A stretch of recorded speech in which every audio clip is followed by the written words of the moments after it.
Hey, I'm really glad you found your way here. This channel is still new, and every single listener means more to me than I can explain. Your support is what allows me to keep sharing the stories I genuinely love. This video was made to help you slow down, relax, and fall asleep comfortably. No rush, no pressure, just a quiet place to rest your mind. If you enjoy these kinds of stories, feel free to like and subscribe, but only if it truly feels right to you. I also love knowing where the night has carried you from, so leave a comment with where you're listening from and the time it is for you right now. It's a small thing, but it makes this feel less lonely and more connected. Now, dim the lights, get comfortable, and let the world fade out for a while. Let's drift into tonight's stories together.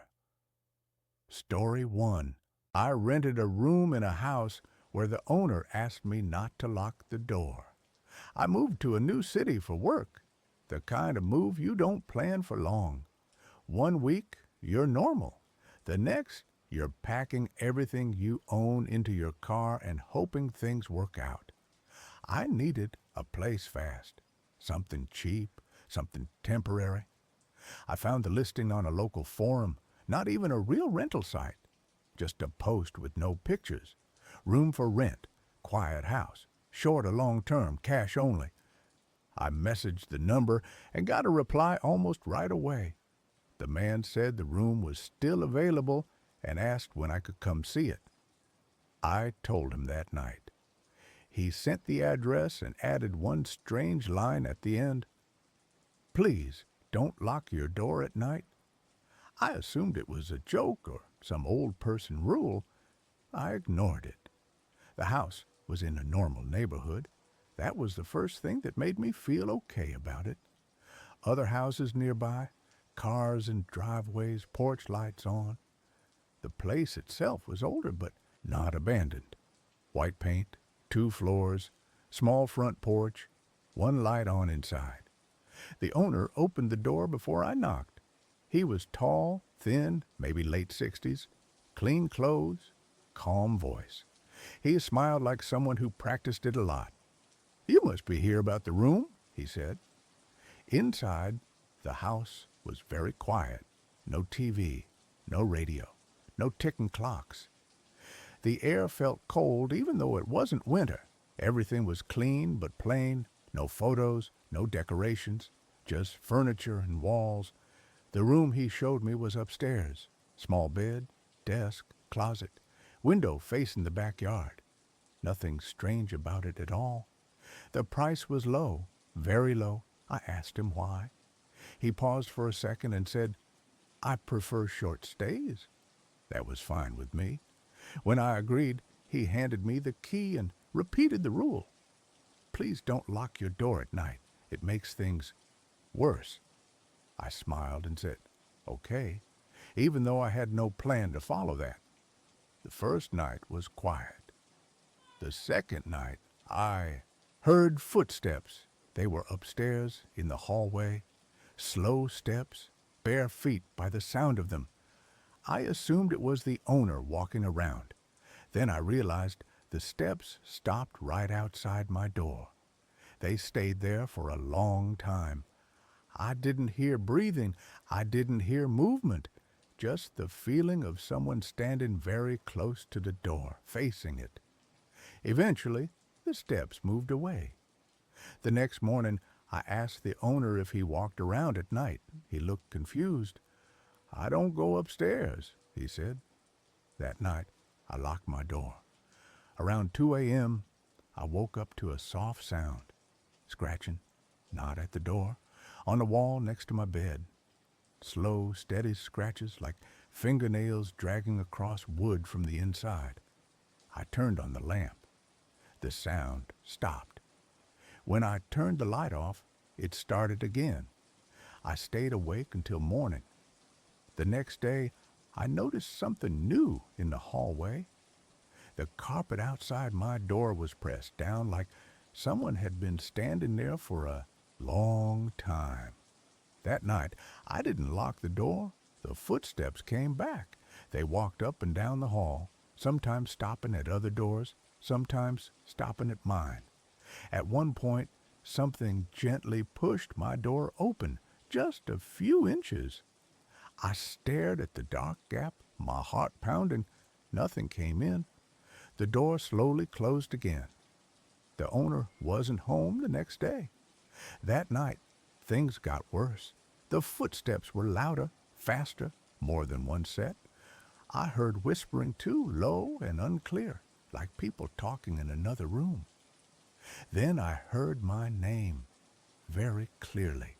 It came from right outside my door. I jumped up and opened it. The hallway was empty, but at the far end I saw something standing near the stairs. It was tall and thin and wrong. Its arms were too long, its head tilted in a way a human neck shouldn't. It didn't move, it just watched me. I slammed the door shut and locked it. Immediately, something hit the door from the other side. Not hard, not angry, patient. Tap, tap, tap, all night long. In the morning, I packed my things. The owner was in the kitchen when I came downstairs. He looked tired. "You locked it," he said quietly. I asked him what was in the house. He didn't answer right away. "People pass through," he finally said. "Some don't like leaving." I dropped the key on the table and walked out. I've lived in 3 different places since then. It didn't matter. For weeks after, every place I stayed had the same problem. Around 2 a.m., I would hear footsteps in the hallway. Slow, bare, stopping right outside my door. And no matter where I am now, I don't lock my door anymore. Because whatever followed me here already knows how to open it. And that's where this story ends. Let's move on to the next one. The Weeping Channel. I do not own a television anymore. I smashed mine with a heavy framing hammer 3 weeks ago. I won't look at a computer monitor if the room is dark. I won't even walk past the appliance section of a department store, and I threw my smartphone into the river yesterday. I'm writing this on a library computer in a room full of people, with the sun shining through the windows. It is the only way I can type without shaking. Once I hit send on this post, I am leaving the city. I don't know where I'm going, but I know I can't stay here. It started because I was broke. I don't mean I can't afford to go out for drinks broke. I mean I was eating dry ramen because I couldn't afford the gas bill to boil water. I was 24, fresh out of a useless degree program and drowning in debt. I had just moved into a basement apartment in the city to save money. Calling it an apartment is generous. It was a damp, subterranean concrete box. The windows were thin, horizontal slits near the ceiling that looked out onto the ankles of passing pedestrians. The whole place smelled permanently of wet concrete, old cabbage, and that metallic scent of copper pipes that leak behind the walls. I couldn't afford cable. Streaming services were a luxury of the past, and the Wi-Fi signal from the upstairs neighbor, which I was stealing, was spotty at best. It usually died completely whenever it rained, which was often. The silence in that basement was heavy. It wasn't a peaceful quiet. It was a pressurized silence. It felt like the air was pushing against my eardrums, waiting for something to fill the void. Being underground messes with your head. You lose track of time. You feel the weight of the building above you. I needed noise. I needed distraction. I needed a voice in the room that wasn't my own internal monologue telling me what a failure I was. So, on a Tuesday afternoon, I went to a dusty thrift store on the corner of 4th and Elm.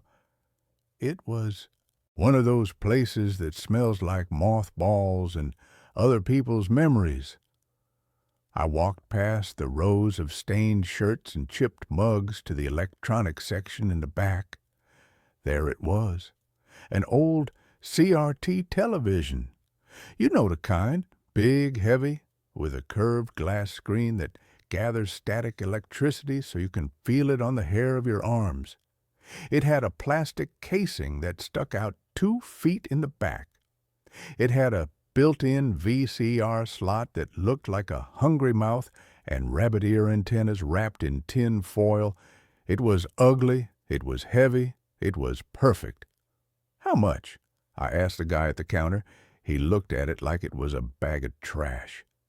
$8, he grunted. "No refunds. We don't know if it works." I paid cash. I lugged the monstrosity home, my arms straining under the awkward weight. I had to stop 3 times on the walk back just to catch my breath. By the time I got it down the narrow stairs to my basement, I was sweating and my back was screaming. I set it up on a plastic milk crate in what I generously called my living room. I plugged it in. I didn't have a cable box or a digital converter. I just wanted some white noise to sleep to. Maybe catch a ghostly signal of the local news, or a fuzzy rerun of a sitcom from the 90s. The first few nights were fine. I just got static. A snowstorm of black and white pixels, accompanied by that comforting shh hiss. If I stood on one leg and held the left antenna just right, I could get the audio from a Spanish soap opera, though the picture was just wavy lines. But mostly, it was just the static. It was enough. It filled the room. It pushed back the silence. Then came the storm. It was a Tuesday night, exactly 1 week after I bought the TV. It was raining hard outside, a torrential downpour that turned the gutters into rivers. Water was trickling down the window well, making a steady drip, drip, drip sound that was driving me insane. I couldn't sleep. I tossed and turned on my mattress, the springs digging into my back. The air in the basement felt thick, charged with electricity. Finally, I gave up. I sat up, wrapped my blanket around my shoulders, and reached out to turn on the TV. I clicked the knob. Instead of the usual snowstorm of static, the screen turned blue. It wasn't a no-signal blue. It was a solid electric blue that seemed to hum with intensity. It illuminated the entire dark room with an eerie underwater glow. The shadows in the corners of the room seemed to stretch and distort in the blue light. There was no sound, no hiss, no hum, just absolute silence. I smacked the side of the plastic casing hard. "Piece of junk," I muttered, tired and irritable. The blue flickered once, twice. Then an image cut in. It wasn't a broadcast. It was too stable, too sharp for an analog signal in a storm. And it wasn't a TV show. It was black and white, grainy. It looked like footage from an old security camera, but the angle was strange. It was low to the ground, maybe, knee-high, as if the camera had been placed on the floor. It showed a long, dark hallway. The floor was covered in black and white checkered tiles, like an old diner or a hospital from the 1950s. The walls were peeling, long strips of wallpaper hanging down like dead skin. The lighting was bad, flickering and dim, coming from some unseen source down the hall. At the far end of the hallway, deep in the center of the screen, there was a heavy wooden door. It was slightly ajar, spilling a sliver of darkness that seemed somehow darker than the rest of the hall. I stared at it. I waited for a title card, a commercial, anything. There was no sound at first. Then, slowly, a low humming started. It sounded like a choir humming a single discordant note. It was off-key. It vibrated in my chest. Hmm. I watched, mesmerized, unable to look away. Nothing happened for a full minute. The image was static, save for the rolling grain of the film and the occasional flicker of the light in the hallway. Then the door at the end of the hallway moved. It didn't swing open fast. It crept. It inched open, the darkness widening. A hand reached out from the void. It was a small hand, a child's hand, pale and delicate. It reached around the doorframe and waved, not a frantic wave for help, a slow, deliberate greeting, like it knew I was watching. Then the screen cut to black. I sat there in the dark, staring at the dead glass curve of the screen. I felt cold, not the damp basement cold I was used to. This was a deep internal chill that started in my marrow and worked its way out. I reached out and turned the TV off. Then, for good measure, I reached behind it and unplugged the cord from the wall. I threw the cord onto the floor. Just a weird broadcast. I whispered to the empty room. Some art student project hijacking the signal, just a prank. I eventually fell asleep, but I dreamed of hallways, long, endless hallways with checkered floors. The next day, I went to work at the warehouse. I was a zombie. I dropped a pallet of boxes, and my manager yelled at me for 10 minutes. I barely heard him. All I could think about was that blue screen, that hand. When I got home that evening, the apartment felt colder than usual. I checked the thermostat. It was normal. I made dinner, canned soup, and tried to read a book. I told myself I wouldn't turn the TV on. I didn't need it. I would just read until I passed out. I sat on my mattress reading a paperback by the light of a single lamp. But as the hours ticked by, the silence grew heavier. It pressed in on me. I found myself reading the same sentence over and over again. My eyes kept darting to the TV sitting on the milk crate in the corner. It looked like a black eye staring at me. At around 2 LKM, I dozed off with the book on my chest. I woke up an hour later. The room was bathed in blue light. The TV was on. My heart stopped. I froze, not moving a muscle. I stared at the plug lying on the floor, clearly disconnected from the outlet. I could see the copper prongs gleaming in the blue light. It was 3 feet away from the wall. I looked back at the screen. It was glowing. This time, the image was clearer. The grain was finer. It was the same hallway, the same peeling wallpaper, the same checkered floor, the door at the end. But now the door was wide open. Standing in the doorway was a figure. It was small, maybe 4 feet tall. It was wearing what looked like a dirty, oversized hospital gown that hung loosely on its frame, stained with dark patches.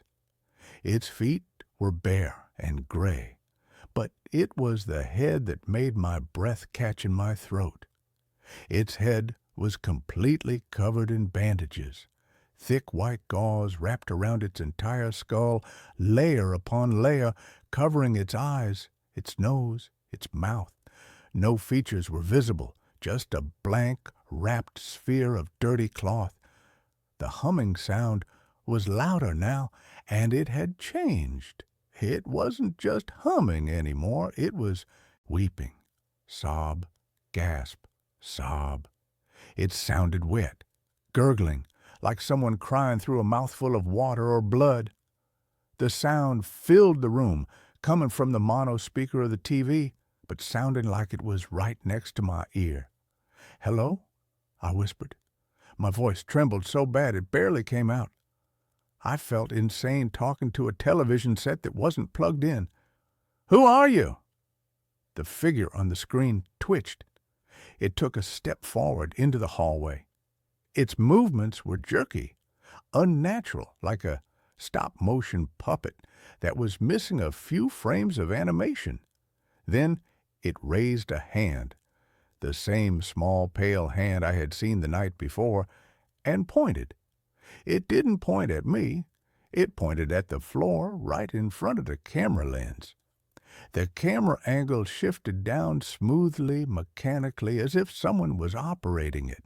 On the dusty, checkered floor, someone had written a word in the grime with their finger. The letters were shaky and jagged. Below. The screen cut to black. The blue light vanished, plunging me into darkness. I jumped out of bed, my heart hammering against my ribs like a trapped bird. I grabbed the TV cord and yanked it further away from the wall, throwing it across the room. I checked the back of the set.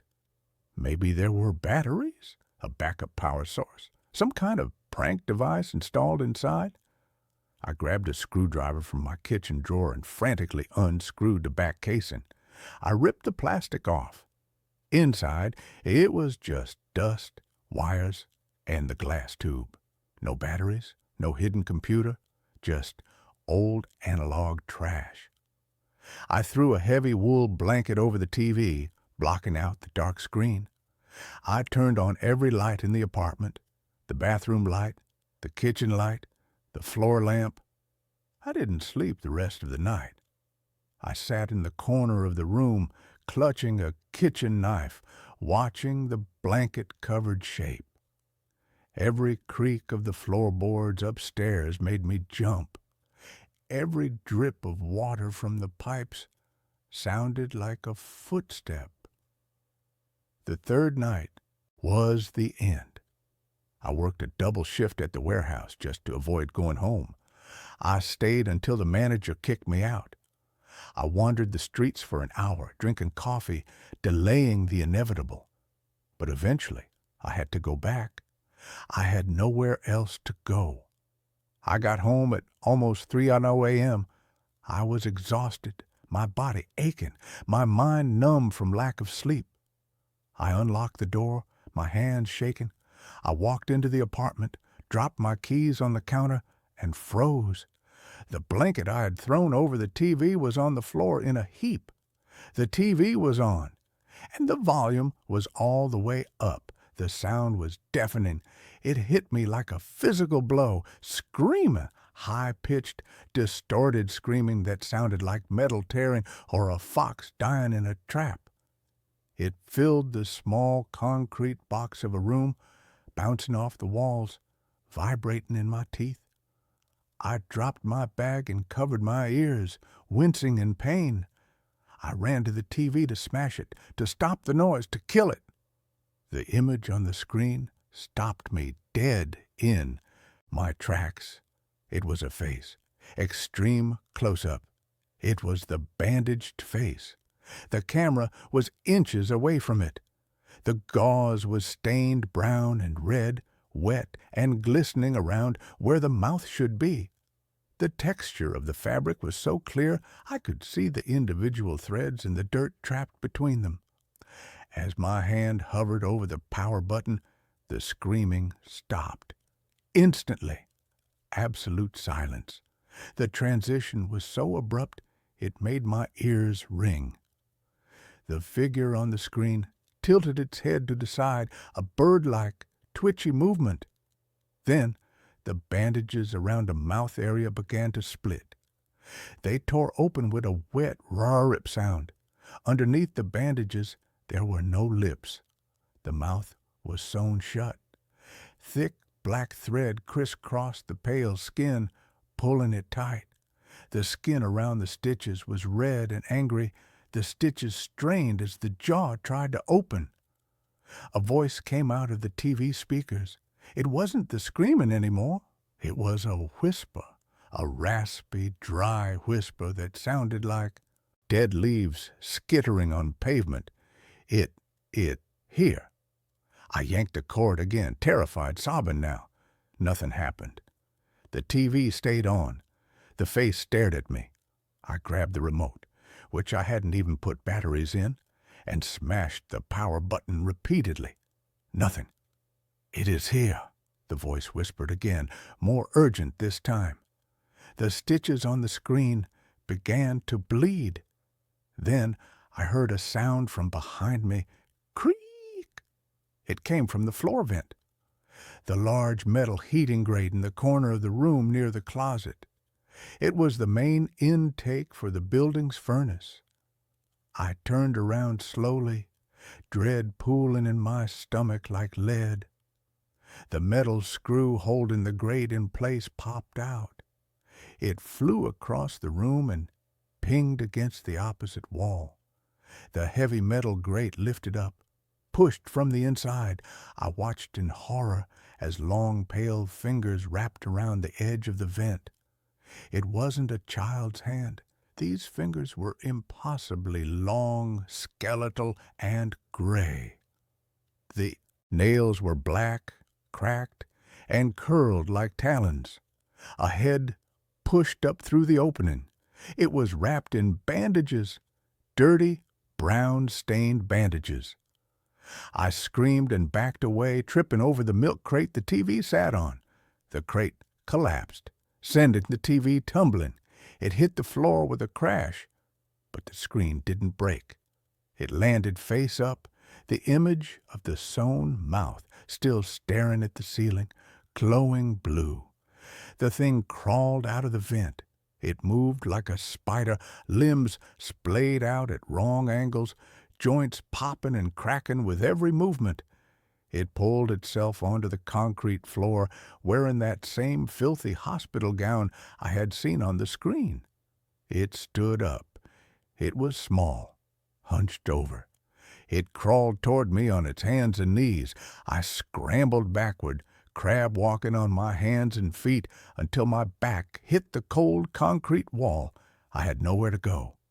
"What do you want?" I screamed, tears streaming down my face.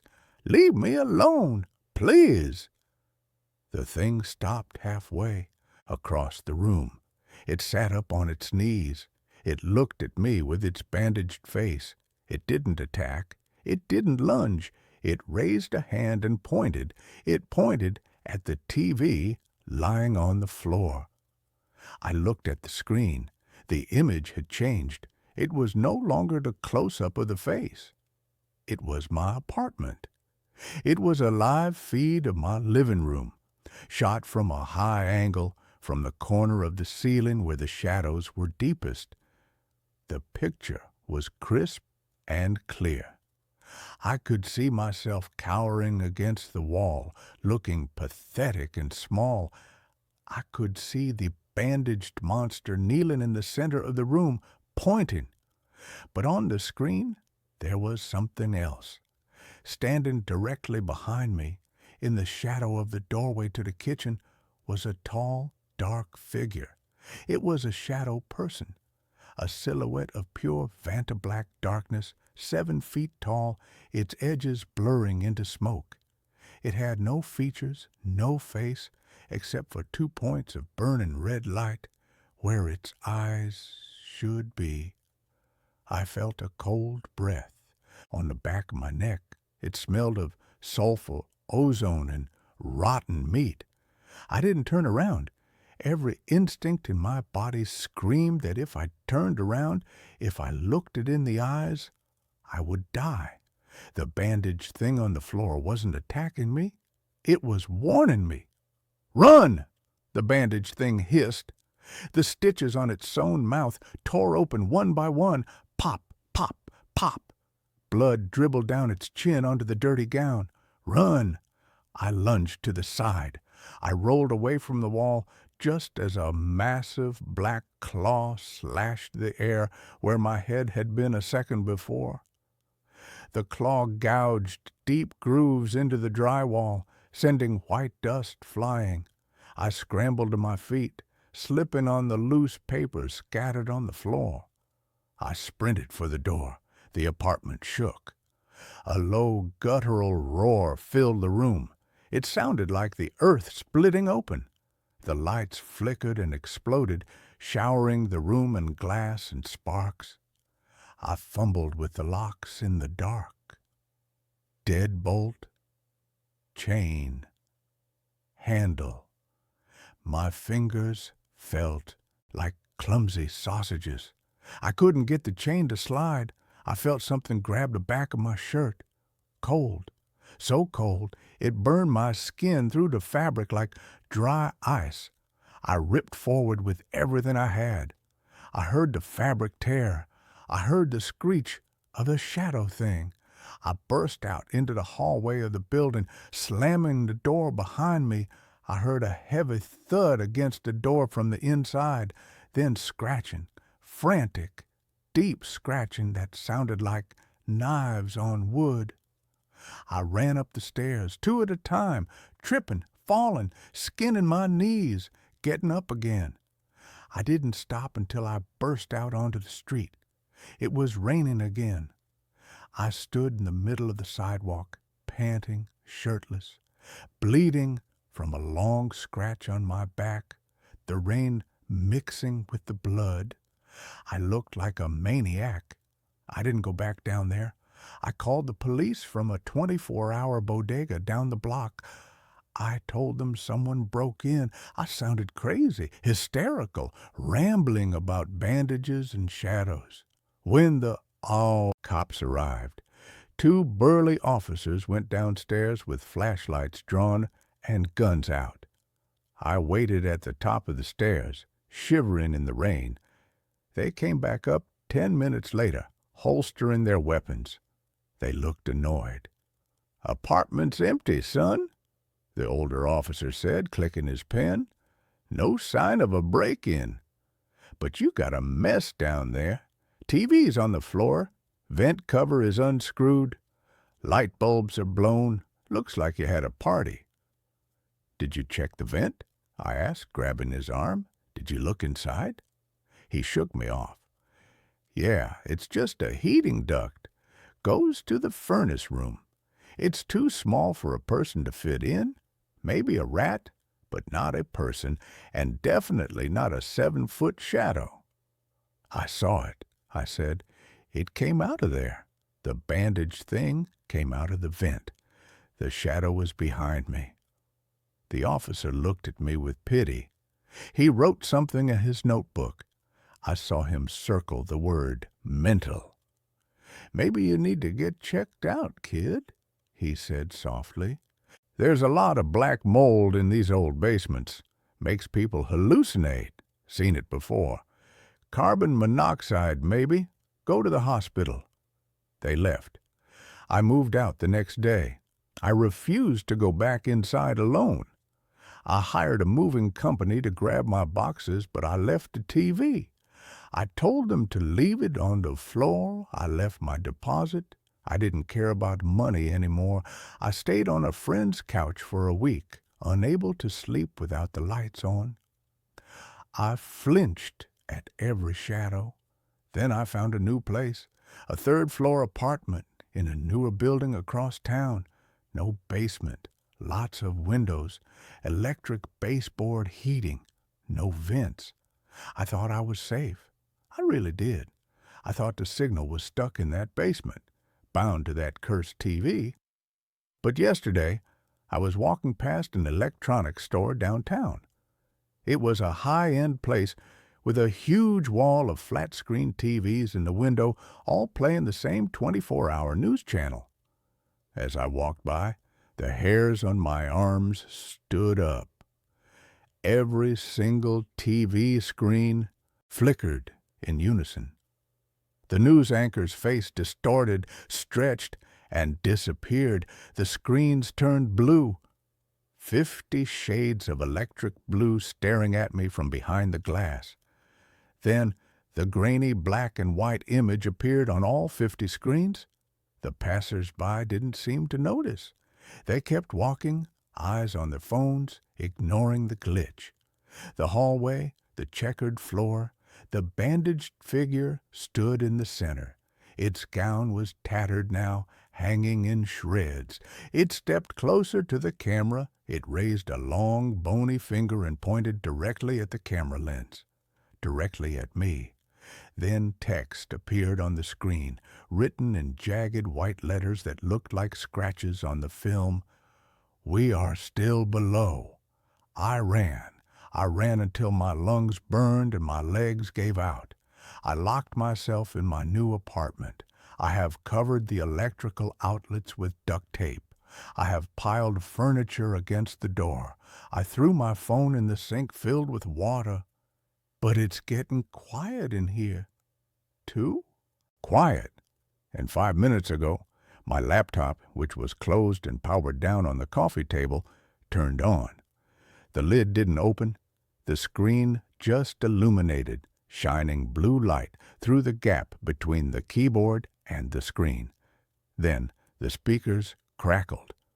The humming. I opened the laptop. I had to know. A video file was playing. I didn't want to look, but I couldn't stop myself. It's a video of me, sleeping, in my new bed, taken from a high angle, directly above my head, as if the camera is inside the ceiling. I can see myself tossing and turning in the sheets, oblivious. And in the corner of the room, standing in the shadows where the wall meets the ceiling, is the tall, dark figure with red eyes. It is watching me. It is taller than the room. Its head is bent against the ceiling, and crouching at the foot of my bed is the bandaged thing. It is stroking my leg with a long gray finger. The video ends. I hear a sound from the ceiling. Creak! There are no vents in this apartment. But the drywall above my head is cracking. A hairline fracture is spreading across the pristine white ceiling. White dust is falling on my keyboard like snow. Something's pushing through the plaster. I can see the outline of fingers pressing against the paint from the other side. I have nowhere left to run. And the humming has started again. It's coming from the walls. It's coming from the floor. It's coming from inside my head. If you're reading this, do not buy used electronics. Do not look for signals in the static. And if you see a blue screen, run. Just run. And that's where this story ends. Let's move on to the next one. The Archive of the Unclaimed. I am writing this statement on a piece of paper I stole from the lobby of a police station in Nebraska. I don't live in Nebraska. I don't know anyone in Nebraska. But I drove until my car ran out of gas, and this is where I stopped. My hands are stained black. No matter how much I scrub them with industrial soap, the blackness doesn't come off. It's not ink. It's not oil. It's underneath the skin. If you are reading this, do not take the job at the sub-level 4 storage facility in Detroit. If you see an ad on a telephone pole or a Craigslist post asking for a night archivist with a pay rate of $40 an hour, cash, close your eyes. Walk away. Forget you ever saw it. I was 26 years old. I was a dropout with a mountain of debt and a landlord who liked to bang on my door at 6 a.m. asking for rent money I didn't have. I was desperate. That is the word that defines everyone who ends up at the archive. Desperation.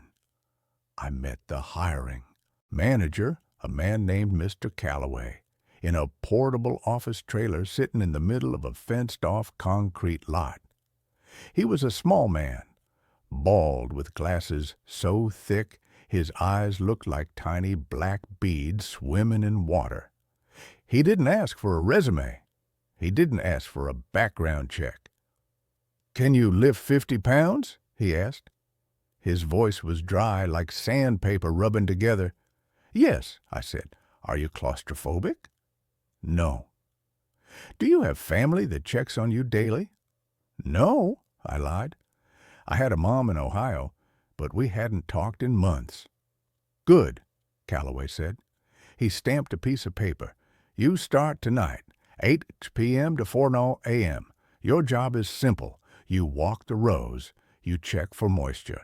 You check for structural integrity of the boxes.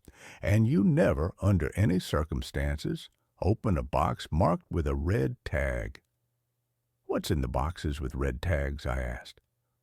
Calloway looked up. His beady eyes went cold. Personal effects of the unclaimed. Things the state doesn't know what to do with, but can't destroy. Just check the humidity, kid. Don't be a hero. The facility wasn't a building. It was a hole. To get to work, I had to take a freight elevator that rattled and screamed as it descended. It took 3 full minutes to get to the bottom, sub-level 4. It was deep enough that the air felt heavy. It pressed against your eardrums. It smelled of old paper, mildew, and something sharp and metallic, like pennies that had been soaking in vinegar. The archive was massive. It was a concrete cavern filled with endless rows of metal shelving. The shelves went up 20 feet, reaching the dark ceiling where flickering fluorescent tube lights buzzed like dying insects. The rows stretched back so far you couldn't see the end. It was a labyrinth of cardboard and steel. My station was a small desk near the elevator. I had a flashlight, a clipboard, and a radio that only received static. The first week was agonizingly boring. I walked the rows. My footsteps echoed, creating a slap, slap, slap sound that bounced off the concrete walls. I shined my light on thousands of boxes. Most were white bankers' boxes with boring labels. Tax records 1998, city plan and debt, court transcripts. It was quiet, the kind of quiet that hurts. If I stopped walking, I could hear the blood rushing in my ears. I could hear the hum of the ventilation system, which sounded like a giant beast breathing in its sleep. The weirdness started on the second Monday. I was in row 40, a section called the Deep Stacks. This was where the older boxes were. The air was colder back there. The lights were dimmer. I was checking a shelf when I heard it. Scritch, scritch, scritch. It sounded like a mouse scratching at cardboard. Great, I muttered. Rats. I took my flashlight and followed the sound. It was coming from a box on the bottom shelf. It was an old box, brown and sagging. It had a red tag. The label on the tag was handwritten in faded black marker. Item, gas 8490, unknown, origin, recovered from Site B. I crouched down. The scratching was coming from inside the box. Scritch, scritched. Then it stopped. Hello? I whispered. I felt stupid talking to a box. A voice whispered back. It wasn't a rat. It was a human voice, a woman's voice. It's so tight, she whispered. My fingers are breaking. I fell backward, landing hard on the concrete. I scrambled away, shining my light on the box. It sat there, motionless. Who's there? I shouted. My voice cracked. Silence. I stood up, shaking. I told myself it was the acoustics, the ventilation fans playing tricks on my tired brain. I marked check for rodents on my clipboard and practically ran back to my desk. I didn't tell Calloway. I needed the money. I couldn't lose this job over a hallucination. 3 nights later, the leaking started. I was doing my rounds in row 12. I smelled it before I saw it. It smelled like rotten lilacs and burnt hair. It was a thick, cloying scent that coated the back of my throat. I followed the smell to a shelf at eye level. There was a box with a red tag. Label, family case. 102, evidence. A black liquid was oozing out of the bottom corner of the box. It wasn't water. It was thick, viscous like tar or molasses. It dripped onto the floor with a heavy plop, plop, plop. I shone my flashlight on the puddle. The black liquid was moving. It wasn't flowing downhill. It was swirling, bubbling, as if it was boiling, but the room was freezing cold. As I watched, the puddle stretched out a thin tendril, like a finger, reaching toward the toe of my boot. I stepped back. Nope, nope, nope, nope. I grabbed my radio. "Calloway? Mr. Calloway, are you there?" Static. I walked back to the desk to use the landline phone. It was dead. No dial tone, just a low, rhythmic thumping sound on the line, like a heartbeat. I went back to row 12 with a roll of duct tape. I don't know why. I thought maybe I could seal the box. When I got back to row 12, the box was gone. The shelf was empty. The puddle of black slime was gone. The floor was dry. I checked the row number. Row 12. I was sure of it. Then I looked at the shelf above. The box was there. It had moved up one shelf. I hadn't touched it. There was no one else in the facility. The elevator hadn't moved. I stared at the box. The black liquid was now seeping through the cardboard faster, soaking the bottom. "Why did you move?" I whispered. The box vibrated. It shook violently, rattling against the metal shelf. Then a sound came from inside. Not a whisper this time, a scream. It was a muffled, high-pitched scream of absolute agony. It sounded like a man being crushed in a compactor. "Let me out!" The scream was so loud it shook dust from the ceiling. I dropped my flashlight. Darkness swallowed the row. I scrambled on the floor, feeling for the metal cylinder. My hand brushed against something wet, something sticky. I recoiled. I found the light and clicked it on. The black slime was on my hand. It burned. It felt like acid. I wiped it on my pants, panicking. The screaming stopped. The box sat there, silent. I ran.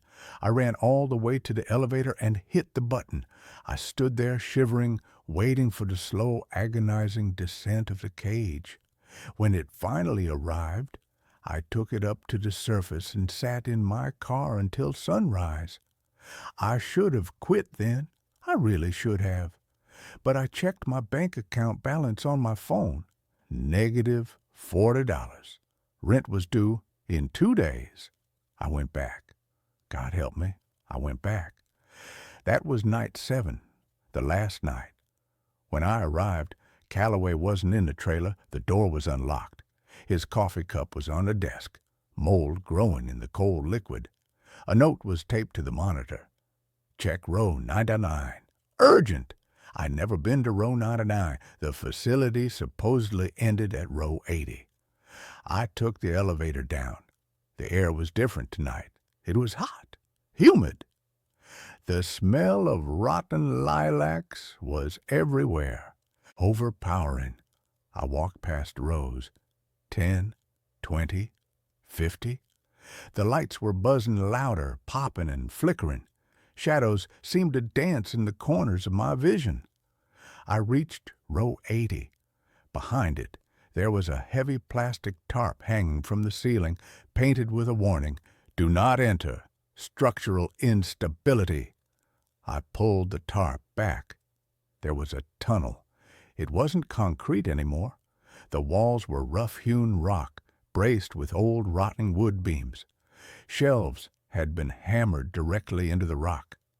This was row 99. The boxes here weren't cardboard. They were wooden crates bound in chains. Some were metal safes. All of them had red tags. But the tags didn't have numbers anymore. They had names: Allison, Michael, the Traveler, Subject 4, and they were all leaking. The floor of the tunnel was covered in inches of the black sludge. It rippled like a dark ocean. I stepped onto a wooden pallet to keep my boots dry. "Hello?" I called out. Mr. Calloway? I heard a splashing sound further down the tunnel. I shone my light. Mr. Calloway was standing at the end of the tunnel facing the wall. He was standing shin deep in the black slime. Mr. Calloway, I said, stepping closer, we need to get out of here. It's flooding. Calloway didn't turn around, but he spoke. It's not flooding, Jack. It's emptying. He knew my name. I had never told him my name. What do you mean? I asked. Calloway turned around slowly. My stomach dropped. His eyes were gone. The sockets were filled with the black sludge. It poured down his cheeks like tears. His mouth was open in a rictus grin, and the sludge was bubbling up from his throat, spilling over his lips. They aren't personal effects, Jack, Calloway gurgled. The voice sounded wet, thick. They are the discarded, the memories people cut out, the sins cities want to bury, and they are so hungry. Calloway took a step toward me. The black sludge on the floor rose up. It wasn't liquid. It was a hive mind. It formed shapes, hands. Hundreds of black, oily hands rising from the muck, grasping at the air. Join the archive, Calloway said. He spread his arms. The hands grabbed his legs. They pulled. Calloway didn't scream. He laughed. He laughed as the sludge pulled him down. He sank like he was in quicksand. The blackness swallowed his waist, his chest, his neck. His head remained above the surface for a moment. Check the box, Jack, he whispered. Your box. Then he was gone. I backed away, terrified. The sludge was rushing toward me, a tidal wave of oil and hate. I turned to run, but I slipped. I fell face first onto a wooden crate. My light shined on the label, Jackson Miller, the night archivist. It was my name. It was my box, and it was shaking. Something inside was pounding on the wood. Thump, thump, thump. Let me out, a voice screamed from inside the box. It was my voice. It was me inside the box. I stared at it, paralyzed. How could I be in the box if I was standing here? The lid of the crate began to pry open. Black fingers curled over the edge. A face pushed its way out. It was my face, but it was made of the black slime. It had my eyes, my nose, my mouth, but it was melting, shifting. You're late for your shift, the thing that looked like me hissed.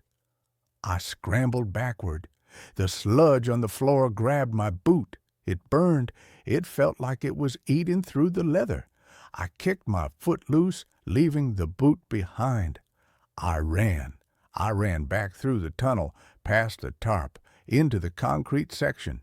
The archive was alive. Every box in every row was rattling, millions of boxes, a cacophony of scratching, screaming, and crying. The noise was deafening. It sounded like a stadium full of people burning to death. The black liquid was pouring from the shelves, creating waterfalls of slime. I sprinted for the elevator. My sock was soaked in the sludge. My foot felt numb, dead. I reached the elevator. I hit the button. Nothing happened. I hit it again. Come on, come on! I looked back at the rows. A wave of blackness was rushing down the main aisle. At the crest of the wave was Calloway, or what was left of him. His body was fused with others, faces I didn't know, women, children, men, all screaming in unison. The Unclaimed! The collective voice roared. I pried the elevator doors open with my fingers. The car wasn't there. It was still at the top. There was a ladder in the shaft. I didn't hesitate. I jumped for the ladder. I climbed until my muscles screamed. Below me, the sludge filled the elevator shaft. It was rising. I could hear them climbing the ladder behind me, wet, slapping sounds. Slap, slap, slap. "We remember you, Jack," the voices whispered from the dark below. "We have your debt. We have your fear." I reached the top, sub-level 1, then the lobby. I burst out of the shaft door and rolled onto the linoleum floor of the loading dock. It was night outside. The air was cool. I ran to my car. I drove. I didn't look back at the warehouse. I didn't look in the rearview mirror. I drove for 3 days straight. I stole gas. I slept in rest stops for 20 minutes at a time. I thought I escaped, but yesterday I stopped at a gas station to wash my hands. My foot had turned black. The skin was hard, like a shell, and my hands, the stains won't come off. But that's not the worst part. The worst part is what happened an hour ago. I was sitting in this police station lobby trying to work up the courage to turn myself in, to tell them everything. A delivery man walked in. He was carrying a package, a brown cardboard box. He set it on the counter near me. The label on the box caught my eye. Jackson Miller, recovered effects. It had a red tag, and it was leaking. A single drop of black liquid fell from the corner of the box and hit the pristine white floor. Plop! I heard a scratching sound from inside. Scritch, scritch, and then a whisper. "I'm still in here, Jack. You left me in the dark." I stood up and walked out. I left my car. I'm walking now. I'm walking into the cornfields. I can feel the blackness spreading up my leg. It feels cold. It feels heavy. I know what happens when it reaches my heart. I won't die. That would be too easy. I will become a box. And someone, some desperate kid who needs money, is going to be hired to watch me. Please, if you see the ad, if you see the job for the archive, don't let me out. Whatever you do, don't let me out. And that's where this story ends. Let's move on to the next one. I bought a house that came with a set of VHS tapes in the basement, and now I wish I was blind. I am writing this from a hotel room in Nevada. I have blocked the door with the dresser. I have unplugged the television. I have covered the mirrors. I can't be around reflections anymore. Every time I see my own face, I see static behind my eyes. I see the lines of track and distortion running down my skin. If you are a collector of vintage media or just someone who likes to browse estate sales for hidden gems, stop. Do not buy the unlabeled tapes. Do not buy the ones with handwritten dates. And for the love of God, if you find a tape labeled home movie, do not watch. Listen to the warning. Burn it, smash it, bury it. Just don't put it in the VCR. My name is Kevin. I was 32, a graphic designer who worked from home. I had just bought my first house, a fixer-upper in a quiet suburb of Ohio. It was cheap, built in the 70s, with shag carpet and wood paneling. The previous owner had died, an old man named Mr. Henderson who had no family. The house was sold as is, which meant it came full of his junk. I spent the first week cleaning out the basement. It was a finished basement, dark and smelling of mildew. In the corner, there was a heavy wooden cabinet. Inside, I found a collection of VHS tapes. There were hundreds of them. Most were labeled with innocuous things like Super Bowl 85, news broadcasts, sitcoms. I figured Henderson was a hoarder who taped everything off TV. But on the bottom shelf, pushed way to the back, was a shoebox taped shut with layers of duct tape. I cut it open. Inside were 6 tapes. They were black, generic cassettes with white labels. The labels were handwritten in shaky, jagged letters. Tape 1, the window. Tape 2, the door tape. 3, the hallway tape. 4, the bedroom tape. 5, the sleeper tape. 6, the waking. I was curious. Who wouldn't be? I assumed they were just creepy home movies or maybe some weird art project. I had an old VCR TV combo unit in the garage that I hadn't thrown out yet. I brought it down to the basement, plugged it in, and popped in tape 1, The Window. The screen flickered with static. Blue screen. Then the image cut in. It was grainy, low-quality footage, hand-held. It was shot at night. The camera was pointed at a window from the outside. I recognized the window immediately. It was the kitchen window of my house. The camera was steady. It just filmed the window.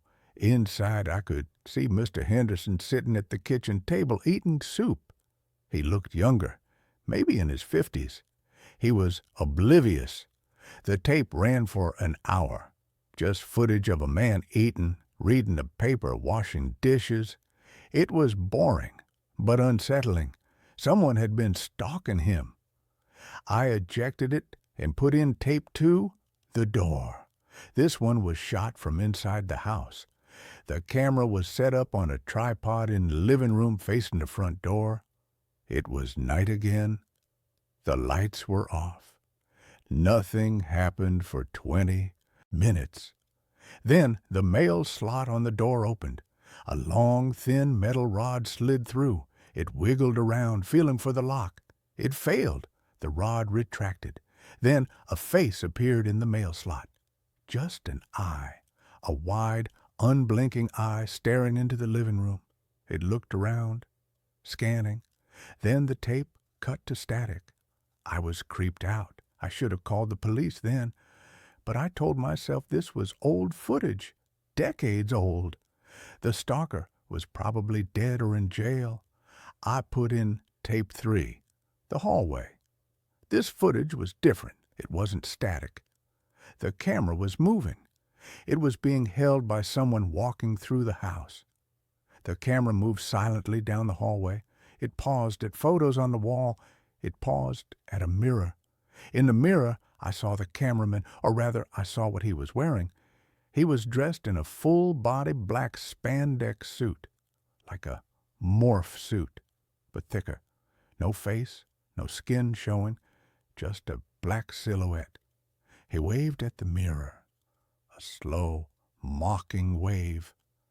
Then he walked to the basement door. He opened it. He walked down the stairs, the same stairs I had just walked down. He walked to the corner of the basement, to the wooden cabinet. He opened the cabinet. He placed a shoebox inside. The tape ended. I froze. My skin crawled. The tapes I was watching, the stalker had put them there, for Henderson to find, or for me. I looked at the cabinet in the corner. It looked ominous now in the dim basement light. I grabbed tape 4, The Bedroom. My hands were shaking. I had to know. I put it in. The footage was shot from inside a closet. The shuttered doors were cracked open just an inch. Through the slat, I could see a bed. Mr. Henderson was sleeping in the bed. The camera zoomed in on his face. He was snoring softly. Then the closet door opened. The camera moved out into the room. The figure in the black suit stood over the bed. He just stood there, towering over the sleeping old man. He reached out a gloved hand. He touched Henderson's face, gently, a stroke on the cheek. Henderson stirred, but didn't wake. The figure leaned down. The camera got close to the figure's face, the smooth black fabric where a face should be. And then a sound came from the TV speakers. Breathing. Heavy, wet breathing. But it wasn't coming from the tape. It sounded like it was behind me. I spun around. The basement was empty. "Just the acoustics," I whispered. "Just the echo." I turned back to the TV. The tape had ended. I picked up tape 5, The Sleeper. I hesitated. I really didn't want to watch it, but I felt a compulsion, a pull, like gravity. I pushed the tape in. The screen was black. No image, just audio. It was a recording of someone sleeping. the rhythmic in-out of breath. Then a voice whispered over the breathing, "He doesn't know I'm here. He thinks he's alone. He thinks locks keep people out. But locks are just suggestions." The voice was distorted, deep, digital. "I live in the spaces he doesn't look. I live in the crawl space. I live in the attic. I live in the walls." Then the image cut in. It was footage of the attic. My attic! I recognized the insulation and the rafters. In the corner of the attic, there was a sleeping bag, a pile of candy wrappers, a bucket. Someone had been living up there. The camera panned to a hole in the floorboards. Through the hole, light was shining. The camera lowered to the hole. I could see down into the master bedroom, directly onto the bed. The tape cut to static. I ran upstairs. I grabbed a flashlight and a ladder. I went to the hallway ceiling hatch. I pushed it open. I shined a light into the attic. It was empty, dust, insulation. But in the corner, there was a flattened area in the insulation, like someone had been lying there recently, and there were candy wrappers, fresh ones, and a hole, a small hole drilled into the floor. I looked through it. I could see my own bed, my pillows. The realization hit me like a truck. These tapes weren't just old. Some of the footage, the candy wrappers, looked modern. I ran back to the basement. I grabbed the last tape. Tape 6, The Wake-In. I had to see it. I had to know how it ended. I shoved it into the VCR. The screen flickered. It was a live feed. It wasn't a recording. It was showing the basement. It was showing me. The camera was positioned behind me in the corner of the room near the water heater. I turned around slowly. There was nothing there, just shadows. I looked back at the TV. On the screen I was turning around, but on the screen there was someone standing right behind me. The figure in the black suit. He was standing inches from my back. I spun around again, swinging my arms. "Who's there?" Empty air. I looked at the TV. On the screen, the figure was still there. He was mocking me, miming my movements. When I swung my arm, he ducked. When I yelled, he put a finger to where his lips should be. He pointed at the TV. I looked closer at the screen. The figure on the screen reached out. He reached toward the camera lens that was filming us. He grabbed the edges of the TV frame. And then the impossible happened. Hands, black, gloved hands, pushed out of the television screen. They were three-dimensional. They stretched the glass like it was liquid. They grasped the sides of the TV set. A head pushed through the glass. The smooth, black, faceless head. It was climbing out of the TV. I screamed and grabbed a heavy wooden cabinet. I shoved it over. It crashed into the TV stand. The TV shattered. Sparks flew. Smoke filled the room. The hands retracted. The figure vanished into the static of the broken tube. I ran. I grabbed my car keys and ran out of the house. I didn't lock the door. I didn't turn off the lights. I drove until I hit the state line. I stopped at this hotel. I thought I was safe. But an hour ago, I turned on the hotel TV to watch the news. The channel was fuzzy, static. Then the image cut in. It was footage of me, sleeping in the hotel bed. It must have been filmed 10 minutes ago when I dozed off. The camera angle was from the ceiling, and standing in the corner of the hotel room, barely visible in the shadows, was the figure in black. He waved. Then text appeared on the screen, white and jagged. Tape 7, the hotel. I unplugged the TV. I smashed it, but now I hear it. From the bathroom, click, whir, the sound of a VCR rewinding, but there is no VCR in the bathroom. I'm looking at the bathroom mirror from where I'm sitting. My reflection is in the mirror. I look terrified, but behind my reflection, the shower curtain is moving. A black hand is pulling it back and holding a camcorder, recording. I have to go. I have to find a place with no screens, no mirrors, no lenses. If you find a box of tapes, don't be curious. Curiosity is the lens they use to find you. And once they find you, you become the show. End of tape. And that's where this story ends. Let's move on to the next one. I found my roommate's secret room. I need to write this down while it's still fresh in my mind. I'm sitting in a McDonald's parking lot right now because I can't go back to that apartment. I don't think I'll ever go back. Let me start from the beginning. 3 months ago, I moved to Portland for a new job. The apartment market was brutal, and I was running out of money from hotels, so when I saw a Craigslist ad for a room in a 2-bedroom apartment for only $400 a month, I jumped on it.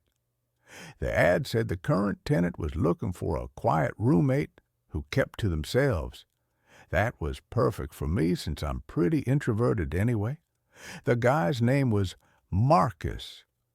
When we met to look at the place, he seemed normal enough. He was maybe 35, tall, kinda skinny, with dark hair and the glasses. He worked from home doing something with computers. He told me the apartment was in his late grandmother's name, which is why the rent was so cheap. She'd passed away 2 years ago, but he'd kept paying the rent to the building management, and they never bothered to update the lease. The apartment itself was older, but clean. 2 bedrooms, 1 bathroom, a small kitchen, and living room. My room was tiny, but it had a window, and that was good enough for me. Marcus showed me around, told me the Wi-Fi password, said I could use anything in the kitchen. He had only 2 rules. Don't go in his bedroom, and don't make noise after 10 p.m. because he had to wake up early for work calls. Easy enough. I moved in that weekend. The first month was fine. Marcus and I barely saw each other. He spent most of his time in his room with the door closed. I'd hear him typing, occasionally talking on the phone in a low voice. Sometimes I'd hear other sounds, too. Moving furniture, something being dragged across the floor, weird thumping. But I figured he was just rearranging stuff or exercising or whatever. Not my business. He was tidy, always cleaned up after himself in the kitchen, never left. Messes in the bathroom. The perfect roommate, honestly. We'd exchange maybe 10 words a day. Morning. Hey. Have a good day. That was about it. But there were some weird things I noticed. First, Marcus never seemed to leave the apartment. I mean, never. I worked a regular 9-to-5 job, and every single morning when I left, his bedroom door was closed. Every single evening when I came home, his door was still closed. I never saw him go outside, not once. His car sat in the parking lot gathering dust. Second, he got a lot of deliveries. Amazon packages almost every day, sometimes multiple packages. But also grocery deliveries, restaurant deliveries, all kinds of stuff. It would get left outside our door, and he'd bring it in when I wasn't looking. I never actually saw him retrieve anything. Third, the smell. Every few days, there'd be this weird chemical smell coming from his room. Kind of like bleach, but not quite. It would last a few hours and then disappear. When I asked him about it once, he said he was cleaning. Seemed reasonable.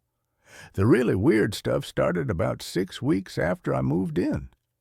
I came home from work one day, and Marcus's bedroom door was open. This had never happened before. I could see inside as I walked past. Just a regular bedroom. Bed, desk, computer, some posters on the wall. Nothing strange. But then I noticed something odd about the room's dimensions. I'm not an architect or anything, but something seemed off. The room looked smaller from the inside than it should have been based on the building's layout. Like if you looked at the apartment from outside, or even just thought about how the rooms connected, Marcus's bedroom should have been bigger.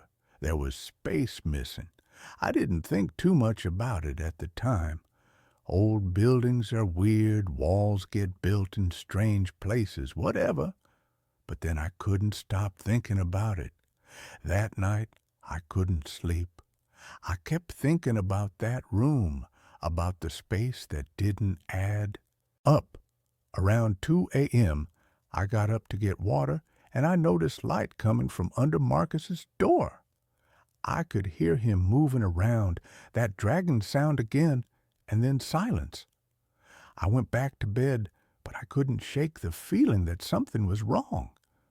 The next day at work, I couldn't focus. I kept thinking about the apartment layout, about where the missing space could be.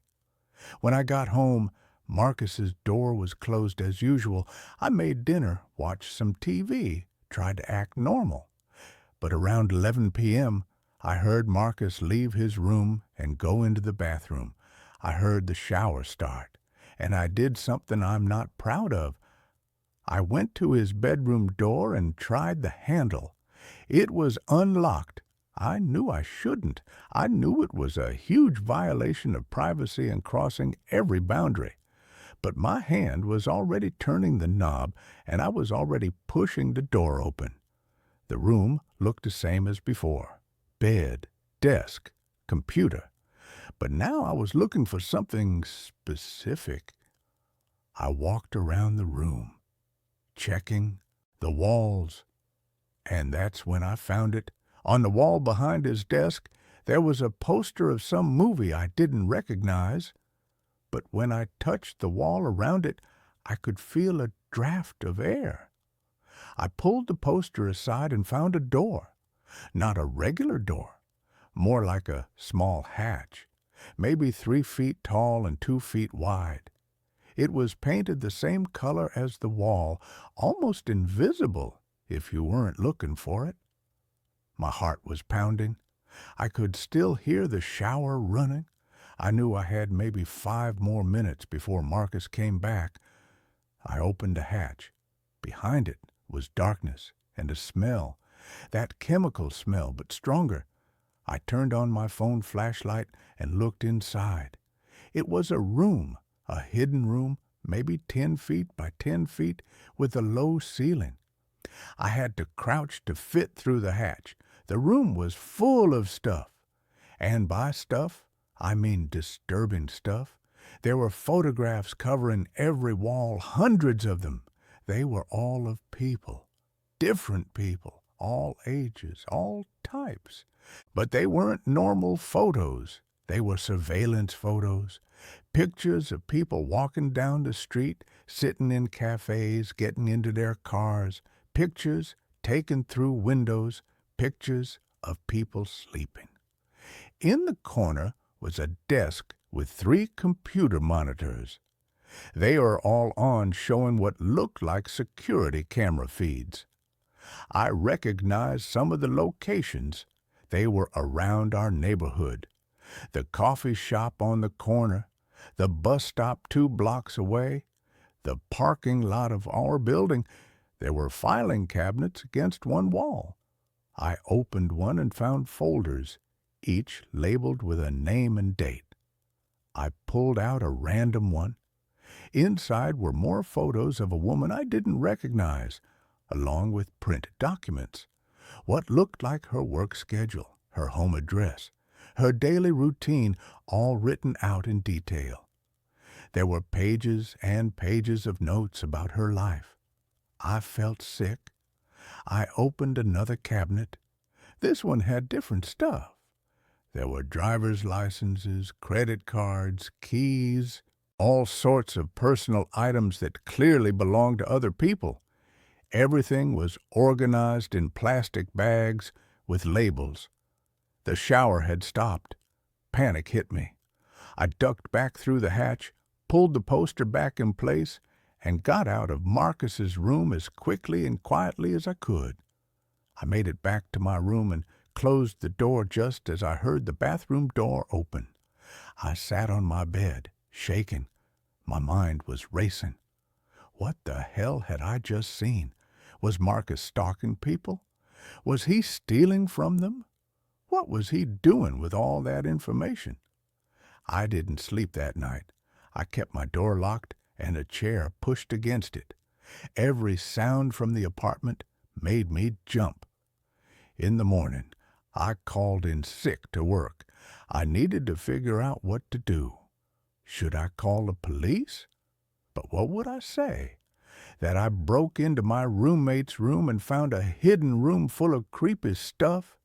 Would they even believe me? And I'd been living here for weeks. Would they think I was involved somehow? I decided to gather evidence first. I waited until I heard Marcus in the bathroom. Then I snuck into his room with my phone and took photos of everything. The hatch, the hidden room, the walls of photographs, the filing cabinets, everything. But when I tried to leave, I heard footsteps. Marcus was coming back. I barely had time to get out of the hidden room and close the hatch before his bedroom door opened.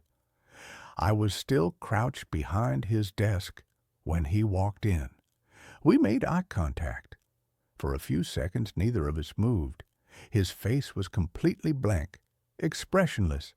Then he smiled. "I was wondering when you'd find it," he said calmly. I stood up slowly. "Marcus, I can explain." "No need." He closed the bedroom door behind him. "You were curious. That's natural. Most people would have found it eventually." "Who are all those people in the photos?" "Projects," he said like it was the most normal thing in the world. "I study people, their patterns, their routines, their habits. It's fascinating, really, how predictable humans are." "That's not studying, that's stalking. That's illegal." He shrugged. "Is it? I'm not threatening anyone. I'm not making contact. I'm just observing, taking notes. Sometimes I like to see how close I can get to someone without them noticing. It's a game." "You have their personal belongings, their IDs, their credit cards." "Borrowed. I always put them back eventually. Most people don't even notice they're gone." I was trying to edge toward the door, but he was blocking it. He seemed to notice and took a step to the side, gesturing for me to leave. "You can go if you want," he said. "I'm not going to stop you. But think about what you're going to do. If you call the police, they'll want to know why you were in my room. They'll ask questions about how long you've known, why you didn't report it earlier. And technically, I haven't broken any major laws. Trespassing, maybe. Petty theft. They'll give me a slap on the wrist, and then I'll be right back here." "You're insane." "No, I'm thorough. There's a difference." He sat down at his desk. "I've been doing this for 8 years.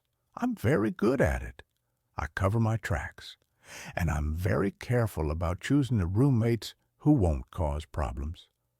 That's when it clicked. "You chose me specifically. You knew I'd keep to myself."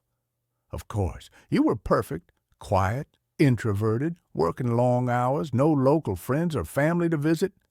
You barely exist outside of this apartment and your job. The ideal roommate. How did you know all that about me?" He smiled wider.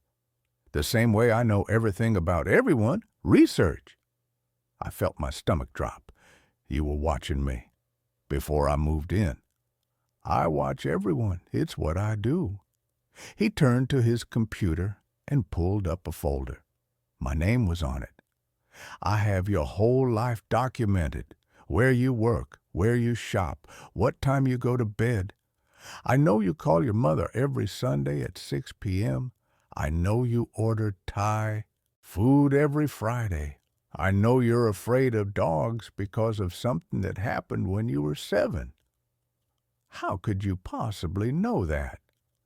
You'd be amazed what you can learn from social media, public records, and a good telephoto lens. People share their entire lives online. You just have to know where to look. I finally made it to the door and pulled it open. You need help. Serious psychological help. Maybe, but I'm happy. Are you happy? He didn't wait for an answer. You should pack your things. I don't think this living situation is going to work out anymore. I went to my room and started throwing clothes into a bag. My hands were shaking so badly I kept dropping things. I could hear Marcus moving around in his room, that dragging sound again. I didn't want to know what he was doing. I grabbed my laptop, my important documents, anything I absolutely needed. The rest could stay. I wasn't coming back for it. As I was leaving, Marcus came out of his room. He was holding something, a folder with my name on it. Here, he said, handing it to me. Something to remember me by. I didn't want to take it, but morbid curiosity made me grab it. What is this? Your file. Everything I collected about you, consider it a gift. Most people never get to see themselves the way I see them. I looked inside. There were photos of me from the past 3 months, walking to my car, sitting in coffee shops, standing in line at the grocery store. There were printouts of my social media posts, my work schedule, maps of my daily routes. There were notes about my behavior, my habits, my routines, all written in tiny, neat handwriting. You're sick, I said. I'm honest. Everyone watches everyone now. Social media, security cameras, smartphones tracking your every move. I'm just more open about it. At least I'm not selling your data to advertisers. I left without another word and drove straight to a motel. I've been here for 3 hours now, looking through the folder, and I realize he's right about one thing. He really does know everything about me. There are things in here I'd forgotten about myself, patterns I didn't know I had. I called the police from the motel. They said they'd send someone to check it out, but they didn't sound very concerned.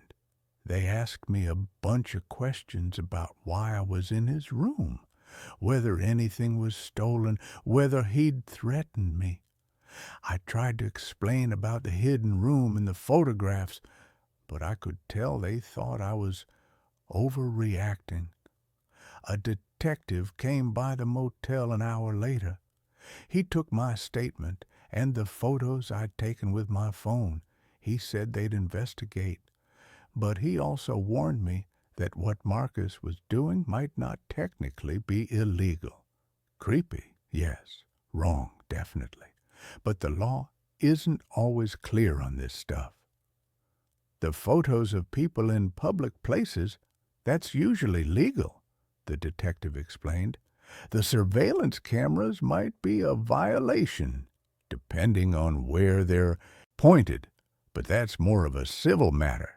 The stolen items are concerning, but if he returns them and the victims don't press charges, it's hard to make a case stick. What about stalking? Has he contacted any of these people, threatened them, shown up at their homes uninvited? I don't know. Then it's hard to prove stalking. Look, we'll check it out. We'll talk to him.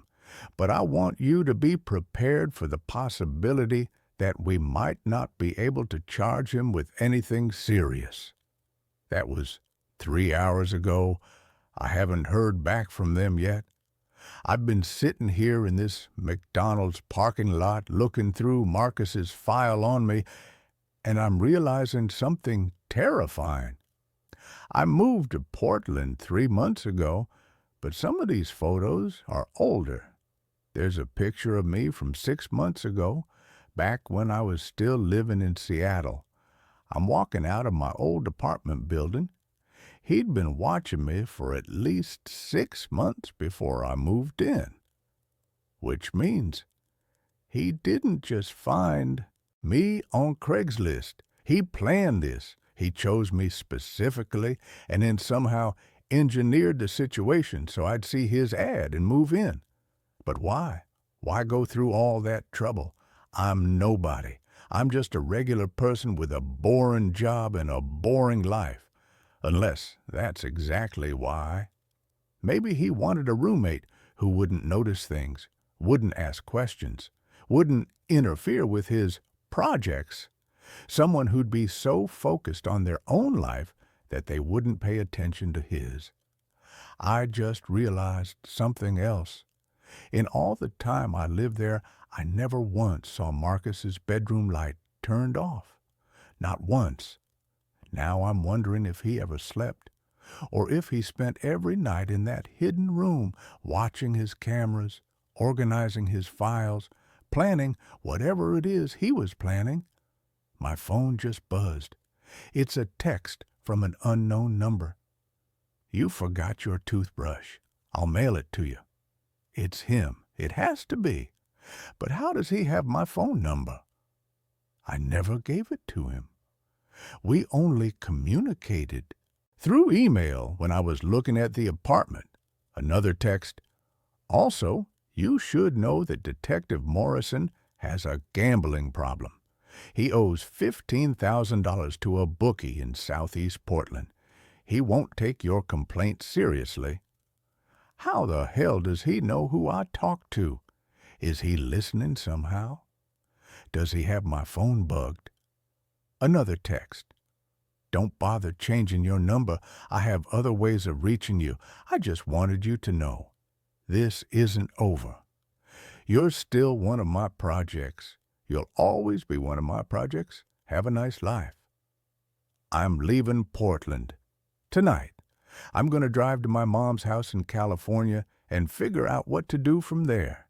Maybe I'll change my name, delete all my social media, start over somewhere new.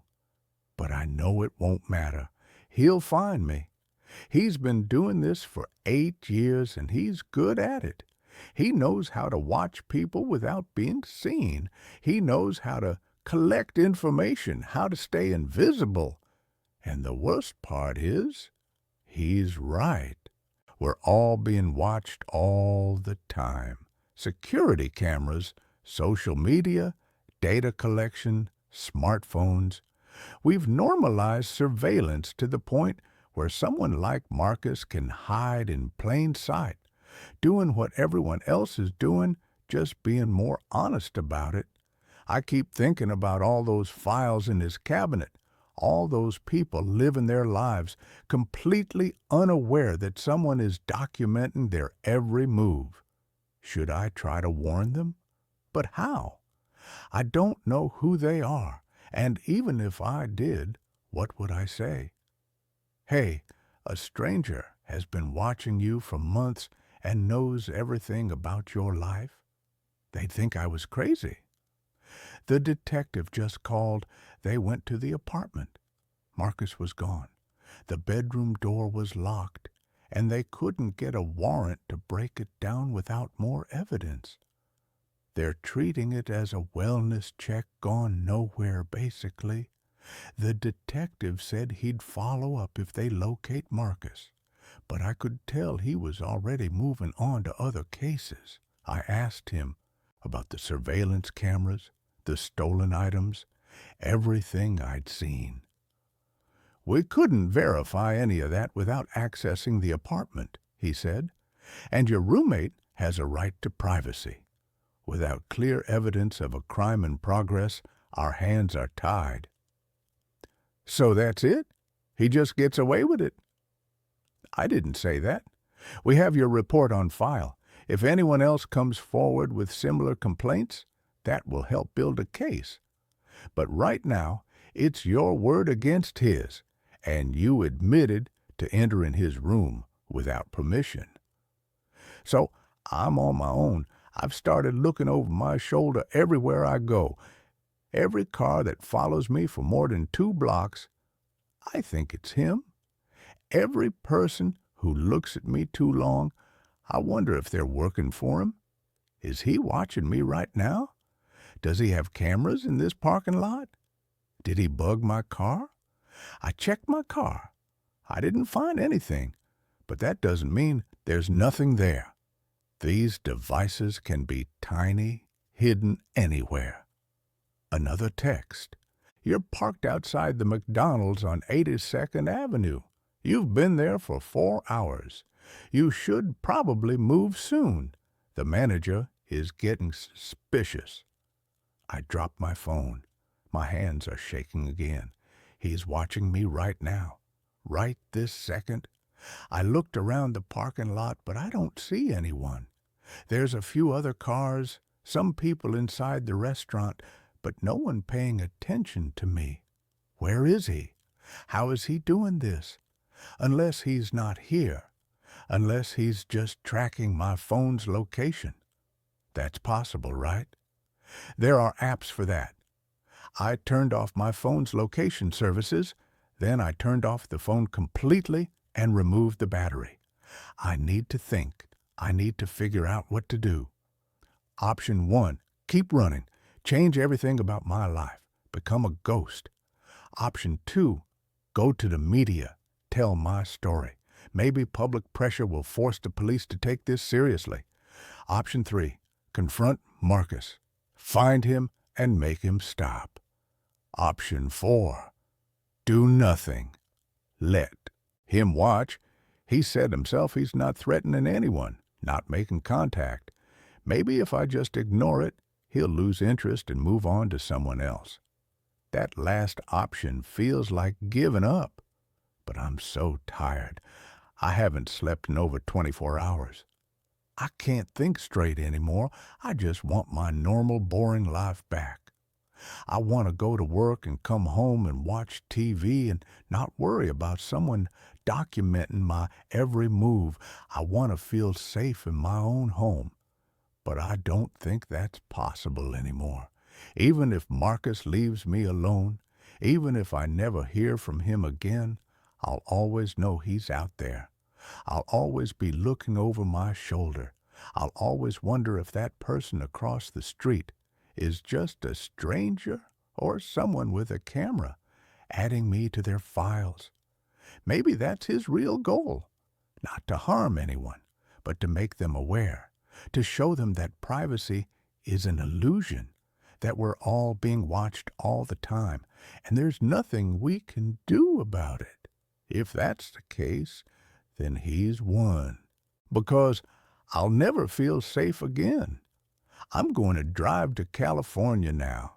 I'll throw my phone away and buy a burner. I'll pay for everything in cash. I'll stay off social media. I'll be careful about where I go and who I talk to.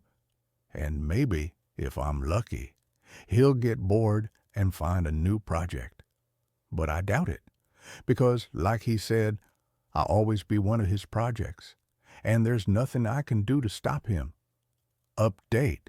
It's been 2 weeks since I wrote everything above. I'm at my mom's house now. I've been too scared to post this until now, but I feel like people need to know. The detective called me yesterday. They found Marcus, or rather, they found his body. He was in the apartment, in the hidden room. He'd been dead for at least a week, maybe more. The cause of death was a heart attack. Natural causes. They searched the room after finding him. Everything I described was there. The photos, the files, the cameras, all of it. But there was more. They found files on over 200 different people, some going back 10 years. They found hard drives with terabytes of surveillance footage. They're trying to identify all the victims now so they can notify them. The detective told me something else. They found Marcus's medical records. He had a condition, some kind of paranoid personality disorder combined with OCD. He'd been institutionalized twice in his 20s. He'd been obsessed with the idea that everyone was watching him. So he started watching everyone else first. It was his way of feeling in control. He wasn't dangerous, the detective said. Not really. He never approached anyone, never threatened anyone. He just watched. In his mind, he was protecting himself by knowing everything about everyone around him. That doesn't make it okay, I said. No, it doesn't. But it does explain it. They're still going through all his files. I asked if I could get my file back, but they said it's evidence now. Just as well. I don't want to see it again anyway. I thought I'd feel relief when I heard he was dead, that I'd feel safe again. But I don't, because every time I go outside, I wonder who else is out there doing the same thing Marcus was doing. How many other people are watching, documenting, collecting information on strangers? The detective said they found something else in the apartment. A journal where Marcus had written about all his projects, including me. Apparently, I was supposed to be his masterpiece, the perfect subject who would never notice what he was doing. He'd planned to document my entire life from the shadows for years. But then I found the hidden room and ruined everything. In his final entry, written just hours before he died, he wrote, Subject 147 discovered the archive. 8 years of work compromised. Must begin again with new subject. Must be more careful. Must choose better. They're always watching. I have to watch them first. Subject 147. That was me. I wasn't a person to him. I was just a number. The detective said they think the stress of being discovered triggered his heart attack. So, in a way, I killed him. Not directly, but I caused the chain of events that led to his death. I don't know how to feel about that. I'm not going back to Portland. I got a job here in California. Yeah, something remote, so I can work from home. I'm living with my mom for now while I save up for my own place. I still check over my shoulder. I still worry about cameras and people paying too much attention. But slowly, I'm starting to feel normal again. Except for one thing. Last week, I got a package. No return address. Inside was a USB drive with a note. Marcus's backup files. Thought you should have them. He would have wanted you to continue his work. Someone needs to watch. I haven't plugged in the USB drive. I'm too afraid of what I'll find on it. But it's sitting on my desk right now, and every day I get a little more curious. What if there's something important on there? What if there are things about me I should know? What if there are other victims who need to be warned? Or what if it's exactly what it sounds like? An invitation to become the next Marcus. To start watching people, documenting them, collecting their information. I haven't decided what to do with it yet, but I think about it all the time. And sometimes, late at night, when I can't sleep, I wonder if Marcus was right. If the only way to feel safe in a world where everyone is watching is to watch them back. I wonder if that makes me crazy, or if it just makes me aware. The USB drive is still sitting on my desk. I still haven't looked at what's on it, but I will. Eventually, I will, because I need to know. And that's where this story ends. Let's move on to the next one. I accepted a job monitoring deep Earth frequencies in a remote station, but the sounds from below are starting to call my name. I am writing this from a diner off Interstate 80.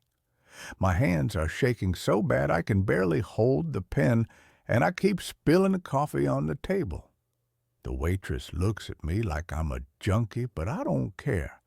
I haven't slept in 4 days. Every time I close my eyes, I hear the static. I hear the scratching. I hear the voice that sounds like mine, but deeper, wetter, like it's coming through a throat filled with mud. I need to get this down on paper. I need to leave a record because I think I'm going to die tonight. Or worse, I'm going to go back there. It started because I was desperate. That's how all these stories start, isn't it?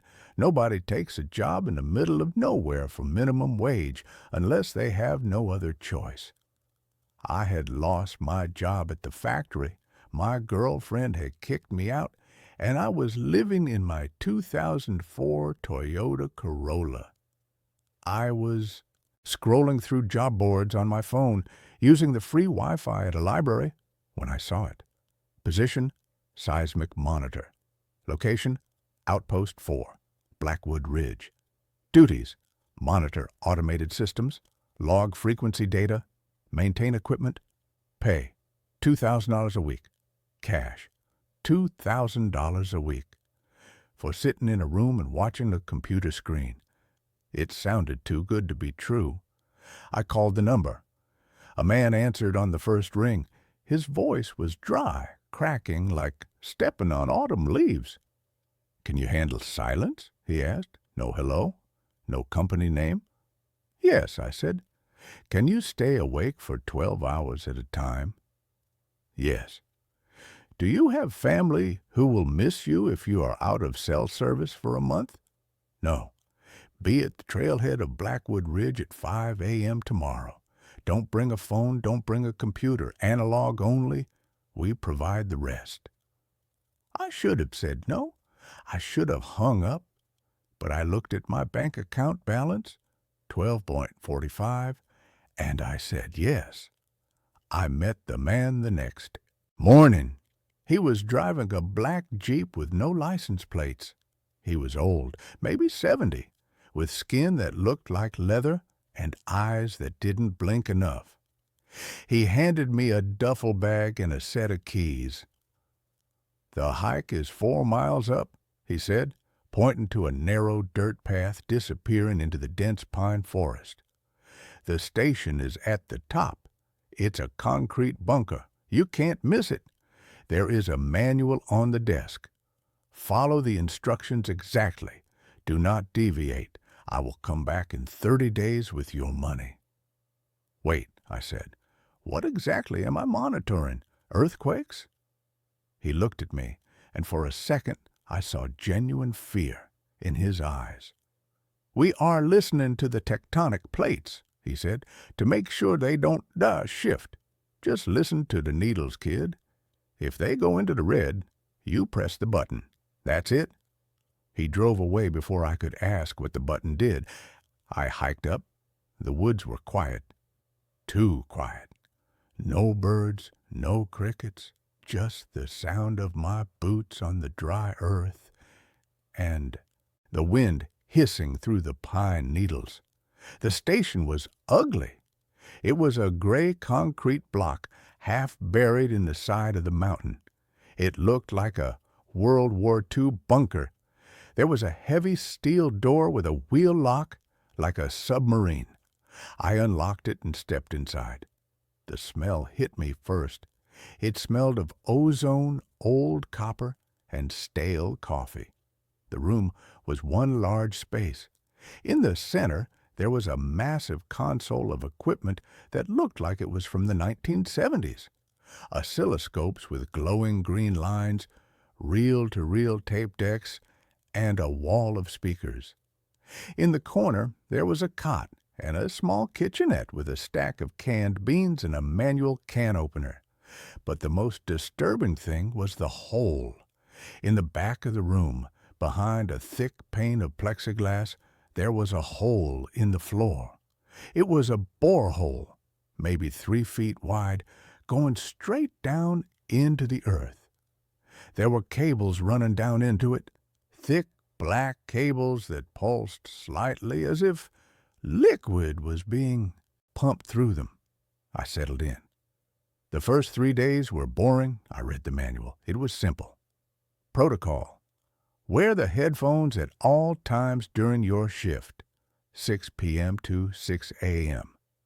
Record the frequency levels every hour.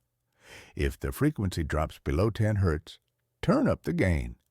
If the frequency rises above 150 hertz, initiate the dampening sequence. Never speak into the microphone unless instructed. I sat at the desk. I put on the heavy padded headphones. The sound of the earth is boring. It's just a low hum. Like a refrigerator running in the next room. Occasionally, there would be a pop or a crackle, which the manual said was rock settling deep underground. I wrote down the numbers: 40 hertz, 42 hertz, 39 hertz. It was easy money. On the 4th night, the rhythm changed. It was 2 a.m. The wind was howling outside, shaking the heavy steel door. I was eating cold beans from the can. I looked at the oscilloscope. The green line wasn't a flat wave anymore. It was spiking. Thump, thump, thump. It looked like a heartbeat. I adjusted the volume on the headphones. Thump, thump. It was slow, massive. It sounded like a hammer hitting a mattress wrapped in 10 layers of blankets. It was deep, so deep I felt it in my chest more than I heard it in my ears. I checked the frequency. 12 hertz. It was getting low. I followed the rules. I reached for the knob labeled gain and turned it up. The sound got louder. Thump, thump. And then, in the space between the thumps, I heard something else. Scritch, scratch. It sounded like fingernails on chalkboard or claws on stone. It was coming from the microphone deep in the hole. I leaned closer to the monitor. Just rocks, I whispered to myself. Just rocks sliding against rocks. Then a voice spoke in my ear. Hungry. I ripped the headphones off and threw them on the desk. I spun around, grabbing the flashlight. "Who's there?" I shouted. The concrete room echoed. "Who is it?" Silence. Just the hum of the machines. I checked the door. It was locked from the inside. I checked the plexiglass shield around the hole. It was intact. I told myself I was hallucinating. Isolation psychosis. It happens. I put the headphones back on, leaving one ear uncovered. The scratching was gone. The heartbeat was gone. The line was flat again. I didn't sleep that day. I lay on the cot, staring at the ceiling, listening to the wind. On the 7th night, the equipment started moving on its own. I was sitting at the desk, fighting to keep my eyes open. I had drunk 3 cups of terrible instant coffee. Suddenly, the reel-to-reel tape deck spun to life. Whoa! The tape started spinning fast. The needles on the VU meters slammed into the red. I hadn't touched anything. I grabbed the manual. There was nothing about this. I put the headphones on. The sound was screaming, not a human scream. It was electronic screaming, feedback, static, white noise. But underneath it, there was a pattern. Short, long, short, short, long, short, Morse code. No, it was too rhythmic. It was breathing, inhale, static, exhale, scream. I reached to turn the volume down, but the knob wouldn't turn. It was stuck. Then the red phone on the wall rang. I jumped so hard I knocked my chair over. There was a red rotary phone mounted near the door. The manual didn't mention it. I didn't even know it was connected to anything. Ring, ring, ring. It was a loud mechanical bell. I walked over to it slowly. My heart was hammering against my ribs. I picked up the receiver. "Hello." "Don't listen to it," a voice said. It was the old man who hired me, but he sounded different, terrified. "Arthur, tell me you aren't listening to it." "The tape deck started on its own," I yelled. "What is happening? What is down there?" "It's waking up," the old man whispered. "We miscalculated. The dampeners aren't holding. Arthur, listen to me carefully. There is a breaker switch in the kitchenette, behind the fridge. You need to kill the power to the audio system. Do it now." "Why?" "Because it learns," he screamed. "It learns frequencies. If you let it listen to the room, it will learn your voice. And once it has your voice, it can open the door." The line went dead. I dropped the phone. "It will learn your voice." I looked at a console. The tape reels were still spinning. The needles were bouncing. And then, coming through the speakers on the wall, not the headphones, the main speakers, I heard a sound. "Hello?" It was my voice. It was the recording of me answering the phone 10 seconds ago. "Hello? What is happening? What is down there?" The machine was playing my voice back to me. But then it changed. The pitch shifted down. It became deeper, gravelly. "What is down there, Arthur?" It said my name. I hadn't said my name. I scrambled to the kitchenette. I shoved the heavy refrigerator aside. There was a gray metal panel on the wall. I ripped it open. There was a single large switch labeled Audio Mains. I grabbed it and yanked it down. Clunk! The lights in the station flickered. The tape deck slowed down. Woo! Click!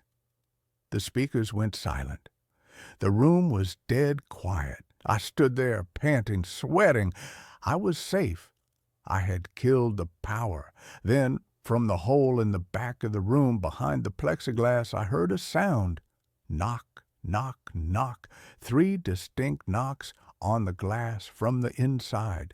I shined my flashlight at the hole. The borehole was dark. But on the inside of the plexiglass there was condensation, and in the condensation something had drawn a shape, a smiley face. I backed away. No, that's impossible. It's a sealed shaft. Knock, knock, knock. Louder this time. The glass vibrated. I grabbed my jacket. I grabbed the keys. I was leaving. To hell with the money. To hell with the old man. I ran to the steel door. I grabbed the wheel lock and turned it. It wouldn't move. I spun it the other way. Stuck. I threw my weight against it. It felt like it was welded shut. Then I saw the keypad. I hadn't noticed it before.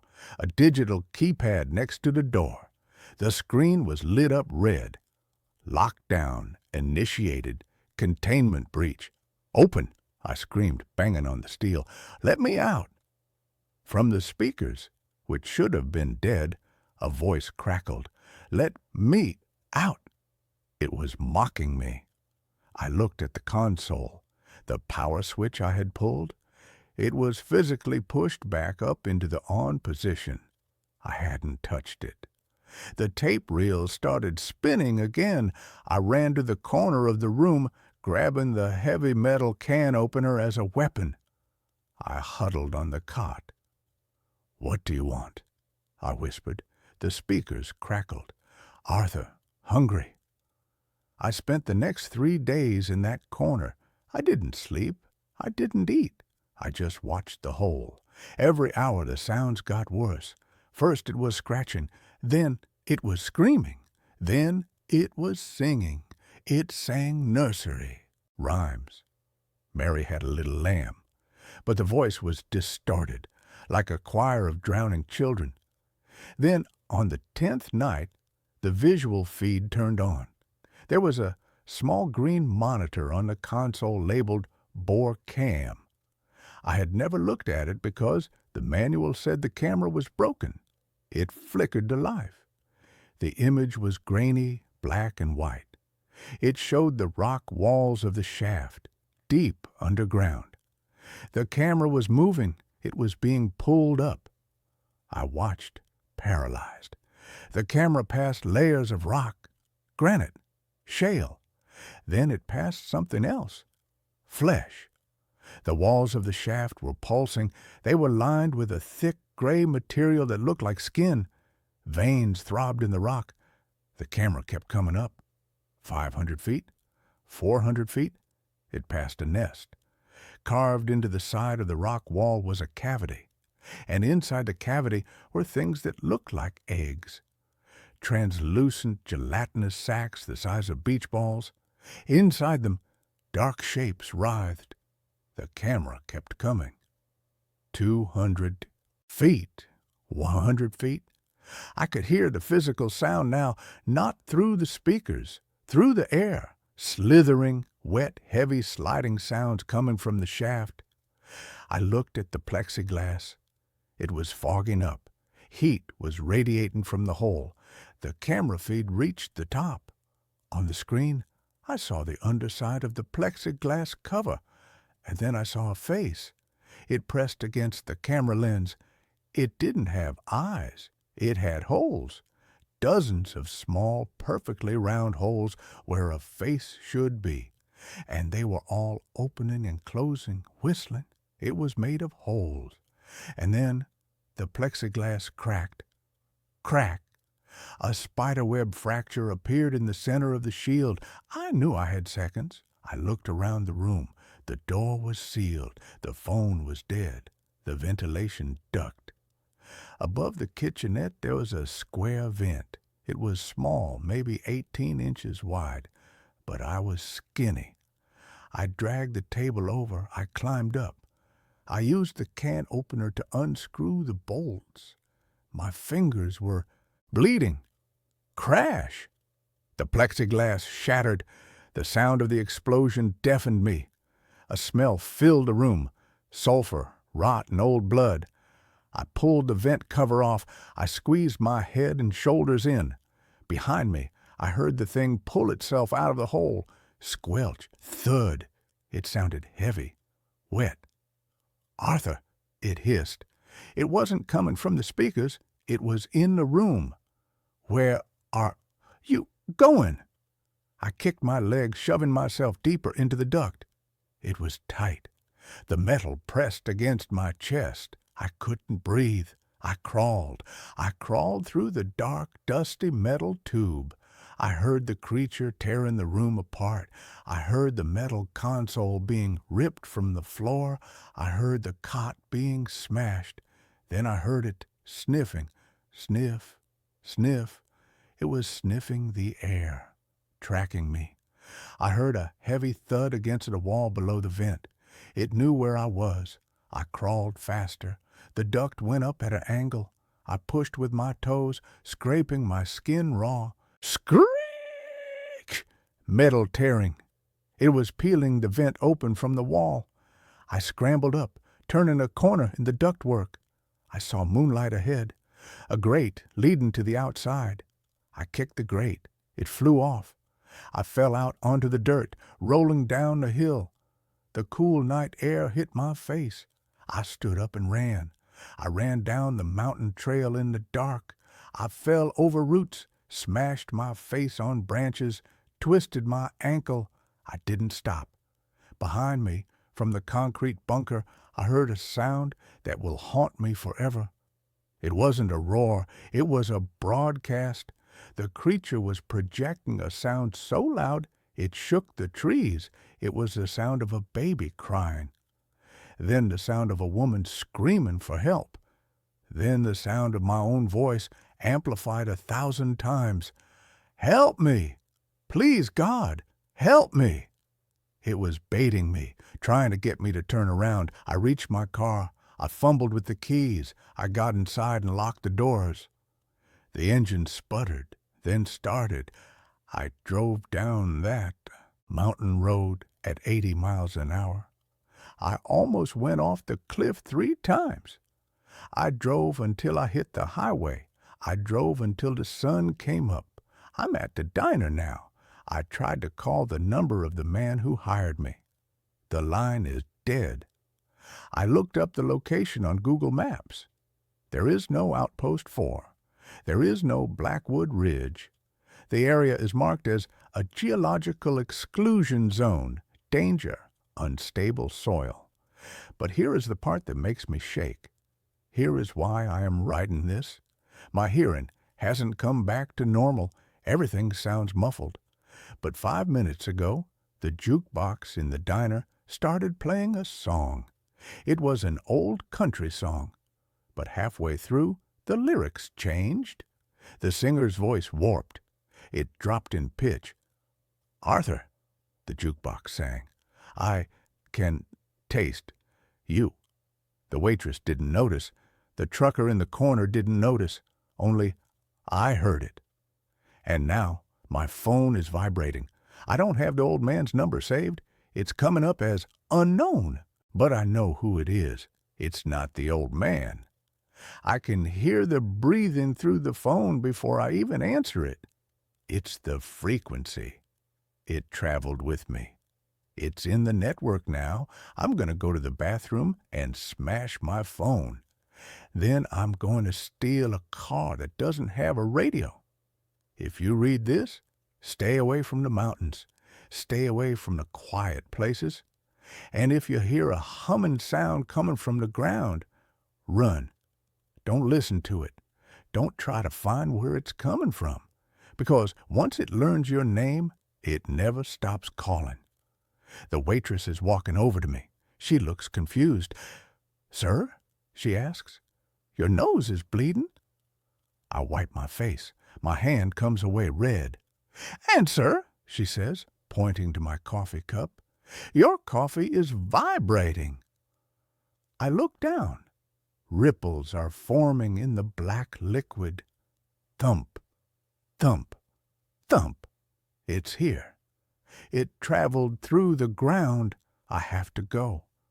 God help me. And that's where this story ends. Let's move on to the next one. My upstairs neighbor keeps dropping something heavy every night at exactly 2:47 a.m. I'm writing this at 3:15 a.m. because I just can't deal with this anymore. I need advice or validation or just to know I'm not losing my mind. I moved into my apartment in downtown Chicago 6 weeks ago. It's a vintage building from the 1920s, converted into studios and one-bedrooms. The rent is decent for the location, hardwood floors, big windows, exactly what I was looking for. I'm on the 4th floor, Unit 4B. The problem started my very first night. I was lying in bed around 2:30 a.m., almost asleep, when I heard the loudest thud I've ever heard in my life. It came from directly above me, from apartment 5B. It sounded like someone had dropped a bowling ball or a sack of concrete. The whole ceiling shook. Picture frames rattled on my walls. I sat up in bed, heart pounding, waiting to hear footsteps or voices or something that would explain what just fell. Nothing. Total silence. I checked my phone. 2:47 a.m. exactly. I figured maybe someone dropped something while moving furniture or unpacking. Annoying. But it was a one-time thing. I went back to sleep. The next night, same thing. 2:47 a.m. Thud. Same volume, same intensity. My whole apartment vibrated.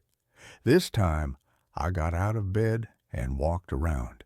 I was trying to figure out exactly where the sound was coming from. It seemed to be right above my bedroom, which would put it in the middle of the apartment above me. I stood there for 10 minutes, listening. No other sounds. No footsteps, no voices, no TV. Nothing. The next morning, I went upstairs to talk to my neighbor. I knocked on the door of 5B. No answer. I knocked again, louder. Still nothing.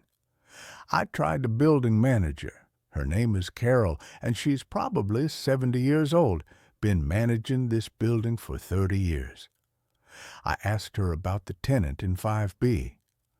"Oh, 5B is vacant," she said. "Has been for about 3 months. We're renovating it before we put it back on the market." "Are you sure? I keep hearing loud noises from up there at night." She frowned. "That's impossible. The apartment is locked. No one has access except me and the contractors, and they only come during the day." "Could you check? Maybe there's a leak or the pipes are making noise or something." She agreed to take a look. We went up together, and she unlocked the door. The apartment was completely empty. No furniture, no boxes, nothing.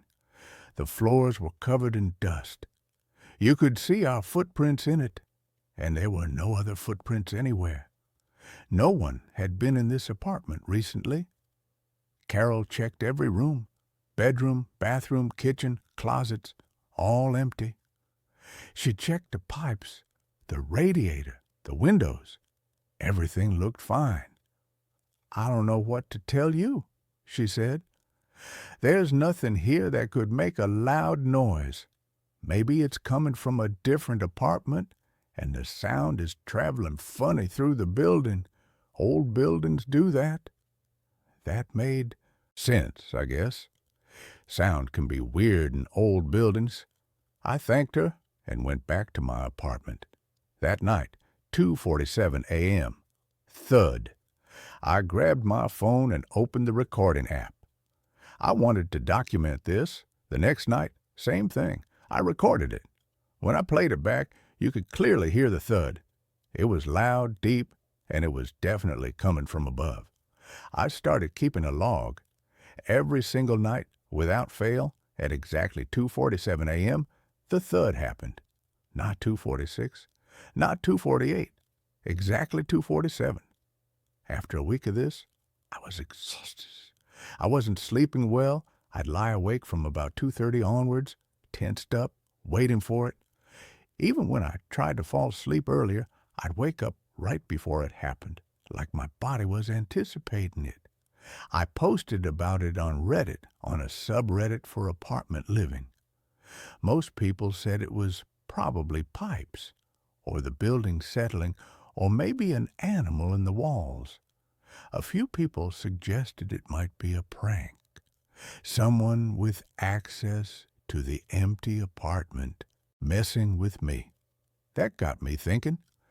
I asked Carol if I could have a key to 5B just for a week so I could investigate. She was hesitant, but eventually agreed, as long as I promised not to disturb anything since they were planning to renovate. That night, at 2:45 a.m., I went upstairs with my phone and a flashlight. I unlocked the door to 5B and went inside. The apartment had the same layout as mine. Bedroom on the right, bathroom straight ahead, kitchen and living area to the left. I went to the spot directly above where I sleep, which would be the middle of the bedroom. I stood there watching the clock on my phone. 2:46, my heart was pounding. 2:47, nothing happened. I waited, still nothing, no thud, no sound at all, just silence. I walked through the entire apartment, checking every room. Nothing, no sound anywhere. Then I went back downstairs to my apartment. I lay down on my bed and checked my phone. 2:52 a.m. Had I somehow missed it? Was the sound not happening anymore? I was about to turn off my light when I heard it. Thud, right above me. I checked the time. 2:53 a.m. But I had just been up there. The apartment was silent at 2:47. So why did the thud happen at 2:53, 6 minutes later? Unless it didn't happen at the same time for everyone. The next night, I tried an experiment.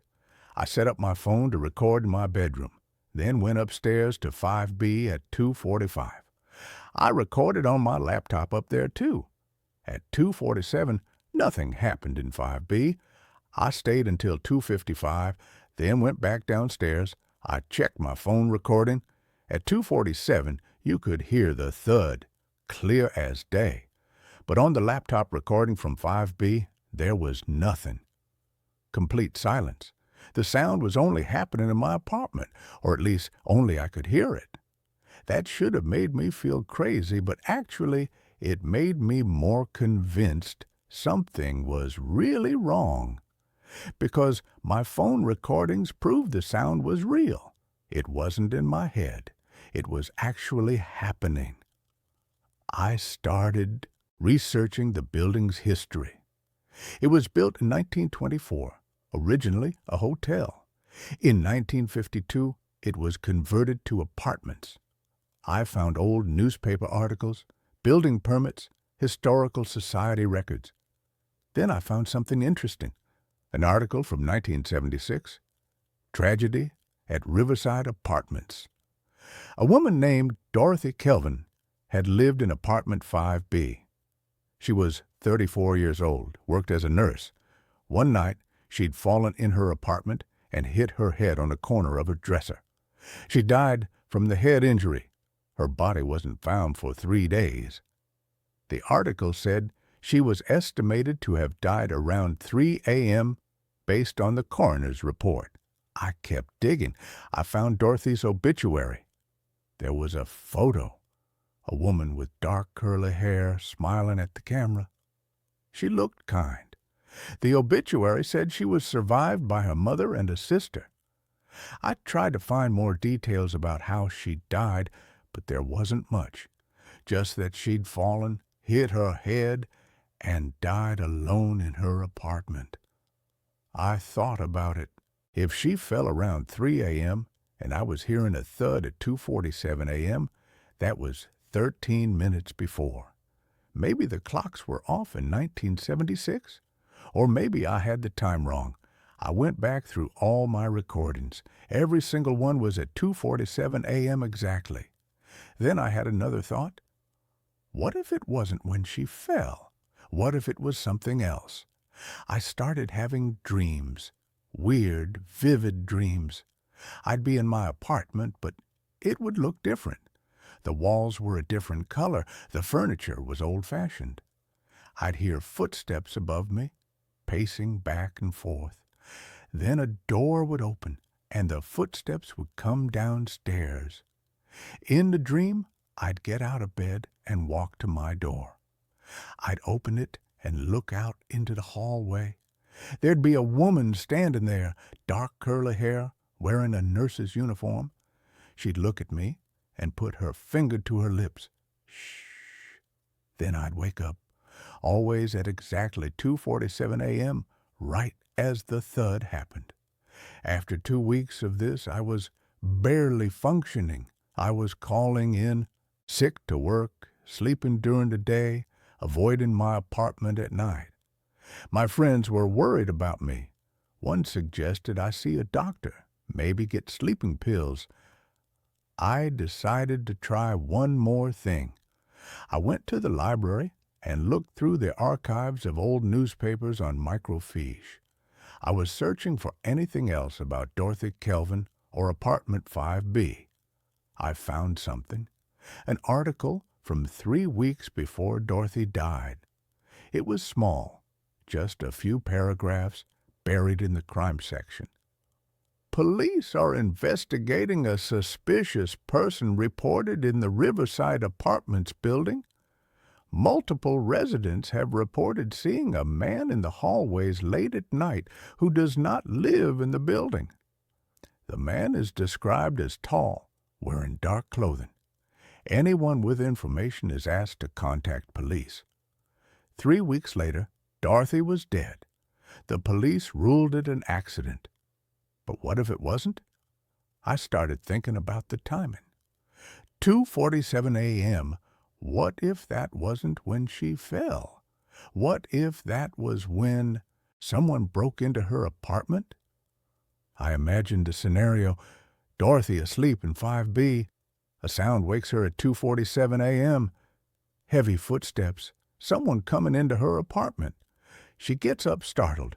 There's a confrontation. She runs, he chases, she falls or she's pushed and hits her head.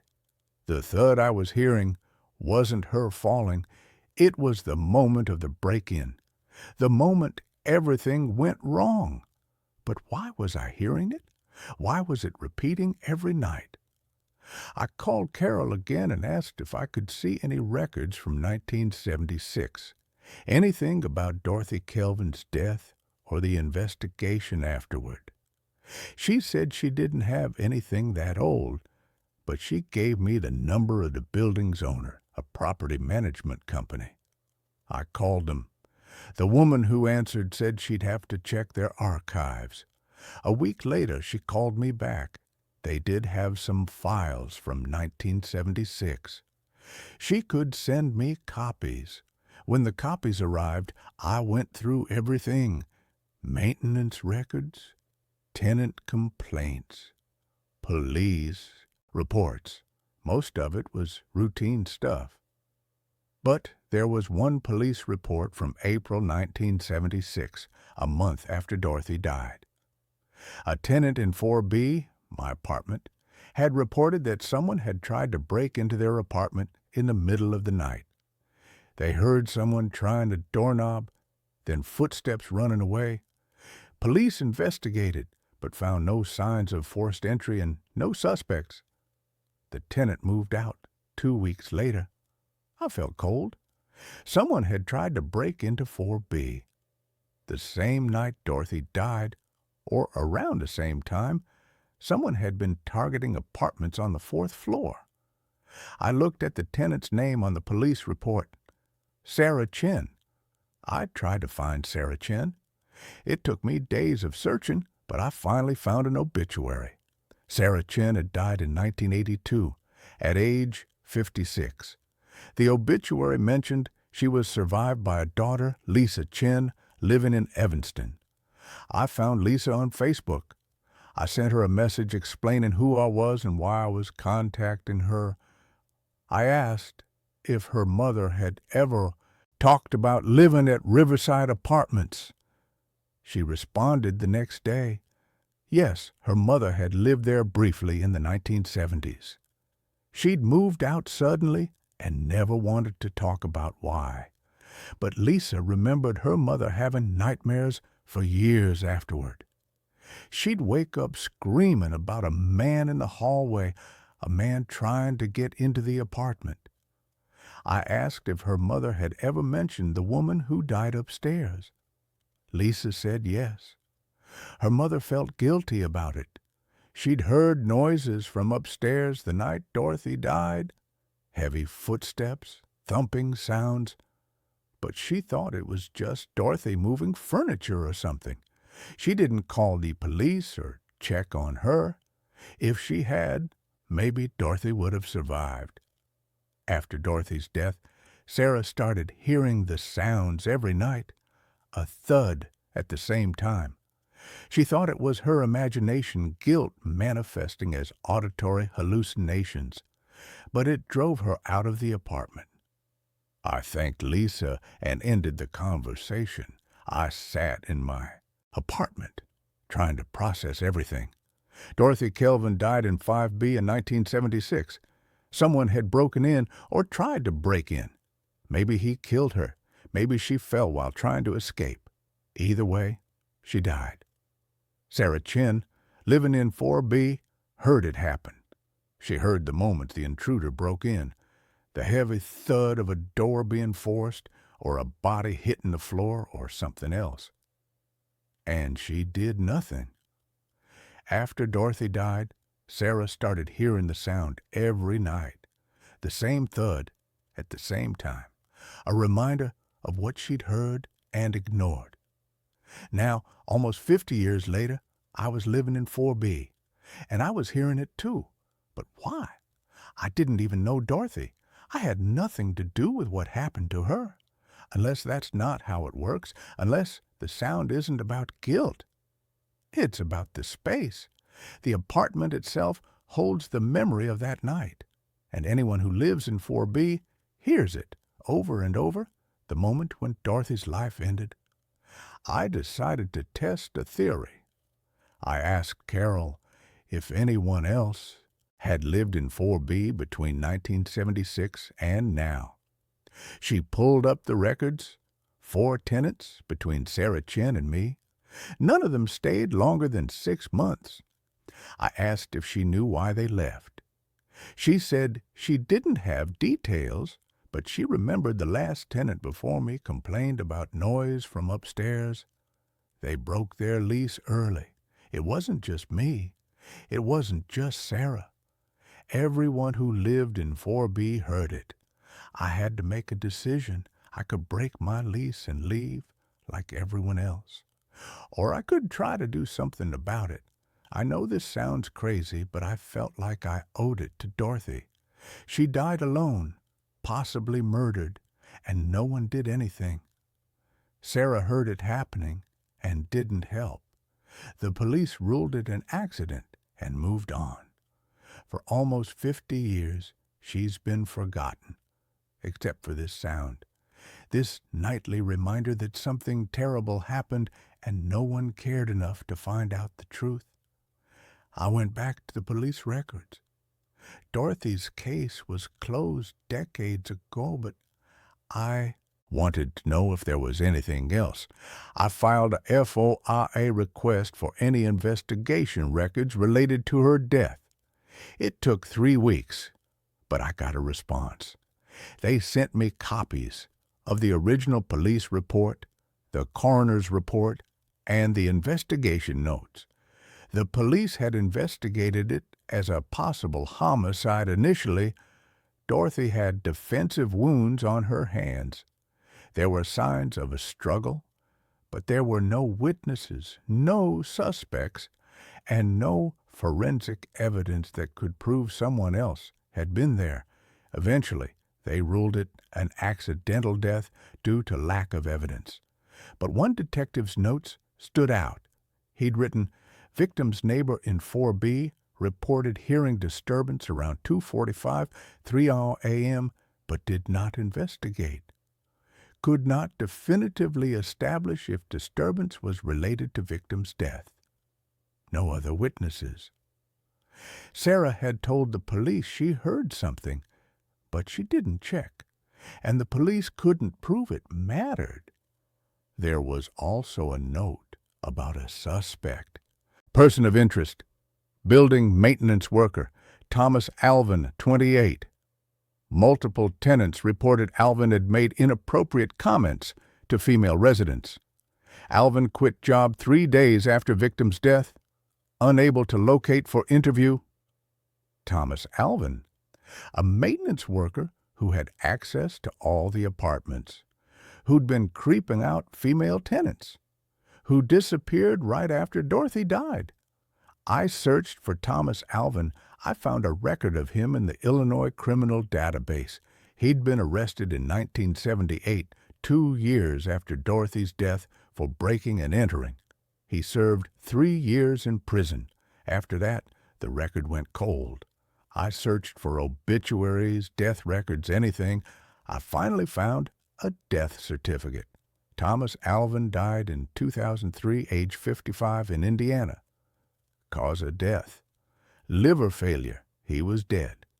If he had killed Dorothy, he'd never been punished for it. He'd lived another 27 years and died of natural causes. I don't know what I expected to happen after I found all this out. Some kind of closure, maybe. A feeling that I'd solved a mystery. But that night, at 2:47 a.m., the thud still happened. I got out of bed and stood in the middle of my room, right under where the sound came from. I spoke out loud, feeling ridiculous but needing to do something. "Dorothy, I know what happened to you. I know someone hurt you. I'm sorry no one helped you. I'm sorry you were alone." The thud came right on time. But this time, after it, I heard something else. Footsteps, light ones, walking across the floor above me. Then they stopped. My door was locked, but I heard my doorknob turn. Slowly, like someone was testing it, I stood frozen, staring at the door. The knob turned all the way, then released. The footsteps moved away down the hallway outside my apartment. I ran to the door and looked through the peephole. The hallway was empty. But on the floor, right in front of my door, there was something. I unlocked the door and looked. It was a small piece of paper, yellowed with age. On it, in handwriting that looked old-fashioned, were two words, "Thank you." I picked it up. It felt real, solid. I brought it inside and examined it. The paper was thin, fragile, like it was decades old. The ink was faded, but legible. I kept the note. I didn't know what else to do with it. That night, for the first time in 6 weeks, the thud didn't happen at 2:47 a.m. I woke up at 2:50, confused by the silence. I checked my phone. It was definitely after 2:47. The sound hadn't happened. I stayed awake until 4 a.m., waiting, but nothing. The next night, same thing. No thud. Complete silence. It's been 3 days now. The sound hasn't come back. I'm sleeping through the night for the first time since I moved in. I don't know what happened. I don't know if Dorothy somehow heard me, if acknowledging what happened to her was enough to give her peace. I don't know if ghosts are real, or if this was all some weird psychological phenomenon related to the building structure and my subconscious knowledge of its history. All I know is that it stopped. Carol called me yesterday. She said something strange happened. The contractors who were supposed to renovate 5B went in to start work, and they found something behind a loose baseboard in the bedroom, a small box, hidden there for decades. Inside the box were personal items, a bracelet, some letters, a photo, all belonging to Dorothy Kelvin. The letters were from her mother, sent right before Dorothy died.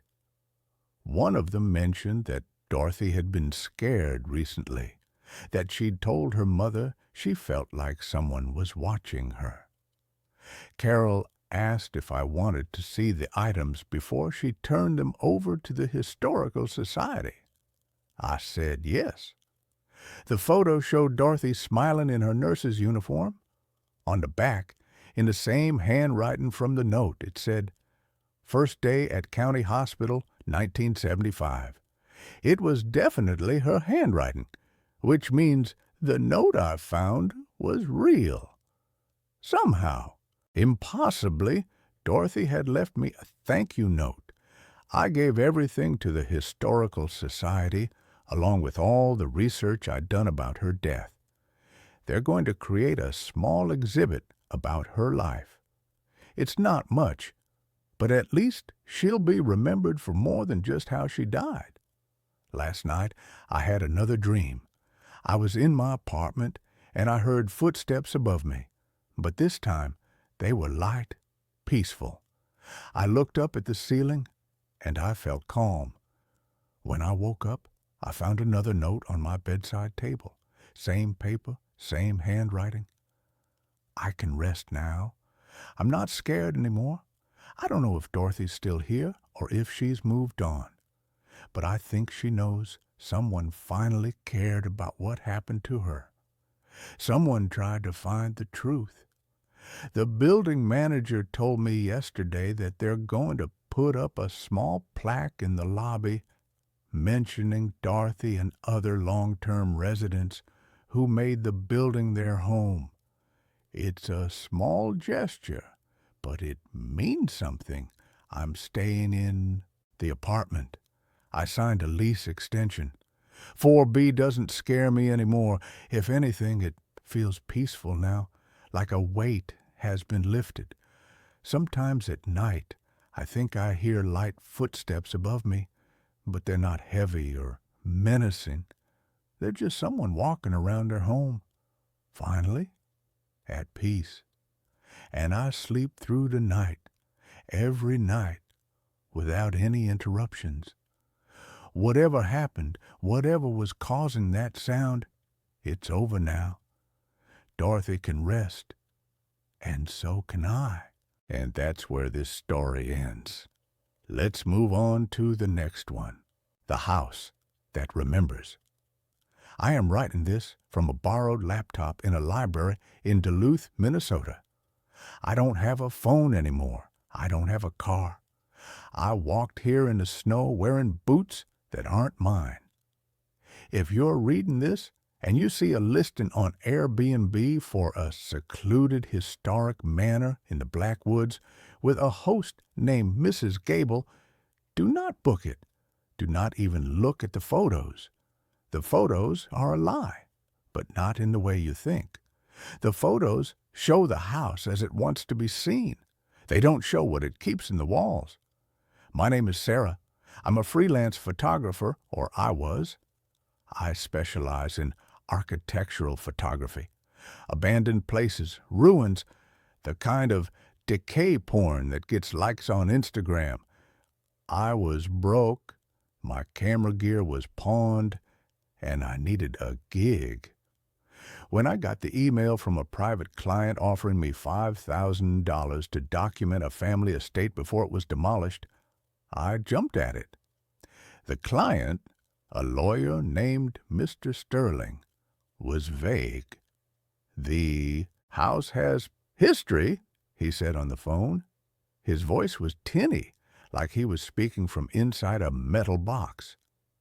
"The family wants a record of it, every room, every corner, but you must do it at night. The lighting is specific." "At night?" I asked.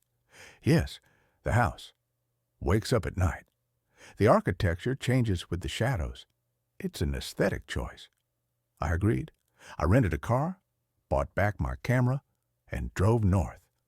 The house was located at the end of a long, overgrown driveway that wound through a forest of dead birch trees. They looked like white bones sticking out of the earth. The house itself was a monstrosity. It was Victorian, but wrong. The angles were too sharp. The windows were too narrow, like squinting eyes. It was painted a color that might have been blue once, but had rotted into a bruised purple. Mr. Sterling wasn't there. He had left a key under the mat, a heavy iron key that felt cold enough to burn my skin. I unlocked the door and stepped inside. The smell hit me first. It wasn't mold or dust. It smelled like dried flowers and old perfume, masking something underneath, something like raw meat left in the sun. The interior was pristine, dust-free. The furniture was draped in white sheets. The mirrors were covered with black cloth. I set up my gear in the foyer. It was 8 p.m.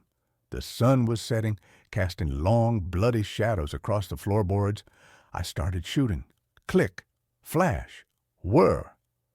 The first hour was normal. I moved from room to room, the library, the dining hall, the parlor. The house was beautiful in a grotesque way. The wallpaper was patterned with intricate vines that looked like arteries.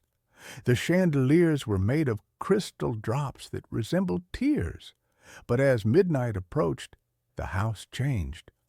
I was in the kitchen. It was a large tiled room with a massive cast-iron stove. I was setting up my tripod to capture the stove when I heard it. Clink. It sounded like silverware hitting a plate. I froze. "Hello?" Silence. I looked around. The kitchen was empty. The drawers were closed. Clink. Scrape. It came from the dining room, the room I had just left. I grabbed my tripod, wielding it like a club, and walked slowly to the dining room doorway. The room was dark. My flashlight beam cut through the gloom. The table, which had been empty 10 minutes ago, was set. There were 4 place settings: fine china, crystal goblets, silver cutlery arranged perfectly, and in the center of the table there was a roast, a steaming hot roast beef, oozing red juices onto a silver platter. My breath caught in my throat. I was alone. I had locked the door. I walked closer. The heat from the meat hit my face. It was real. I raised my camera. I had to document this. Click! The flash illuminated the room for a split second. In that split second, I saw them. Seated at the 4 chairs were figures. They were translucent, like smoke caught in glass. A man, a woman, and 2 children. They were dressed in clothes from the 1900s, but their faces were blurred, smudged, like someone had taken an eraser to a pencil drawing. Where their eyes and mouths should be, there was just smooth gray skin. The flash died. Darkness returned. I shined my flashlight at the chairs. Empty. The food was still there. I backed away, my heart hammering against my ribs. "Okay," I whispered. "Prank. Someone is messing with me." I turned to run to the front door. It was gone. Where the front door had been, there was now a wall, a solid wall covered in the artery-patterned wallpaper. I touched it. It was cold and damp. It felt like skin. I ran to the windows. They were shuttered from the outside. I tried to lift the sash, painted shut. I smashed the glass with my tripod. Behind the glass there was no outside. There were bricks, a solid wall of bricks. I was sealed in. Then the whispering started. It came from the vents, from the floorboards, from the walls themselves.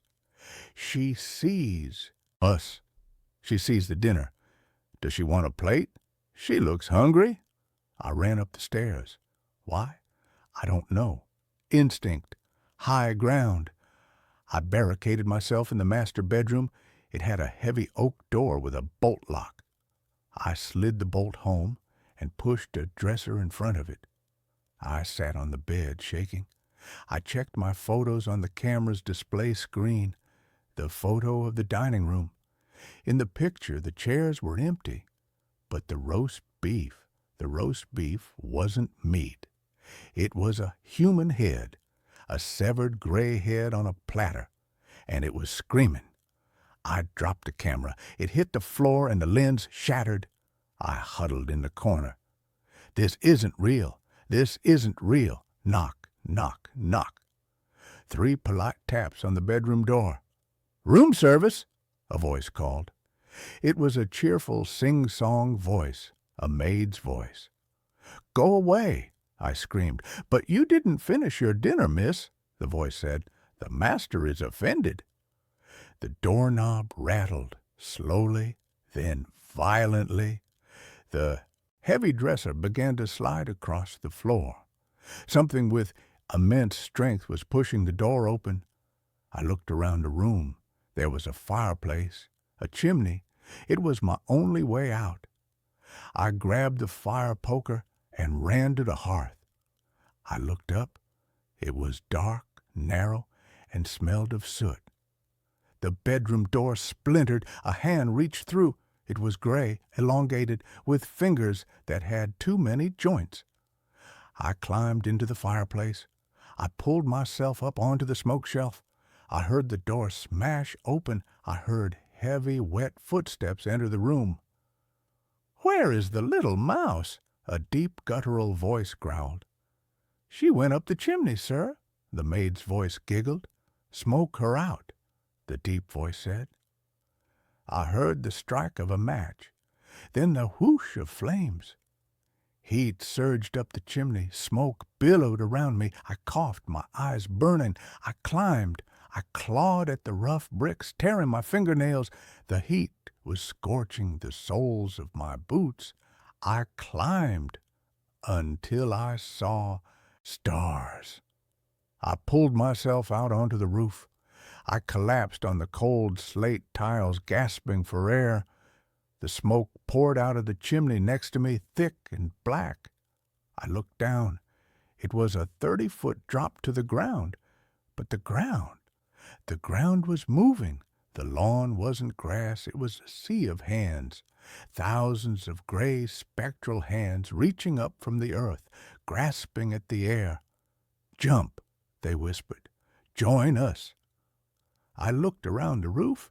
There was a trellis on the side of the house, covered in dead vines. I crawled to it. I swung my legs over the edge. As I climbed down, I looked into the windows on the second floor. In every window, a face was watching me. The smudged faces, the eraser people, they were pressing against the glass, their featureless heads tracking my movement. And behind them, in the hallway, stood a tall shadow. It wore a top hat. It held a silver platter. I reached the ground. The spectral hands grabbed at my boots, but they were weak, misty. I kicked through them. I ran to my car. I fumbled for my keys. They were gone. I must have dropped them inside. I looked at the car. The tires were slashed, all four of them, and on the hood, scratched into the paint, were words, "Stay for dessert." I didn't stop. I ran into the woods. I ran until my lungs burned. I ran until the sun came up. I found a road. A truck driver picked me up. He didn't ask questions about the soot or the blood or the fact that I was crying hysterically.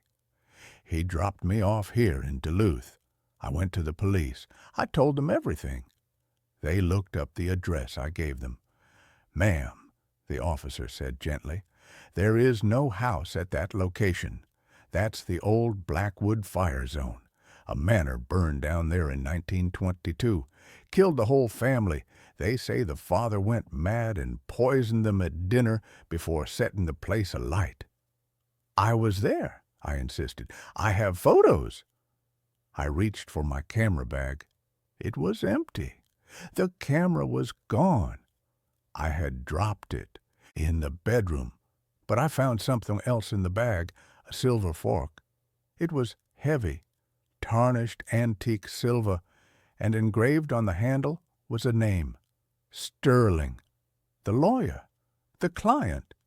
He wasn't a lawyer, he was one of them. I left the station. I pawned the fork for cash. That's how I'm surviving. But here is why I'm writing this. Here is why I am terrified. Yesterday, I bought a disposable camera to take photos for a new job listing I found. Landscape work, safe work. I developed the film at a 1-hour photo lab. The first 12 photos were just trees and lakes. But the last photo, I didn't take the last photo. It shows me, sleeping. In the motel room I stayed in last night, I'm asleep in the bed. And standing over me, looking down at my face, are the 4 smudged figures, the family, and in the corner of the room, reflected in the mirror, is the tall shadow with the top hat. He is holding a silver platter, and on the platter there is a camera lens. My broken camera lens. They followed me. They are not bound to the house. The house is just where they eat. And they are still hungry. I am leaving this laptop here. I am leaving this town. I don't know where I'm going. Somewhere crowded, somewhere bright. But I know it won't matter, because just now, as I was typing this, the librarian walked by. She smiled at me, but for a split second, her face blurred. Her eyes and mouth disappeared, leaving only smooth gray skin. And she whispered, in a voice that sounded like silverware on a plate, "Dinner is served." And that's where this story ends. Let's move on to the next one. My carbon monoxide detector has been going off every night at 3 a.m. for the past week. I don't know what to do anymore. I'm sitting in my car in a grocery store parking lot at 4 in the morning because I'm too scared to go back inside my apartment. I know how insane this sounds, but I need to write everything down before I forget again. Let me start from the beginning. I live alone in a 1-bedroom apartment on the 3rd floor of an old building in Minneapolis. I've been here for 8 months. It's not fancy, but it's mine, and the rent is cheap. I work from home doing tech support.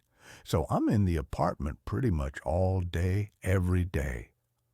About 2 weeks ago, I installed a carbon monoxide detector. I know I should have done it sooner, but I kept putting it off. My mom kept nagging me about it after her friend's husband died from a faulty furnace, so I finally ordered one on Amazon. It's one of those digital ones with a screen that shows the CO levels. I put it in the hallway between my bedroom and the living room, plugged it in, and forgot about it. Everything was fine for the first week. Then last Monday night, I woke up to the detector screaming. The alarm is loud, really loud, and it was going off right outside my bedroom. I grabbed my phone. It was 3:07 a.m. I stumbled out into the hallway and looked at the detector. The screen said 0 ppm, 0.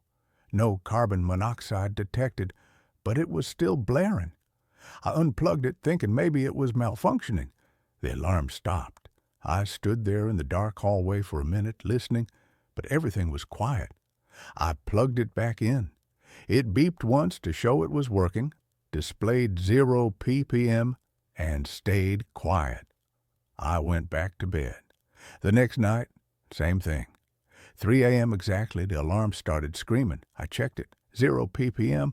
I unplugged it, waited, plugged it back in. It stopped.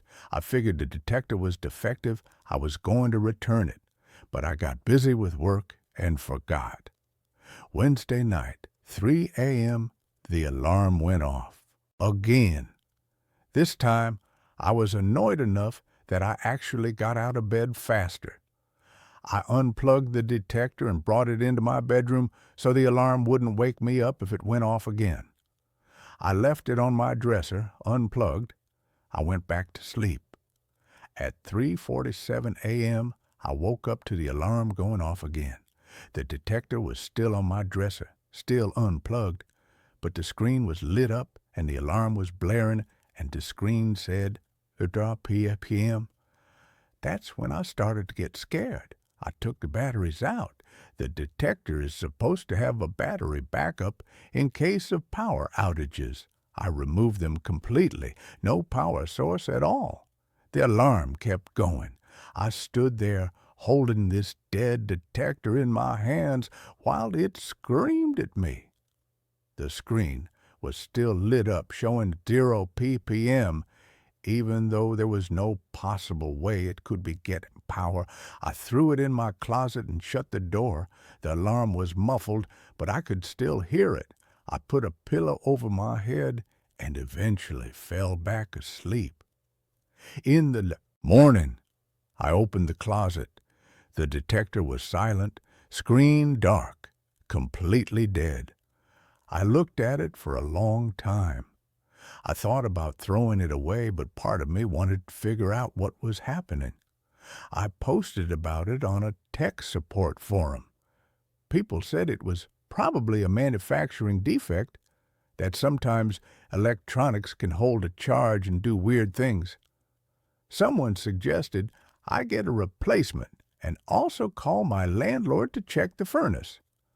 I called my landlord that afternoon. He said the furnace was inspected in September and everything was fine, but he'd send someone to check again. A maintenance guy came by on Friday. He spent 20 minutes looking at the furnace and the vents and said everything looked good. No leaks, no problems. I asked him if he'd ever heard of carbon monoxide detectors going off when they're not even plugged in. He looked at me weird and said, no. After he left, I took the detector out of my closet. I put the batteries back in and plugged it into the outlet in my living room far away from my bedroom. I wanted to see if it would go off again. Friday night, 3 a.m., it went off. I got up and checked it. 0 ppm. I unplugged it and took the batteries out again. It kept beeping for about 30 seconds, then stopped. Saturday, I bought a completely different detector from a different brand. I installed it in the hallway and put the old one in a drawer in my kitchen. Saturday night, 3 a.m., the new detector went off. I checked it. 0 ppm. But here's the thing that made my blood run cold. I could hear another alarm going off too, muffled from the kitchen. The old detector in the drawer was also going off. Both detectors, different brands, one with no power source, both going off at exactly 3 a.m., showing no carbon monoxide present. I sat on my couch with all the lights on until sunrise. I didn't go back to sleep. Sunday morning, I did some research. I looked up everything I could find about carbon monoxide detectors malfunctioning. The only thing that made sense was electromagnetic interference.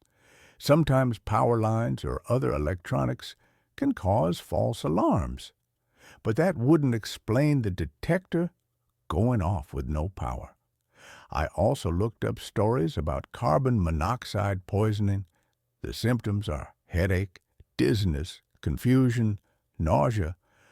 One thing that kept coming up in the articles was that CO poisoning can cause memory problems and hallucinations. I started to think, what if there really is carbon monoxide in my apartment?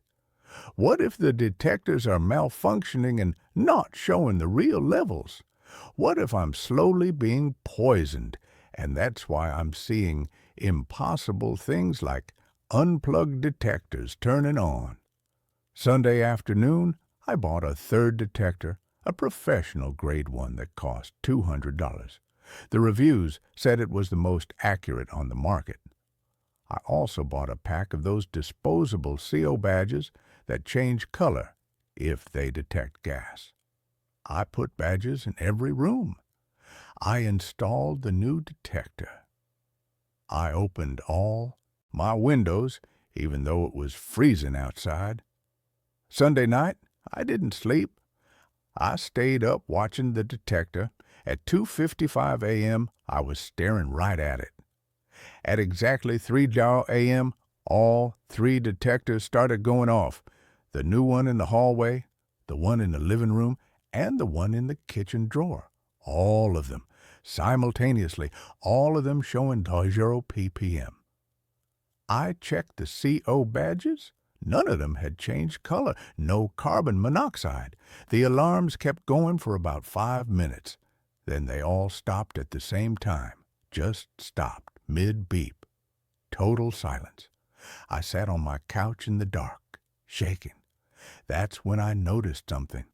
My laptop was open on the coffee table. I always close it before bed. But it was open, and the screen was on. And there was a document open in Word. I didn't remember opening a document. I walked over and looked at the screen. There was text. Pages and pages of text. I started reading it. It was a journal, my journal, entries going back months. But I don't keep a journal. I've never kept a journal. The entries were about my daily life. What I ate, what I watched on TV, who I talked to. Mundane stuff. But written in detail, like someone was documenting everything I did. I scrolled down. The entries got weirder. They started talking about hearing noises at night, about feeling watched, about losing time and finding things moved around the apartment. I don't remember any of this. I don't remember writing any of this. The last entry was from Sunday night, a few hours ago. It said, "The alarms went off again at 3 a.m., all three of them. I'm starting to understand what's happening. I'm starting to remember. I don't think I'm alone in this apartment. I don't think I've ever been alone here." My hands were shaking so badly I could barely scroll. I kept reading. I found the photos today. They were in a folder on my desktop labeled "Do Not Open." I don't remember creating that folder. I opened it anyway. There were pictures of me sleeping. Hundreds of them, taken from different angles in my bedroom, some from last week, some from last night. Someone has been in my room while I'm sleeping, taking pictures. I immediately opened my desktop folders. There it was. A folder labeled Do Not Open. I clicked on it. Photos. So many photos. All of me. Sleeping in my bed, sitting at my desk, cooking in the kitchen, watching TV. Some were taken from inside my apartment, from angles that shouldn't be possible unless someone was standing right next to me.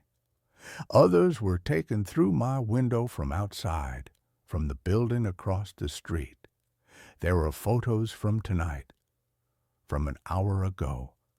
Me sitting on the couch with all the lights on, holding my phone. Someone was watching me right now. I ran to the window and looked out. The building across the street was dark, but I could see one window with a faint light. Third floor, directly across from my apartment. I grabbed my phone and called 911. I told them someone was stalking me, that someone had been in my apartment taking pictures. They said they'd send an officer. While I waited, I kept reading the journal. The entries got more disturbing. I think I'm losing time. I'll be working and then suddenly it's hours later and I don't remember what happened. I found a video on my phone today. I don't remember recording it. It's 47 minutes of me just sitting at my desk, staring at the wall, not moving, just sitting there. I watched the whole thing. I never blinked. Not once in 47 minutes. I checked my phone. I found the video. I couldn't watch it. I couldn't watch myself sitting there like that. The detectives are trying to warn me. The 3 a.m. alarms, that's when they come into my apartment. That's when I'm most vulnerable, in the deepest part of sleep. The detectors can sense them, even if they can't detect carbon monoxide. They're sensing something else. No, that was crazy. That didn't make any sense. But what did make sense? Detectors going off with no power, detectors going off with no gas present, photos of me that I didn't take, a journal I didn't write. The police arrived around 4:30 a.m. 2 officers. I showed them everything, the detectives, the photos, the journal. They looked at each other with expressions I couldn't read. They searched my apartment. They checked the closets, under the bed, the bathroom. Nothing. No signs of forced entry, no signs that anyone had been there besides me. They asked if anyone else had a key to my apartment. No, just me and the landlord. They asked if I'd been feeling okay, if I'd been stressed, if I was taking any medications. I said no. I said I was fine, but I could tell they didn't believe me. One of the officers took my laptop to look at the photos more carefully. He opened the folder. It was empty. All the photos were gone, deleted in the last 10 minutes, according to the file properties. "Is this some kind of prank?" he asked. "No, I swear they were just there, hundreds of photos." They looked at each other again. The other officer found my journal document still open in Word. He started reading it out loud. But it wasn't the same. The entries were different now. Normal entries about normal things. Nothing about being watched or losing time. Nothing about photos. "This seems like a pretty standard journal," he said. "That's not what it said before. It was talking about someone being in my apartment." They asked if I'd been drinking or using drugs. I said no. They asked if I'd considered talking to someone, maybe a therapist. They gave me a card for a crisis hotline. They left around 5 a.m. They said to call if anything else happened, but I could tell they thought I was having some kind of breakdown. After they left, I checked my laptop again. The journal was still open. I read through it again.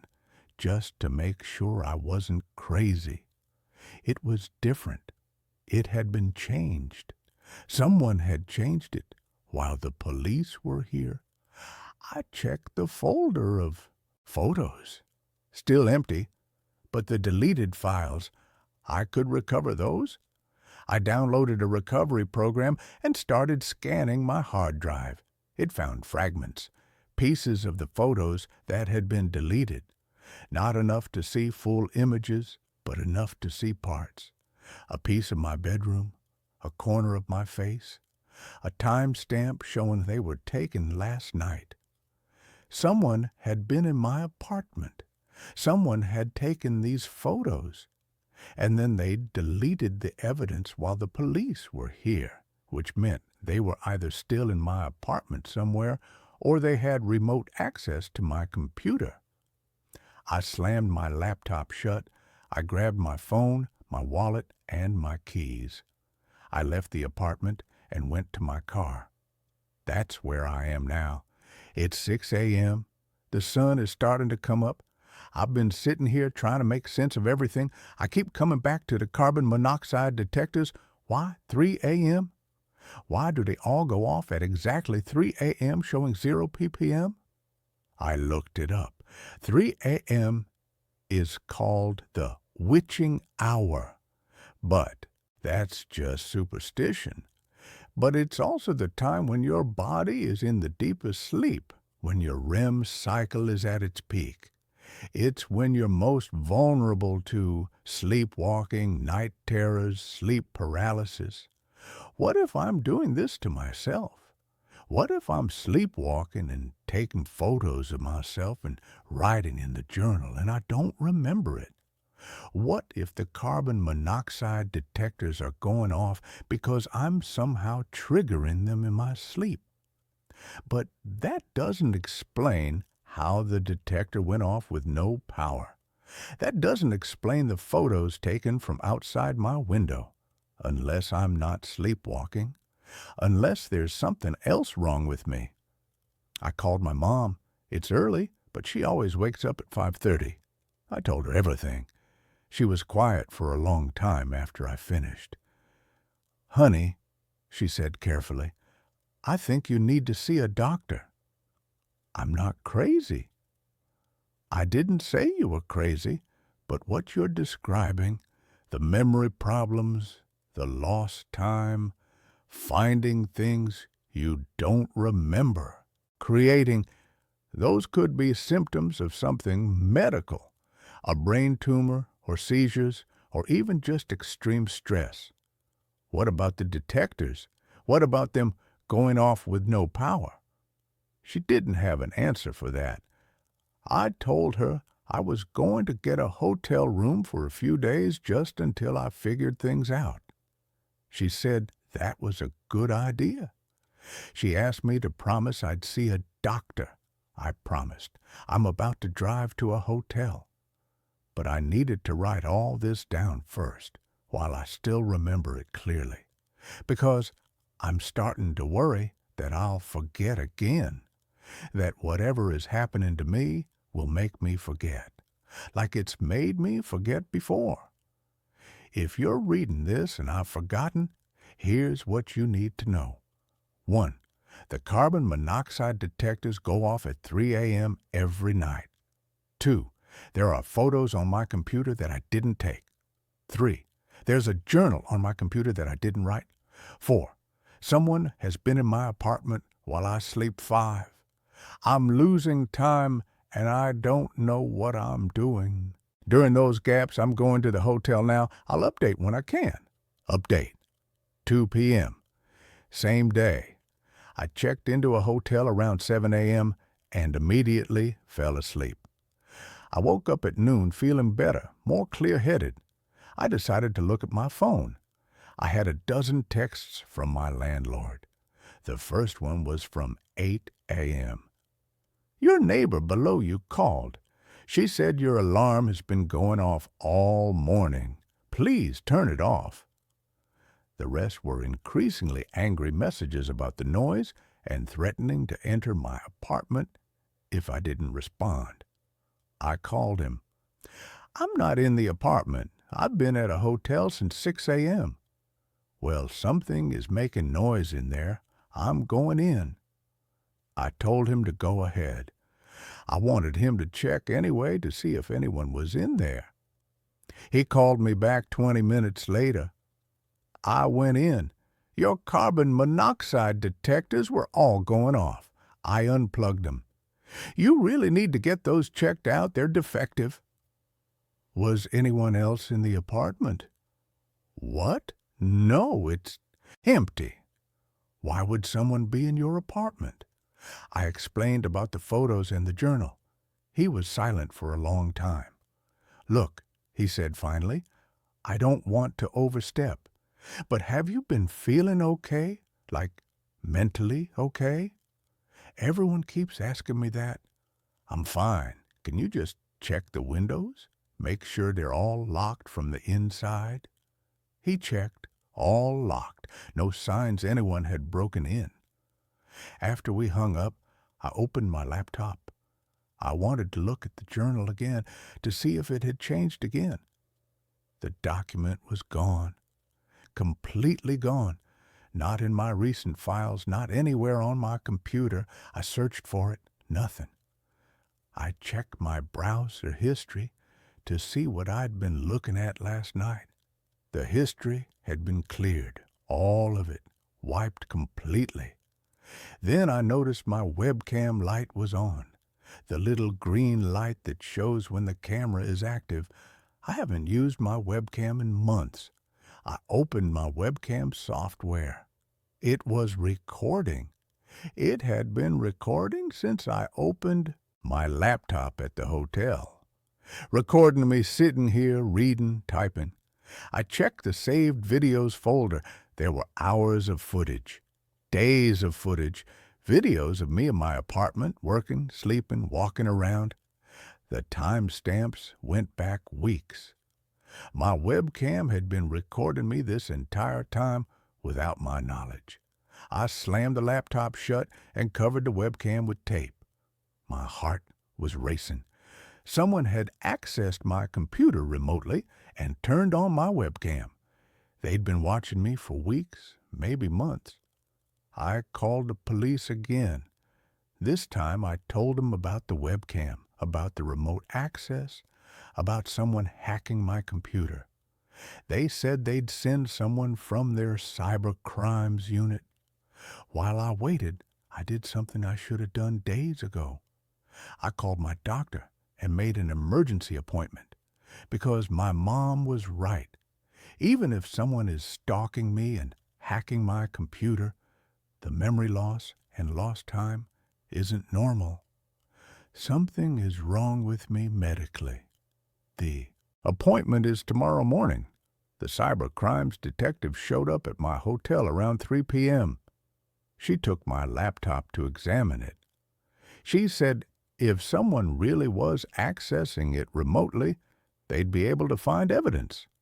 She asked me the same questions everyone asks. Have I been feeling stressed? Any medications? Any history of mental illness? I told her no, but I'm seeing a doctor tomorrow, just to rule things out. She said that was smart. She also said something that scared me. She said that in cases like this, where someone has access to your computer, they can also have access to your phone. They can track your location, read your messages, even listen through your microphone. I'm writing this update on a public library computer because I'm too afraid to use my phone anymore. I don't know who's watching me or why. I don't know what's real and what I'm imagining. I don't know if I'm sick or being stalked or both. All I know is that I can't go back to that apartment. Not yet. Maybe not ever. Final update. 1 week later. I'm writing this from my mom's house in Wisconsin. I left Minneapolis 4 days ago, and I'm not going back. The doctor's appointment revealed something I wasn't expecting. I have a brain tumor. It's small, benign, located in my temporal lobe. The neurologist said it's been there for a while, probably years, slowly growing. It's in a location that can cause memory problems, hallucinations, seizures, and something called confabulation, where your brain creates false memories to fill in gaps. The tumor explains a lot. The lost time, the confusion, finding things I didn't remember creating. It's possible I was doing things in a fugue state and not remembering them afterward. The cybercrimes detective called me yesterday. They analyzed my laptop. There was no evidence of remote access, no malware, no spyware, no indication that anyone had hacked into my computer. The webcam recordings were all started manually. By me. I just didn't remember doing it. The photos that I thought were of me sleeping, they analyzed the metadata, all taken by my phone, from angles consistent with me setting up the phone and taking the photos myself. The journal entries, the writing style matched samples of my other writing. It was me. I wrote all of it. I don't remember any of it, but apparently I did it all myself. The landlord checked my apartment again with police present. No signs anyone else had been there. No cameras, no listening devices, nothing. He checked the building across the street, too. The window I thought I saw a light in. That apartment has been vacant for 3 months. The carbon monoxide detectors, the landlord took them all to be tested by a professional. They're working perfectly, no defects. He installed new ones, and they haven't gone off since I left. The police think I was triggering them myself. In my fugue states, I was unplugging them, removing batteries, moving them around. That's why they seem to be going off with no power. I was the one making them go off manually and then not remembering it. 3 a.m. was probably when I was sleepwalking or having seizures related to the tumor. Everything has a rational explanation. Everything was me. I'm scheduled for surgery next month to remove the tumor. The doctors say that once it's gone, the symptoms should stop. The memory problems, the hallucinations, all of it. But here's the thing I can't stop thinking about. I got mail forwarded from my Minneapolis apartment yesterday. In with the bills and junk mail was a large manila envelope, no return address. Inside was a note and a USB drive. The note said, "You were right to leave. I'm sorry I scared you. I was only trying to warn you." I plugged the USB drive into my mom's laptop after she ran every security scan known to man. On the drive was a single video file. It was security camera footage from the hallway outside my apartment. Time-stamped from 2 weeks ago, the night the detectors started going off. The footage shows my apartment door. For hours, nothing happens. Then at 2:55 a.m., someone walks up to my door. They're wearing dark clothes, and their face is covered. They stand outside my door for a few minutes, just standing there. Then they pull out a key and unlock my door. They go inside. They're in there for exactly 12 minutes. Then they come back out, lock the door behind them, and walk away. This happens every night for a week on the footage, always between 2:55 and 3:15 a.m., always the same person, always with a key. I showed the footage to the police. They contacted my landlord. He swears only he and I have keys to that apartment. He changed the locks when I moved in. There are no other copies. But someone had a key. Someone was coming into my apartment every night, and I was so deep in tumor-induced sleep that I never woke up. The police are investigating. They're pulling more security footage from the building. They're interviewing neighbors. They think it might be a maintenance worker or previous tenant who kept a copy of the old key before the locks were changed, or maybe it's someone else entirely. The tumor surgery is in 3 weeks. After that, maybe I'll remember. Maybe my brain will work properly and I'll be able to piece together what was real and what I imagined. But I keep thinking about that note. I was only trying to warn you. Warn me about what? About myself and what I was doing in my fugue states? About the person who was breaking into my apartment? About something else entirely? I don't know. And the scariest part is that I might never know, because even after they remove the tumor, even after my memory comes back, I'll never be sure what was real. I'll never know which parts were my sick brain creating false memories and which parts actually happened. Was there really someone in my apartment? Or did I create that memory to explain the missing time? Were the carbon monoxide detectors really going off? Or did I just think they were? Was someone watching me? Or was I watching myself and forgetting it? I can't trust my own memories anymore. I can't trust my own brain. And that's scarier than any stalker could ever be. The one thing I know for certain is this: I'm never going back to that apartment. Whatever was happening there, whether it was all in my head or whether someone really was coming into my home every night while I slept, I can't live with that uncertainty. My mom says I can stay here as long as I need to. After the surgery, I'll figure out what comes next, but right now, I'm just trying to hold on to what's real. Trying to trust that the doctors know what they're doing.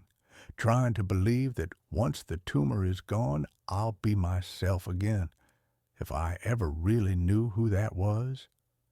If you're reading this and you're experiencing anything similar, memory loss, lost time, finding things you don't remember creating, please see a doctor. Don't do what I did and let it go on for months. Get help immediately, because you might have a tumor, or you might have someone breaking into your home every night, or both, and you won't know which until it's too late. And that's where this story ends. Let's move on to the next one. I downloaded an app to record my sleep talking. It recorded a conversation between me and someone under my bed. I am a rational man. I work in logistics.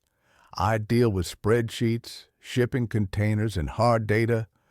I don't believe in ghosts. I don't believe in demons. And I certainly didn't believe that my one-bedroom apartment on the 5th floor of a secure complex was anything other than a box of drywall and IKEA furniture. I started using the app, SleepSpeak, about 3 weeks ago. My girlfriend, Emily, had stayed over a few times and complained that I was mumbling in my sleep. She said it was creepy, that I sounded like I was arguing with someone. She broke up with me for unrelated reasons, or so she said, but the comment stuck. I wanted to know what I was saying. Was it stress? Suppressed anger? Apnea? The app is simple. It runs in the background. It uses a noise gate to ignore silence and the hum of the air conditioner, only recording when it detects distinct vocal frequencies.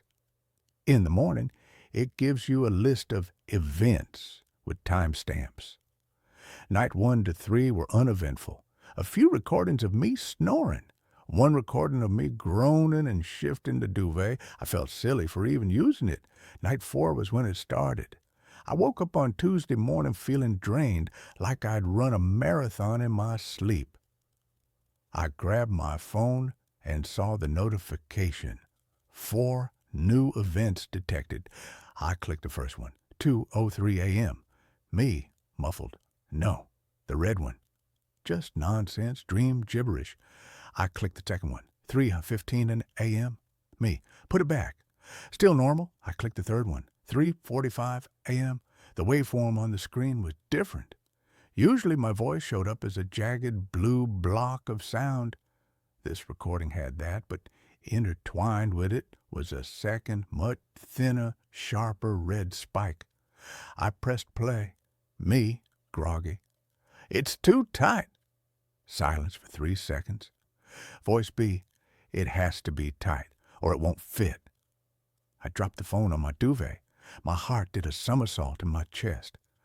I sat there in the morning light, staring at the screen. The voice, it wasn't Emily. It wasn't a neighbor shouting through the wall. It was a whisper, a dry, rasping whisper. And the audio fidelity was terrifying. It sounded like the source was inches from the microphone. My phone charged on my nightstand right next to my head. I played it again. It has to be tight or it won't fit. The voice sounded genderless. It sounded like dead leaves skittering on pavement. I searched the apartment immediately. I checked the closets, the shower, the utility cupboard. Nothing. The windows were locked. The front door was dead bolted. I live alone. I told myself it was interference. Maybe the app picked up a radio frequency, a crossed line. I deleted the app. I went to work. But by the time I got home, the curiosity was eating me alive. I'm a data guy. Anomalies bother me. If it was interference, I could prove it. I re-downloaded the app. I also bought a standalone digital voice recorder, a high-end Sony model I used for meetings. I placed the phone on the nightstand and the Sony recorder on the floor, sliding it halfway under the bed. My bed is a heavy wooden frame that sits about 6 inches off the ground. Just enough space for dust bunnies and lost socks. Night 5. I didn't sleep well. I lay there listening to the settling of the building. Eventually, exhaustion took over. I woke up and went straight to the devices. The app showed 12 new events. The Sony recorder showed continuous audio, but marked spikes in decibels. I synced them up on my laptop. Event 1, 1:15 a.m. Me. Where are you going? Voice BR from under the bed. Just checking the seams. Go back to sleep, Caleb. I stopped the playback. I felt like I was going to throw up. It knew my name. The audio from the Sony recorder, the one on the floor, was clearer. The voice wasn't coming from the room. It was coming from above the recorder. It was coming from the underside of the mattress. I listened to the rest. It was a conversation, a long, mundane, terrifying conversation. 2:30 a.m. Me. Is it morning? Voice B. Not yet. 2 more hours. You need to rest the vessel. Me. Okay. 3:45 a.m. Me. It itches. Voice B. I know. The stretching is the hardest part. I'll apply more salve. Sound. A wet, slapping sound. Like raw meat being dropped on a counter. Slap. Slap. I stood up and backed away from the bed. I looked at the mattress. It was a standard memory foam mattress I'd bought online a year ago. I grabbed a pocket knife from my dresser. I stripped the sheets off. I flipped the mattress over. The underside was pristine. White fabric, no tears, no holes, no stains. I felt like I was losing my mind. Was I pranking myself? Was I doing a ventriloquist act in my sleep? I decided to stay awake. Night 6. I drank 3 Red Bulls. I set up a camera on a tripod in the corner of the room, pointing at the bed. I sat in my gaming chair with the lights on, determined to catch this thing. 3 a.m. passed. 4 a.m. passed. Nothing happened. The room was silent. At 5 a.m., my eyes were burning. I blinked, just a long, slow blink. When I opened them, sunlight was streaming through the blinds. I panicked. I looked at the clock. 9:30 a.m. I had fallen asleep in the chair. I rushed to the camera. It was off. The battery was dead. That was impossible. I had plugged it into the wall AC adapter. I checked the outlet. The plug had been pulled. I checked the Sleep Speak app on my phone, which was still on the nightstand. One new event. Time, 5:02 a.m., 2 minutes after I closed my eyes. I pressed play. Voice B. He is trying to see us. Me. Voice sounded different, flatter. He is scared. Voice B. He should be. We are not ready for the transfer. The skin is still too tight around the shoulders. Me. I will eat more. Expand the surface area. Voice B. Good. Now, delete the video. I heard the sound of footsteps on the recording. My footsteps. And that's where this story ends. Let's move on to the next one. I took a job as a diver for a deep-sea data center. The servers are overheating, but the water is freezing. The ocean is not silent. That is the first lie they tell you. When you are 400 feet down in the saturation zone, the ocean is a cacophony. You hear the clicking of shrimp, the groaning of tectonic plates, the mechanical whine of your own rebreather, and the thrum of the umbilical that connects you to the surface. I work for a company called Hydratech. We maintain the Black Reef. It sounds like a pirate hideout, but it's actually a server farm. Microsoft, Google, Amazon, they all started sinking their data centers years ago. It's smart. The ocean provides free cooling, and the pressure acts as natural security. Who's going to hack a server that's at the bottom of the Atlantic? But the Black Reef is different. It's not a commercial pod. It's a private contract. No logos on the hull. Just a black titanium sphere, the size of a football stadium, resting on the abyssal plain. I live in the habitat, a pressurized capsule anchored 50 yards from the sphere. I share it with one other diver, Miller. We spend 28 days down here, breathing a mixture of helium and oxygen that makes our voices sound like cartoon chipmunks. The job is supposed to be easy. Inspect the external cables. Swap out the coolant pumps. Scrub the barnacles off the sensor arrays. Have you checked the thermals on Sector 7? Miller asked me over the comms. We were sitting in the habitat, eating paste from a tube. Yeah, I said. It's running hot, 180 degrees. The water around the hull is boiling. That's impossible, Miller said. The ambient temp is near freezing.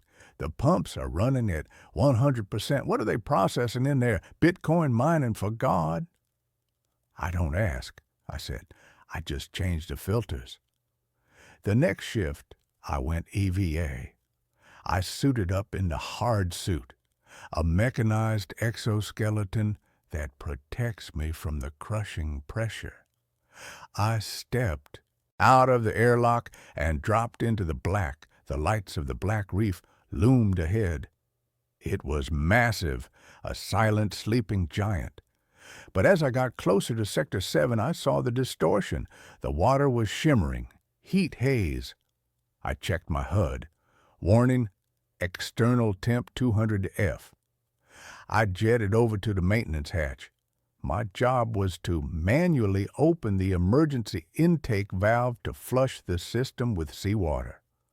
I grabbed the wheel with my robotic manipulator claw. I paused. There was a sound coming through the hull. Usually servers hum, a steady electrical drone. This wasn't a hum. It was a scream. It sounded like a million voices screaming in unison, sped up until it was a high-pitched whine.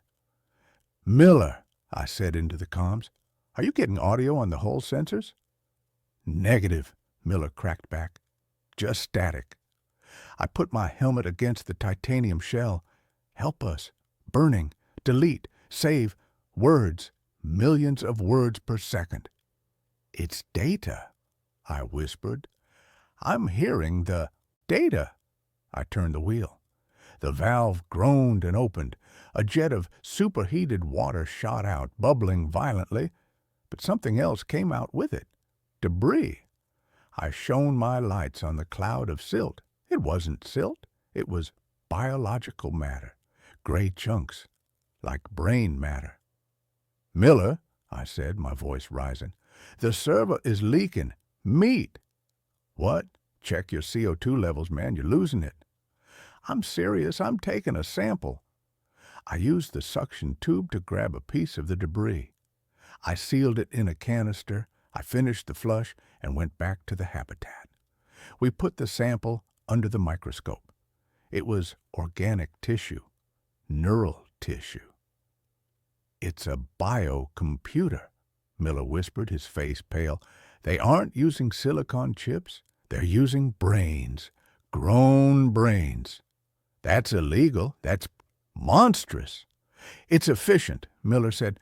"Parallel processing. Neurons are faster than transistors." We stared at the gray lump in the petri dish. It was pulsing, just slightly. That night, the lights in the habitat flickered. The comm screen lit up. Incoming message.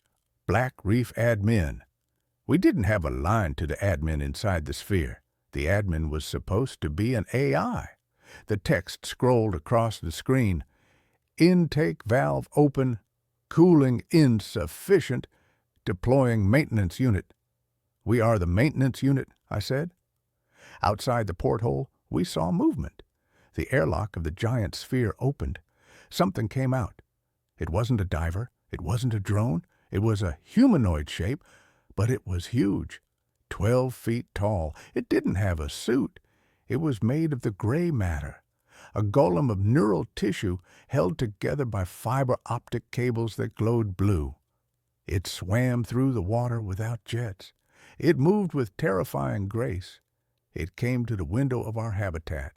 It didn't have a face, just a smooth surface of gray brain tissue. It raised a hand and tapped on the glass. Tink, tink. The glass is 3 inches of reinforced polycarbonate. It can withstand the pressure of the ocean.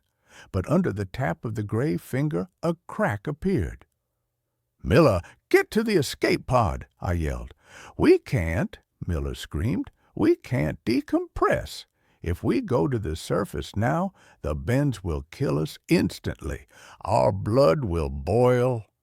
"Better than that thing getting in." The creature tapped again. The crack widened. Water started to spray in, a high-pressure mist that cut like a knife. The comms screen flashed again. "Processor overheating. Expansion required. Harvesting local nodes." "Local nodes," I whispered. "That's us. It wants our brains." The glass shattered. The ocean rushed in.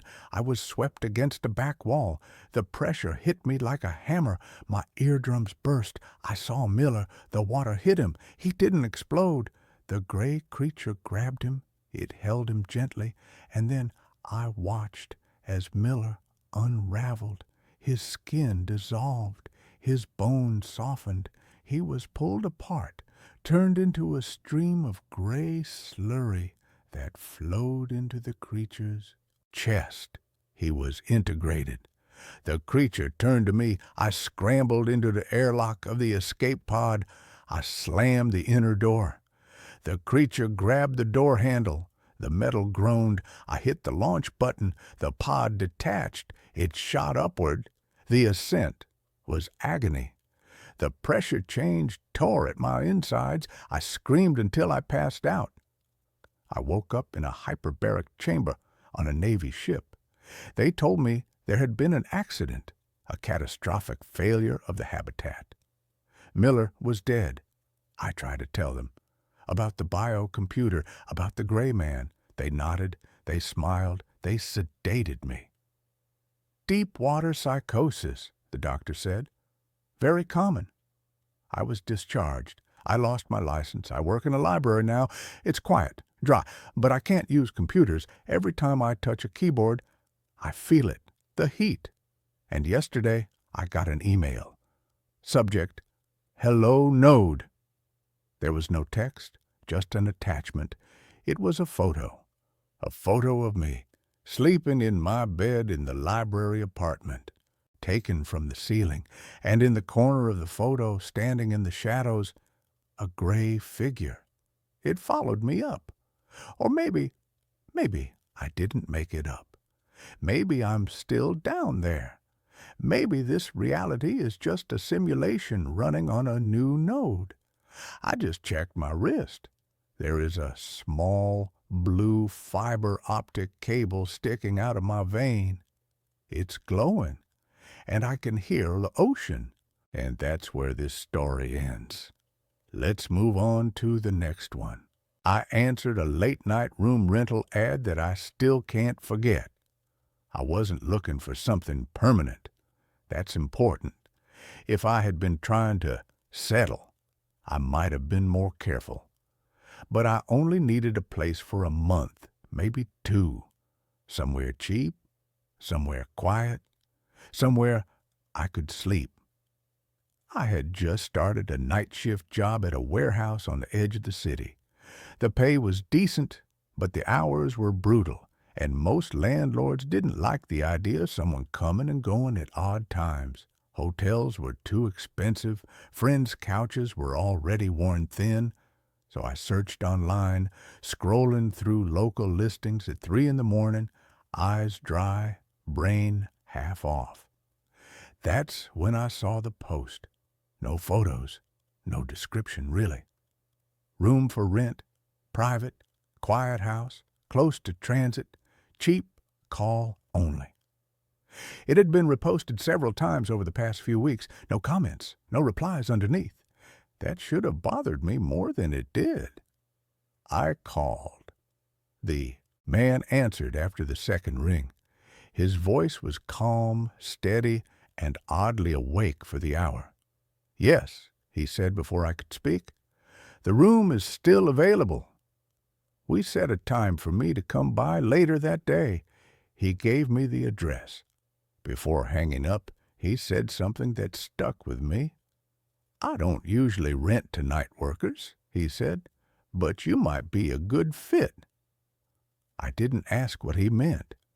The house was in an older part of the city, one of those neighborhoods that used to be nice and then got forgotten instead of ruined. Tall trees, narrow streets, homes built close together, each one slightly different, like they were designed by memory instead of plans. The house itself was tall and narrow, with dark siding and a porch that leaned just a little to the left. Nothing was broken, nothing was boarded up. It just felt off, like it was holding its breath. The man opened the door before I knocked. Up close, he looked older than I expected. Late 60s, maybe early 70s. Gray hair combed neatly back, clean clothes, no smell of smoke or alcohol. His eyes were alert, but tired. "You're right on time," he said. Inside the house was very quiet. Not peaceful quiet, empty quiet. Like sound, didn't like being there. No TV noise, no radio, no hum of appliances. Even the refrigerator didn't make a sound. I became very aware of my own breathing. He showed me the room upstairs, small but clean. A bed, a dresser, a desk, a single window facing the side yard. The lock on the door worked, which made me feel better. The price was lower than anything else I'd seen. "Any rules?" I asked. He hesitated. "Yes," he said. "Please don't leave your room between midnight and 4 a.m. And if you hear anything unusual, ignore it." I smiled, thinking he was trying to scare me. He didn't smile back. I moved in that night. The first few days were normal enough. I worked, came home, slept during the day. The house stayed quiet, too quiet. I never heard the owner move around. I never heard him cook, shower, or watch TV. Sometimes I wondered if he left at all.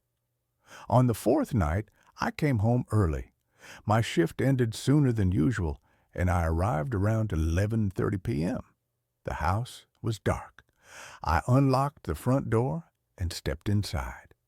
As soon as I closed it behind me, I felt it. That feeling you get when you realize you're not alone. I stood still, listening. From upstairs came a faint sound, slow footsteps, bare feet, moving carefully like whoever it was didn't want to be heard. I assumed it was the owner and started up the stairs. Halfway up, the footsteps stopped. Then they turned around. They came toward the stairs. I froze.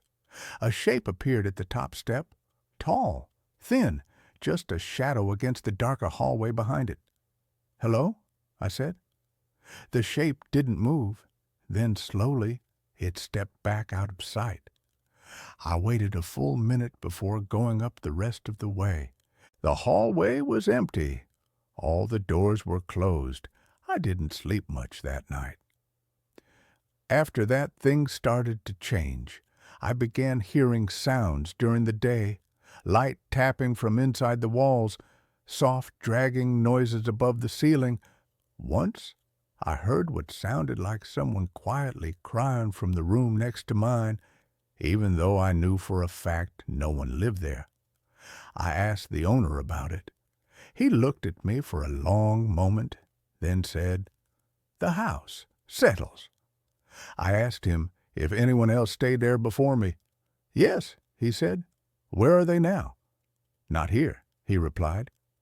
That was the end of the conversation. The first really bad night happened a week later. I woke up at 2:14 a.m. to the sound of someone whispering my name. Not shouting, not calling, whispering right outside my door. I lay completely still, heart pounding, staring at the dark shape of the door. The whisper came again, slower this time, like whoever was saying it was tasting. The sound, my name, then a soft knock, one knock, then another. I held my breath. The handle turned slightly, stopped, then turned back. Footsteps moved away down the hall. In the morning, I found scratches on the outside of my door, long, thin marks, like fingernails dragged down the wood. I didn't tell the owner. Sleep became difficult. When I did sleep, I dreamed of the house, hallways that stretched to toggle, doors that opened into rooms that didn't exist, people standing in corners facing the walls, whispering to themselves. One night, I woke up standing in the hallway. I don't remember getting out of bed. I was barefoot, facing the stairs, my body stiff like it didn't belong to me. From downstairs came a low sound like slow breathing, but deeper than a person's. I went back to my room and locked the door. The next morning, the lock was open. I started counting the footsteps. There were always more than one set, sometimes two, sometimes three. Once, I counted at least 6, moving in different directions, stopping and starting like they were confused or arguing silently. They never went downstairs between midnight and 4. They only stayed on my floor. One night, I heard them go into the empty room at the end of the hall. I heard the door open. I heard something heavy dragged across the floor. Then I heard crying. It sounded close, familiar. It sounded like me. I decided to leave. I packed my bags at noon and planned to go straight to a motel after my shift. I just needed one more night. That night, the house felt different, heavier. The air was warm and smelled faintly metallic, like blood. At exactly midnight, the footsteps started all at once, running, doors opening and closing, whispering turning into low, urgent murmurs. My doorknob shook violently. Something hit the door hard enough to make the frame crack. I screamed for the owner. The noise stopped instantly. The hallway went silent. I opened the door. At the end of the hall, the owner stood at the top of the stairs. They know you're leaving, he said calmly. I asked him what they were. He sighed, like someone tired of explaining the same thing over and over. This house attracts people who don't want to be alone, he said. Sometimes they stay longer than their bodies do. I asked him why he rented rooms here. He looked at me with something close to pity. Someone has to feed the house, he said. The lights went out. Hands grabbed me from behind, cold hands. Too many fingers. I don't remember how I got out. I woke up in my car, parked 3 blocks away, my bags in the back seat. My phone said it was 4:07 a.m. I never went back. I still hear footsteps at night. Not every night, just when I'm alone. They stop outside my bedroom door and wait. And sometimes, just before I fall asleep, I hear the owner's voice in my head, calm and steady. You were a good fit. And I know the house is still hungry. And that's where this story ends. Let's move on to the next one, the night shift. I am writing this down because I need someone to believe me, even if I never go back to that place again. I was broke. That is the only reason anyone takes the graveyard shift at a place like Ironclad Self-Storage. I was 23, living in a basement apartment that smelled like mold, and I had exactly $12 in my bank account. When I saw the ad online, Night Watchman, immediate start, cash pay, I didn't ask questions. I didn't ask why the last guy quit. I didn't ask why the pay was so high for sitting in a chair. The facility was located at the edge of town, where the paved roads turned into gravel and the streetlights stopped working.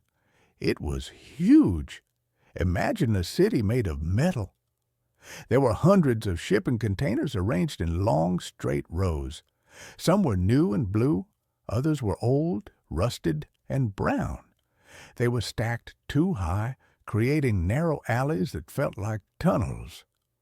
My station was a small white shack at the main gate. It was basically a tin can with a window. Inside, there was a desk, a rolling chair with a broken wheel, a coffee maker that burned everything, and a bank of 6 security monitors. It's easy, the manager, Mr. Garrick, told me on my first night. He was a sweaty man who wouldn't look me in the eye. Do your rounds every 2 hours. Shine your light down the rows. Check the locks.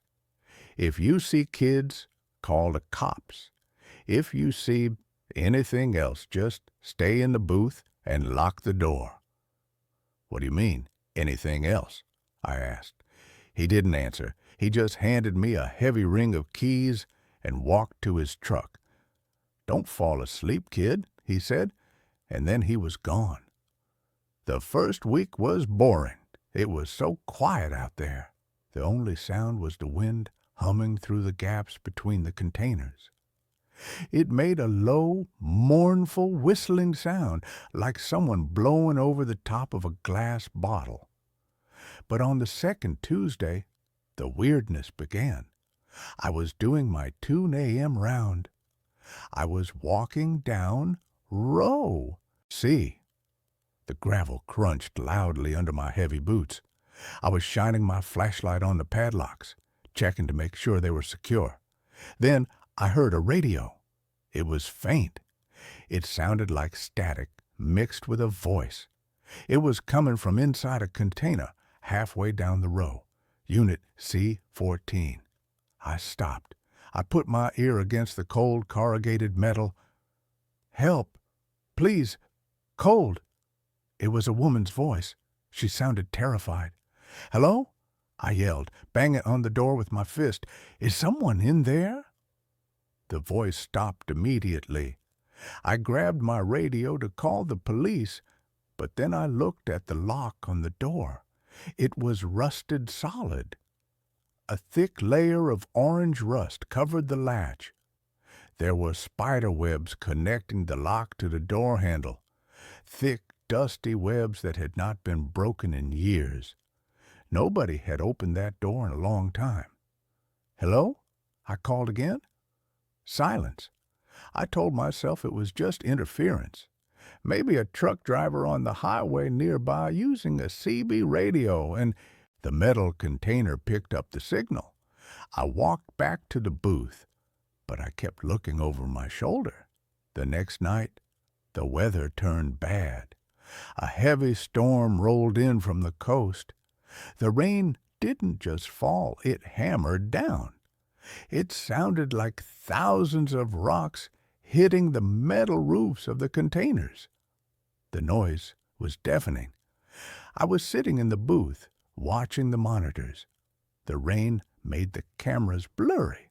The black and white screens were just gray static and dark shapes. Then the phone in the booth rang. I jumped. I stared at it.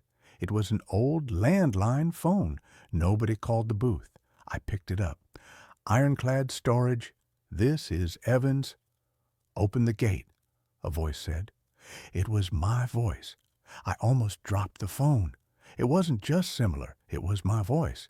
It was the same pitch, the same accent. It sounded exactly like I had sounded when I answered the phone a second ago. "Who is this?" I asked, my hand shaking. "Who is this?" the voice on the phone repeated. But it didn't say it like a question. It said it like a recording. "Stop it," I said. "This isn't funny." "Stop it," the voice said. Then it laughed. A dry, glitchy laugh. "Open the gate, Evans. I want to come in." I slammed the phone down. I looked at the gate monitor. The front gate was closed. The road outside was empty. There was no car, no person, just the pouring rain. Then I saw movement on Monitor 3. Monitor 3 showed the back of the lot, the dead zone, we called it. It was where the oldest containers were kept. In the grainy footage, I saw a figure. It was tall, too tall. It looked like a person stretched out on a rack. Its arms hung down past its knees. It was standing in the middle of the aisle, facing away from the camera. It was perfectly still, letting the rain hit it. I grabbed my heavy flashlight and my baton. I didn't want to go out there, but that was my job. And if it was a prankster, I was going to kick them out. I stepped out of the booth. The wind hit me, instantly soaking my uniform. I ran toward the back of the lot. I counted the rows. A, B, C. I turned the corner into the dead zone. "Hey!" I shouted over the roar of the rain. "Get out of here! The police are on their way!" I pointed my flashlight beam down the aisle. It was empty. I walked forward, my heart hammering against my ribs. I swept the light left and right. Nothing but wet metal and puddles. Then I heard a sound from above. Clang! It was the sound of a heavy weight landing on a hollow metal roof. It came from the top of the container right next to me. Clang! Clang! Footsteps, heavy metallic footsteps running across the tops of the containers. I looked up. I flashed my light upward. For a second, the beam caught something. It was pale, white, like a maggot. It was crouching on the edge of the container roof, looking down at me. It didn't have a face. It just had a smooth surface where a face should be, but in the center there was a slit. A mouth. It opened that mouth and a sound came out. "Check the locks," it whispered. It was Mr. Garrick's voice. Perfect imitation. I didn't think. I ran. I slipped in the mud, scrambled up, and kept running. Behind me, I heard it jumping. Boom! It landed on the next container. Boom! It was getting closer. It wasn't running on the ground. It was hunting from above, leaping across the narrow alleyway like a spider. "Don't fall asleep, kid," The thing screamed from the darkness above. It was laughing now. "Don't fall asleep." I saw the light of the guard booth ahead. It looked like heaven. I sprinted the last 50 yards. I could hear the thing landing on the ground behind me now. Splash, splash. It was on my level. I threw myself at the door of the booth, ripped it open, and dove inside. I slammed it shut and locked the deadbolt. I backed away, grabbing the heavy desk and shoving it against the door. Thud! Something hit the door hard. The whole shack shook. "Open the gate." My own voice whispered from the other side of the thin door. "It's cold out here." I crawled into the corner under the desk. I covered my ears. I squeezed my eyes shut. It didn't stop. For hours it circled the booth. Sometimes it tapped on the glass window with a fingernail. Tap, tap, tap. Sometimes it banged on the roof. Sometimes it mimicked voices. My mom, my dad, Mr. Garrick. It recited conversations I had days ago. "I need this job," it whispered in my voice. "I have $12. I stayed under that desk until the sun came up. When the gray light of dawn finally filled the booth, the noises stopped. I waited another hour before I moved. I slowly pulled the desk away. I unlocked the door. The rain had stopped. The air was cold and fresh. I walked outside. The wet gravel was marked with mud. There were footprints all around the booth, but they weren't shoe prints. They looked like handprints, but with fingers that were too long and too many joints. They circled the booth over and over again. I didn't do a final round. I didn't write a report. I got in my rusted sedan and I drove away. I drove straight to Mr. Garrick's house. I knew where he lived because I had dropped off paperwork there once. I pounded on his door until he answered. He was in his bathrobe, holding a coffee. He looked at my pale face, my muddy uniform, and he knew. "I quit," I said, "and I want my pay." He didn't argue. He went inside, got his wallet, and handed me $300 cash. "Did you see it?" he asked quietly. "I saw something," I said. "What is it?" "I don't know," Garrick said. He looked tired. "It's been there since the place was built. It likes the containers. It likes the echoes. We tried to get rid of it. We brought in dogs once. The dogs, they didn't come back out of the maze." "You sent me in there knowing that?" I yelled. "I needed a guard." He shrugged. "Insurance requires it. If no one watches the monitors, we lose our license." Left him there. I took the money, and I drove 2 towns over. I rented a motel room for a week. That was 3 years ago. I have a new job now. I work in a library. It is bright, and there are always people around, and there are no metal boxes. But I am writing this because last night I was walking home. It was raining. I walked past a construction site. There was a large blue shipping container on the sidewalk, used for storing tools. As I walked past it, I heard a sound from inside. Tap, tap, tap. I stopped. I couldn't help it. I looked at the metal wall. "Check the locks," a voice whispered from inside the locked box. It was my voice. I ran the rest of the way home. I locked every door. I closed every curtain. I know now that I didn't just leave that job. I took something with me, or rather, something decided that I was more interesting than the empty rows of the storage yard. It knows where I live, and every time it rains, I'm afraid to look out my window because I know that one day I will see those long white fingers tapping on the glass asking to come in.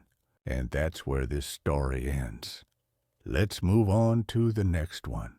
The rules of the Blackwood house were simple, but I broke the most important one. I am writing this from a motel room 3 states away. I have changed my name, I have shaved my head, and I bought a car with cash that cannot be traced back to me. I don't know if they are looking for me. I don't know if it can leave the property. But I know that I can never be comfortable in the dark again. If you are reading this and you see an ad for a live-in house sitter in the rural part of Oregon with a payout that seems too good to be true, please, for the love of God, keep scrolling.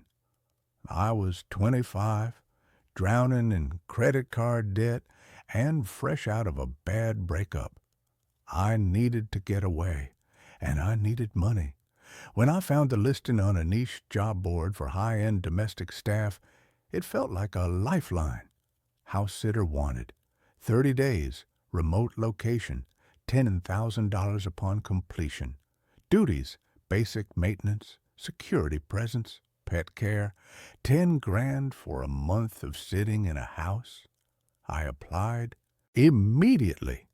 The interview was strange. It wasn't at the house. It was at a diner in a town 40 miles away.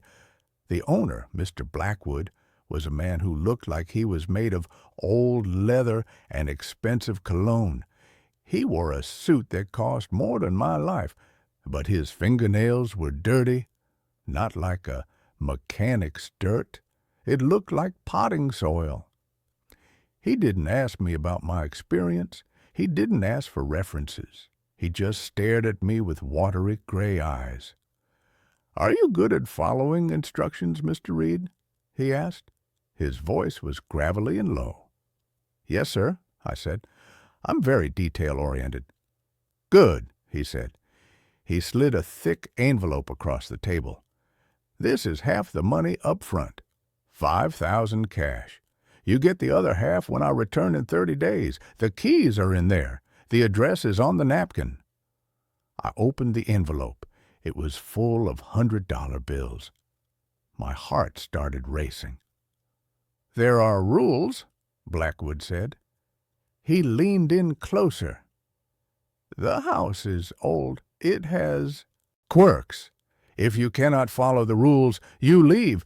But if you leave early, you owe me the $5,000 back. Understood?" "Understood," I said. "What are the rules?" "They are written on the fridge," he said. He stood up. "One last thing. Do not go into the basement. You feed the dog through the chute in the pantry door. You do not open the basement door for any reason. If you hear noises, ignore them. It's an old house. It settles."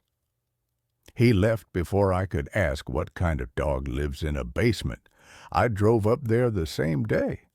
The house was massive. It sat on a ridge overlooking a valley of dense black pine trees. It was a Victorian style, 3 stories high, painted a dark charcoal gray. It looked like a bruise against the sky. The nearest town was an hour away. The nearest neighbor was, well, I never saw a neighbor. I unlocked the front door and stepped in. The air inside was cold, stagnant. It smelled like cedar and something else, something sweet and metallic, like old copper pennies. The furniture was covered in white sheets. It looked like a mausoleum. I went to the kitchen. It was modern, sleek, and stainless steel, a stark contrast to the rest of the house. On the massive double-door fridge, a piece of paper was taped with black electrical tape. The rules: lock all external doors by sunset. Do not unlock them until sunrise. Close all curtains on the ground floor by 8 p.m. Feed the dog at 6 p.m. and 6 a.m. 5 pounds of raw meat per feeding. Freezer in the garage. Do not look out the backyard windows after dark. Do not enter the basement. Do not speak to the dog. It was weird, extremely weird, but I touched the bulge of cash in my pocket. $10,000. I could pay off my car. I could start over. I told myself it was just an eccentric rich guy with a mean guard dog. The first 3 days were fine, uneventful. I spent my time exploring the upper floors, watching movies on my laptop, and cooking. The house made noises. Sure, the pipes groaned, the floorboards creaked, the wind howled through the valley, making the windows rattle. But that was normal. The dog was the only thing that gave me pause. In the garage, there was a massive chest freezer. It was filled to the brim with plastic-wrapped packages of meat. It wasn't labeled dog food. It just looked like hamburger meat, but darker red. Every morning and evening, I took 5 pounds of the meat, walked to the pantry, and opened the small metal chute on the door. It was like a library book drop. I shoved the meat through. It slid down a metal ramp into the dark below. I expected barking, growling, the sound of claws on concrete, but I never heard a dog. I heard wet sounds, slurping, the sound of meat hitting the floor, and then a soft rhythmic smack, smack, smack as something ate it. It sounded careful, deliberate. On the 4th night, the atmosphere changed. I was sitting in the living room. It was now p.m. I had closed the curtains like the rules said. I was reading a book, trying to ignore the silence. Scratch, scratch, scratch. It came from the pantry door. I froze. My heart hammered against my ribs. "Hey, buddy," I called out, my voice sounding thin in the big room. "You still hungry down there?" The scratching stopped. Then a voice came through the door. It was muffled, low, and raspy. "Water," it whispered. I dropped my book. It hit the floor with a loud thud. I stood up, backing away. "Who's there?" "Water," the voice said again. "Thirsty." It didn't sound like a parrot mimicking a human. It sounded like a man whose throat was filled with sand. I can't open the door," I stammered. "Mr. Blackwood said no." Silence. Then a low, guttural sound. Not a growl, a laugh, a dry, wheezing laugh. "Ha, ha, ha." I ran upstairs to the master bedroom and locked the door. I slept with a heavy brass lamp on the nightstand. The next morning, I tried to rationalize it. It was the wind, I told myself. Or maybe the pipes. Old houses make vocal sounds. I'm just lonely. My brain is playing tricks on me. I went down to feed the dog. I shoved the meat through the chute. "Good morning," I whispered, feeling stupid. From the darkness of the chute, a sound came back. "Good morning. Reed." It knew my name. I stumbled back, tripping over my own feet. I scrambled out of the kitchen and hyperventilated in the hallway. How did it know my name? I had never spoken my name in this house. Blackwood knew it. That was it. Was Blackwood in the basement? Was this some sick game? Was he keeping a prisoner down there? My conscience started to eat at me. If there was a person down there living in the dark, eating raw meat, I couldn't just ignore it. But the money and the fear, the primal fear that told me that is not a human voice. A week went by. The activity escalated. At night, I started hearing footsteps, heavy, wet footsteps. They weren't in the basement. They were outside. I obeyed Rule 4. Do not look out the backyard windows after dark. Religiously. But sound travels. I could hear something circling the house. It sounded like someone walking in mud, even when the ground was dry. Slap, slap, slap. Sometimes it would brush against the siding, a long scraping sound like rough sandpaper dragging along the wood. I started drinking. I found Blackwood's liquor cabinet, and I drank whiskey to fall asleep. It was the only way to drown out the sounds. Then came the night of the storm. It was day 14. Halfway through, a massive storm front rolled in over the mountains. Thunder shook the foundation of the house. Lightning turned the night sky into strobe light flashes of violent white. At 10 p.m., the power went out. The house plunged into absolute suffocating darkness. I fumbled for my phone. The flashlight beam cut a weak cone through the black. I remembered there was an emergency generator in the garage. Or at least, I hoped there was. I walked to the kitchen to get the garage keys from the hook. As I passed the pantry door, I stopped. The chute was open. It was supposed to be spring-loaded. It was supposed to snap shut. But it was propped open. A smell wafted out. It was unbearable. It smelled like a butcher shop that had been left in the sun for a week. Rotting meat, iron, and excrement. I shined my light at the chute. A hand was sticking out. It wasn't a dog's paw. It wasn't a human hand. It was pale, almost translucent white. The fingers were impossibly long, at least 8 inches each. They had too many knuckles. They looked like the legs of a giant spider made of bone and wet skin. The fingers were gripping the edge of the chute, holding it open, and then an eye appeared in the opening. It was yellow, no pupil, just a sickly, glowing yellow orb the size of a tennis ball. It stared right at me. "Lights! Out!" The voice hissed from the chute. I screamed. I dropped the keys. I ran. Into the living room. I didn't know what to do. The front door, the car, I needed to get out. But then I remembered Rule 1, lock all external doors. I had done that. But to open them, I needed the keys.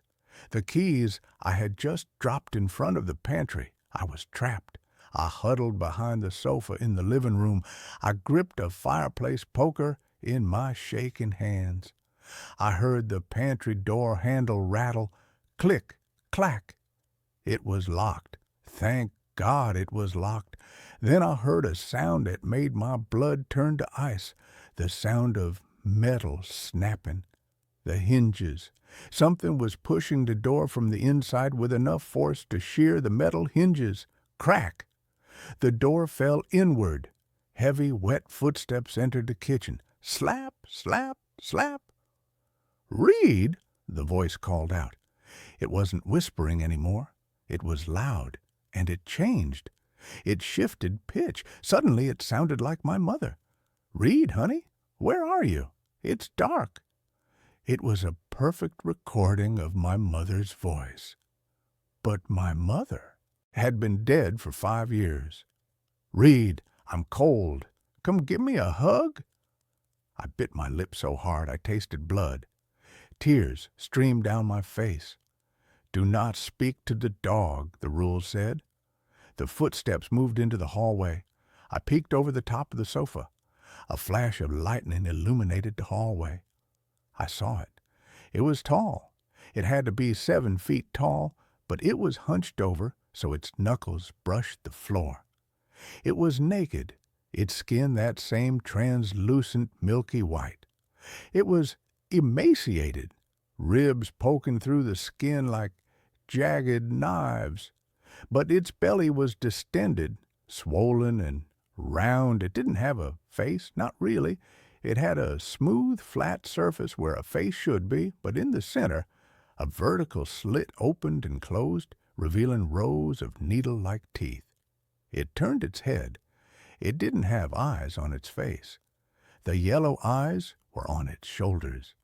2 massive glowing orbs embedded in the muscle of its shoulders, scanning the room independently.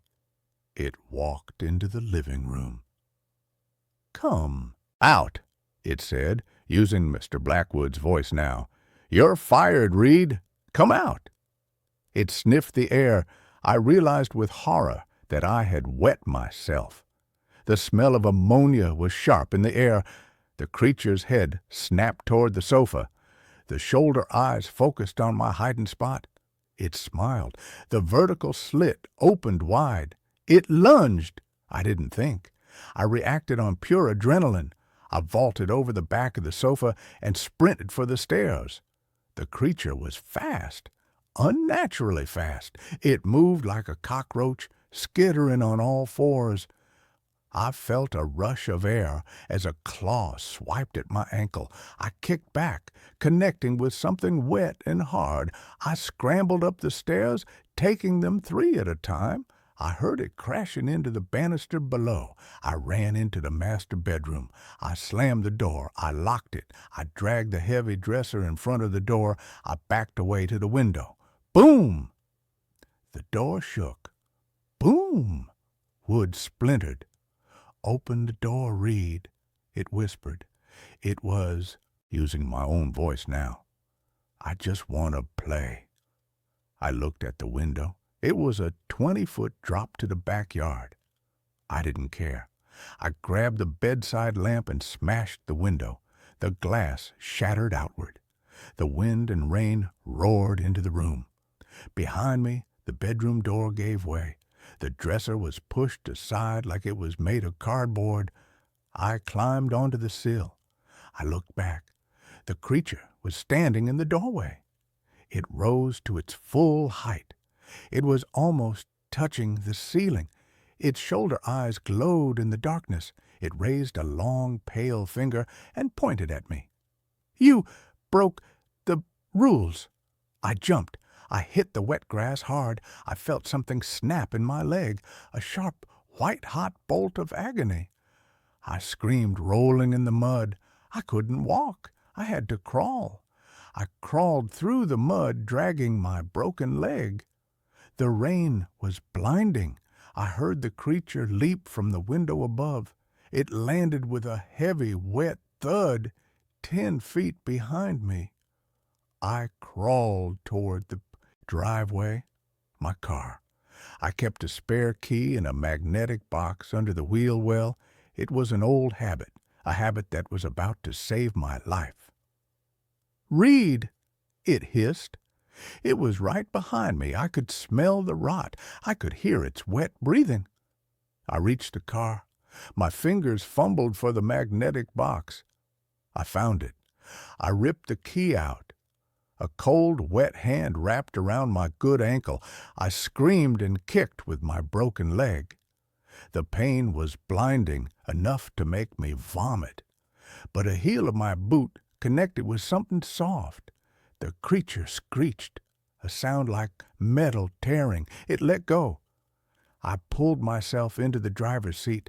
I jammed a key in the ignition. "Please start. Please start." The engine roared to life. The creature slammed against the driver's side window, its face, that smooth, faceless horror, pressed against the glass. The vertical mouth opened and it shrieked. I threw the car into reverse. I floored it. The car shot backward. The creature was thrown off. I spun, the wheel shifting into drive, and tore down the driveway. I didn't look back. I drove on the rim of a flat tire for 10 miles. I drove until the engine started smoking. I drove until I saw the lights of a 24-hour gas station. I crashed the car into a bollard in front of the station. The attendant, a teenager with acne, ran out. "Dude, are you okay?" I fell out of the car, bleeding, covered in mud, my leg twisted at a wrong angle. "Call the police," I sobbed. "Call them now." The police went to the house. I told them everything from my hospital bed. They looked at me like I was on drugs. They tested my blood. I was clean except for the alcohol. They told me what they found. The house was empty. The front door was locked. The bedroom door was broken, yes, but they said it looked like I had smashed it with the dresser in a fit of psychosis. They checked the basement. "There's no dog," the officer told me. "Just an empty room, dirt floor, and a pile of old bones. Animal. Bones. Deer, mostly. And Mr. Blackwood? I asked. We looked into the owner, the officer said, flipping through his notebook. The house is owned by a trust. The last living member of the Blackwood family died 40 years ago. There is no Mr. Blackwood. I froze, but I met him. I have his money, $5,000 cash. I told them to check my backpack, which they had recovered from the car. They opened it. The envelope was there, but it wasn't full of money. It was full of old dry leaves, and among the leaves there were fingernails, dozens of them. Dirty, soil-covered fingernails. I screamed until they sedated me. They released me a week later. They ruled it a mental breakdown brought on by isolation and alcohol. But I know the truth. I know because of what I found in my pocket when I put on my jeans to leave the hospital. It was a piece of paper, small, crumpled, and damp. It wasn't there when I jumped out the window. I unfolded it with trembling hands. It was a note, written in a shaky, jagged scrawl, as if written by a hand that had too many joints. You owe me $5,000. I will come to collect. I ran. I'm still running. But last night, in this cheap motel room, I woke up at 3 a.m. The room was silent, but from the bathroom I heard a sound. Slap, slap, slap. And then the sound of the toilet flushing, followed by a voice. My voice. Water. I am typing this fast. I'm leaving now. If you ever see a job listing for the Blackwood house, burn it. Just burn it. And that's where this story ends. Let's move on to the next one. The weeping walls of 47 Willow Street. The Craigslist ad was buried under listings for shared apartments and studio couch surfing gigs. Room for rent in historic St. John's Victorian. Utilities, Wi-Fi, parking included. $400 a month, quiet tenant preferred, references required. Attached was a single photo, a sunlit room with high ceilings, an ornate, if dusty ceiling medallion, and a view of mature maple trees through tall, wavy glass windows. It looked like a slice of old Portland charm. It was exactly half what I'd been paying for a shoebox downtown after my research grant at PSU fell through. The landlord, Dr. Eris Thorne, spoke with clipped academic precision over the phone. He was a retired anthropology professor, he explained, living alone in the large house after his wife's passing. He needed a responsible, low-impact presence to help with the upkeep. His voice was dry, devoid of warmth, but the price was impossible to ignore. He vetted me thoroughly, asked for pay, stubs, spoke to my last landlord, even requested a copy of my student ID. When he finally agreed, his instructions were specific. Move in after 5 p.m. I keep early hours. Your room is the west-facing one on the second floor, left of the stairs. The rest of the house is private, especially the third floor. Do not go up there. The steps are unsafe. He didn't mention anything about the house's history beyond its 1898 construction date. He just handed me a heavy brass key at the door, his thin hand cold and papery, and retreated immediately into the dim interior, closing the door firmly behind him before I'd even hefted my first box. Stepping inside 47 Willow Street that first evening felt like entering a museum after hours. The air was still, thick with the scent of aged wood, lemon oil polish, and something fainter, more organic, like dried flowers left too long in a vase.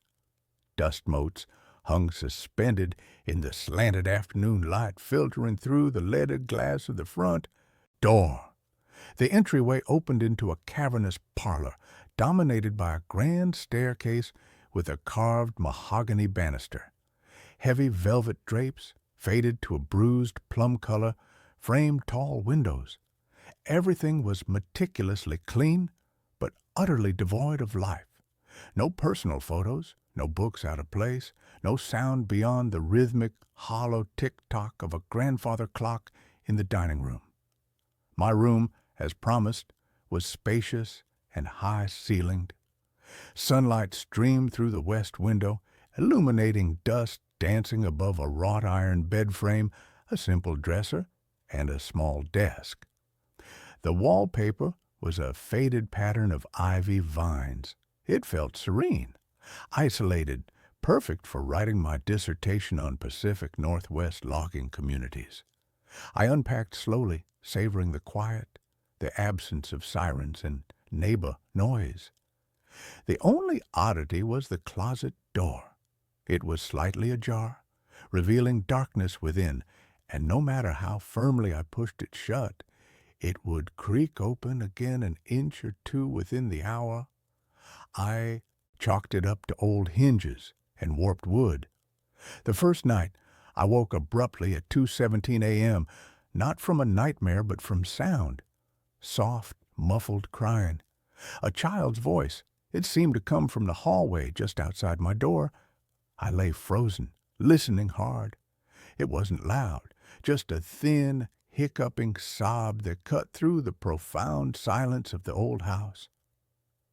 Sniff, whimper, sniff.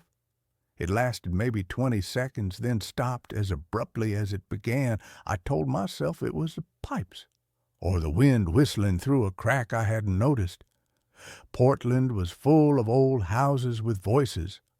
I got up, peered into the empty, shadowed hallway. Nothing. The grandfather clock downstairs chimed the quarter hour, its deep, resonant bong echoing unnaturally loud. I went back to bed, dismissing it.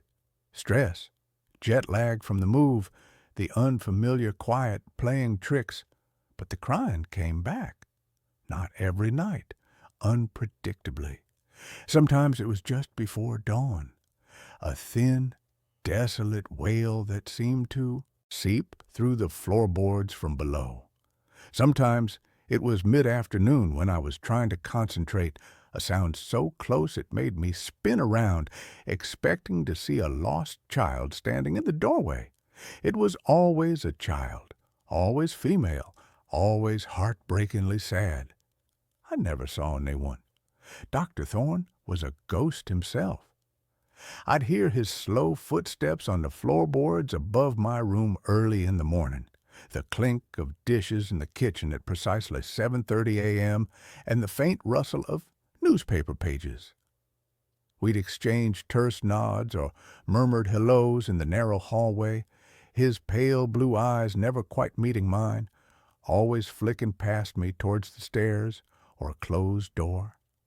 He moved with a stiff, deliberate care, as if navigating a space filled with invisible obstacles. I asked him once casually about the pipes making noises. He didn't look up from polishing a brass candlestick. "The house breathes," he said, his voice dry as dead leaves. "It remembers things. Pay it no heed. Focus on your work." His dismissal was absolute. It felt less like advice and more like a command. The crying wasn't the only thing. Small objects began to vanish. My favorite pen, a cheap Bic, but the one I wrote best with, disappeared from the desk. I found it 3 days later, tucked neatly under the pillow on the unused side of the bed. My reading glasses went missing from the nightstand. I discovered them balanced perfectly on the edge of the cold porcelain sink, in the shared bathroom down the hall, a room I rarely used. One morning, I woke to find the heavy velvet curtains in my room drawn tightly shut, though I always left them open for the light. When I pulled them back, the brass rings scraped against the rod with an unnerving shriek. The closet door was wide open, the darkness within seeming deeper than before. A faint, sweet smell lingered, not pleasant but cloying, like decaying lilies. I mentioned none of this to Dr. Thorne. His coldness was a wall. Instead, I bought a cheap digital voice recorder, the kind journalists use. I left it running on my desk overnight, pointed toward the hallway. The playback the next morning made my blood turn to ice. For hours, there was only silence. The faint hum of the refrigerator downstairs, the distant traffic on Highway 30. Then, at 1:48 a.m., clear as a bell through the cheap microphone, the sound of small bare feet padding softly down the hallway outside my door. Pat, pat, pat. They stopped right outside my threshold. Silence for 10 seconds. Then a child's voice, thin and trembling, whispering directly at the recorder. "Why won't you play with me?" My breath hitched in my throat as I listened. The whisper came again, closer this time, the microphone picking up the faint moisture in the voice. "It's cold, so cold down here. Can I come in?" A pause. Then a sound that wasn't human, a low, guttural clicking like stones rattling in a dry throat, followed by a wet, choking sob that dissolved into silence. The recorder captured it all. I played it back 3 times, my hands shaking. This wasn't pipes. This wasn't the wind. This was intentional. I confronted Dr. Thorne at breakfast the next day. He was eating a single boiled egg at the massive, scarred kitchen table, his back to the window overlooking the overgrown backyard. I placed the recorder between us, pressed play, and watched his face. His reaction wasn't surprise. It was resignation, a deep, weary sorrow that aged him decades in seconds. He didn't look at the recorder. He stared at his egg, his spoon hovering mid-air. When the child's whisper, "Why won't you play with me?" filled the quiet kitchen, his knuckles turned white on the spoon handle. When the wet, choking sob sounded, a single tear traced a path down his deeply lined cheek. He reached out a trembling hand and stopped the recording. His voice was barely audible. "Her name was Eleanor, my daughter. She died in this house. 1952. Pneumonia." He finally looked at me, his eyes red-rimmed and hollow. She was 7. She didn't want to go to the hospital.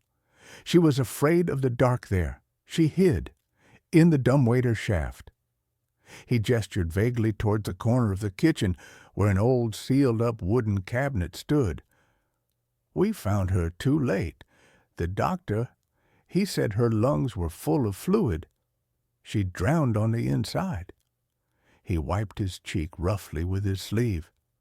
"She never liked being alone, especially in the dark. She always wanted someone to hold her hand." He pushed his plate away, the egg untouched. "She's not malicious.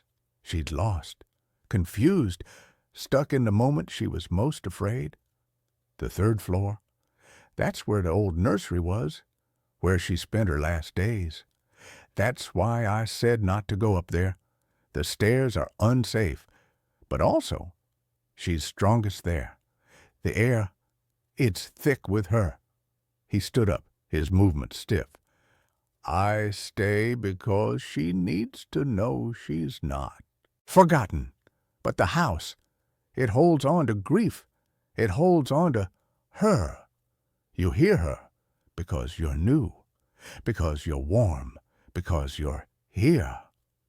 He walked slowly towards the door to the parlor, pausing with his hand on the frame. "Do what you must, but know this. She doesn't understand time. She doesn't understand you aren't me 60 years younger, or that you aren't her mother, long gone. She only knows she's cold and alone, and she wants someone to stay." I didn't pack. Not yet. The academic in me warred with the terrified human. I needed proof.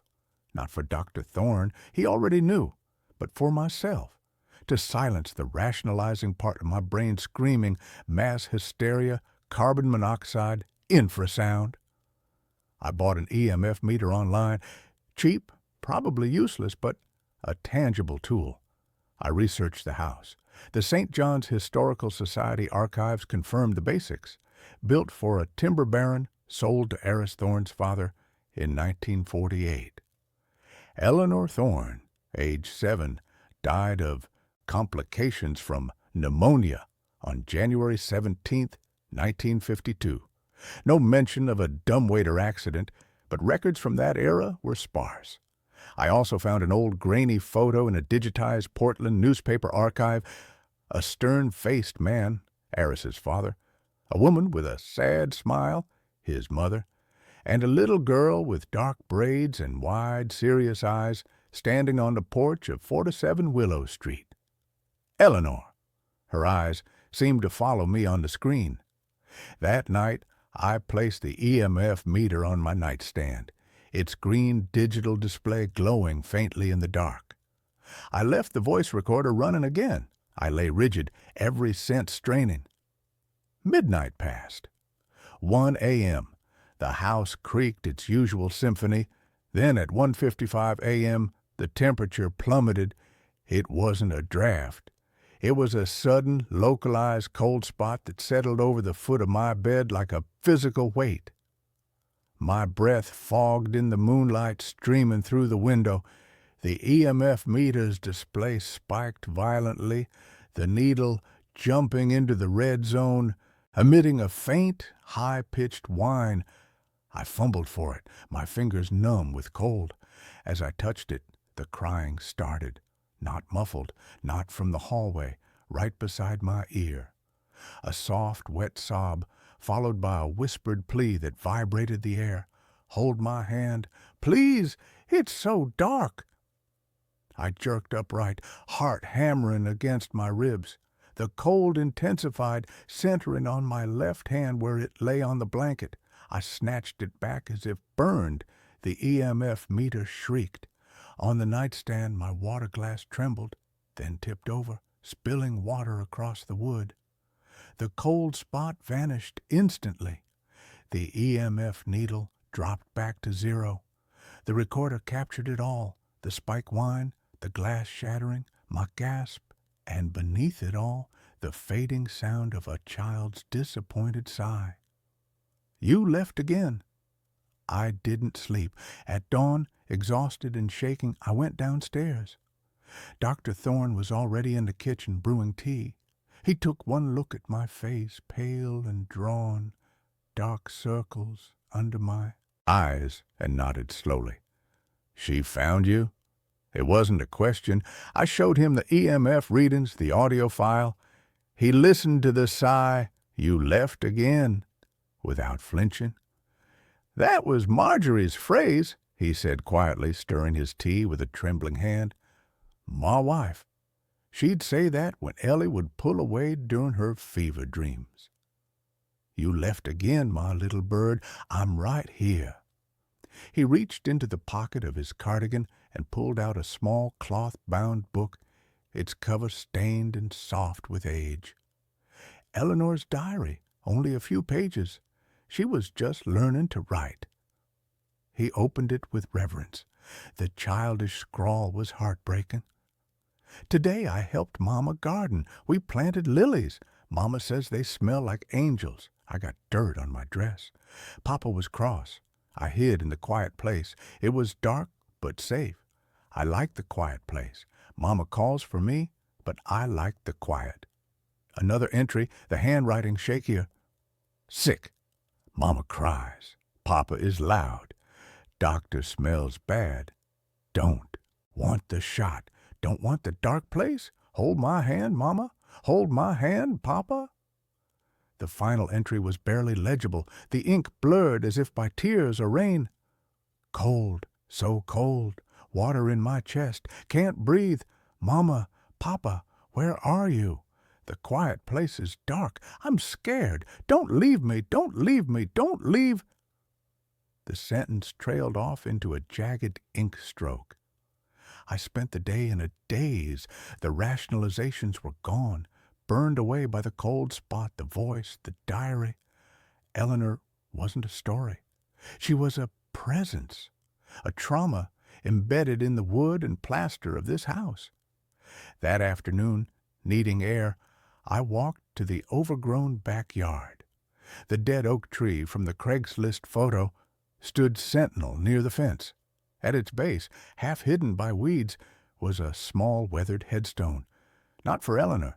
She was buried in Riverview Cemetery, Dr. Thorne had said, but for Marjorie Thorne, beloved wife and mother, 1920-1985, and carved beneath, she never stopped, listening for her little bird. As I stood there, a scent cut through the damp earth smell.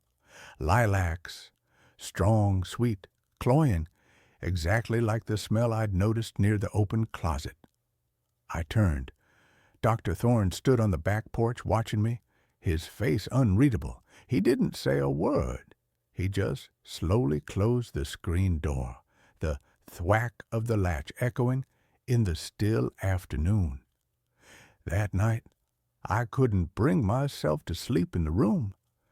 I dragged the wrought iron bed frame away from the wall, creating a barrier of sorts.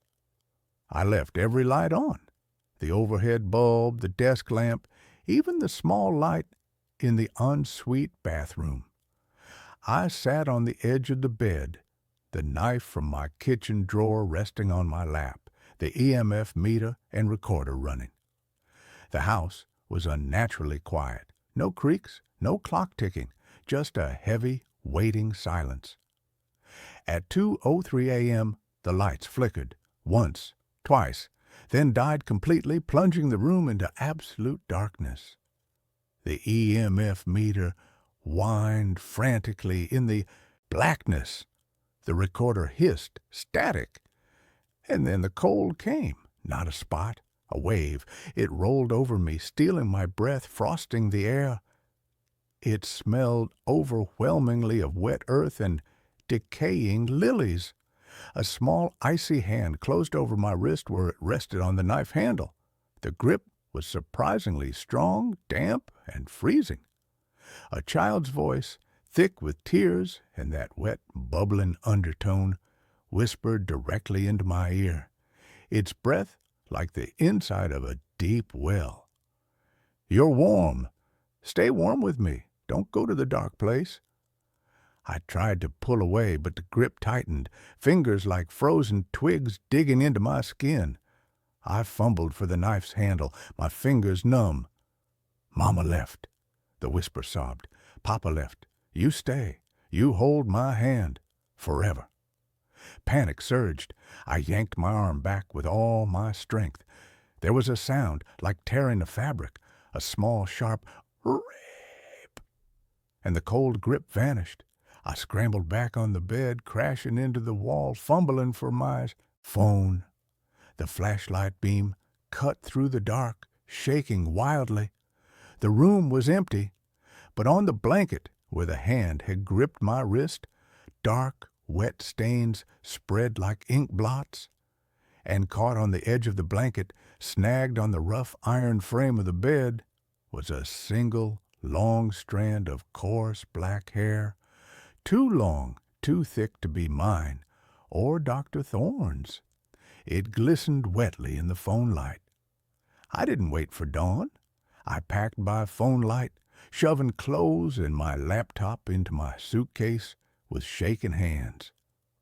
The wet stains on the blanket steamed faintly in the cold air.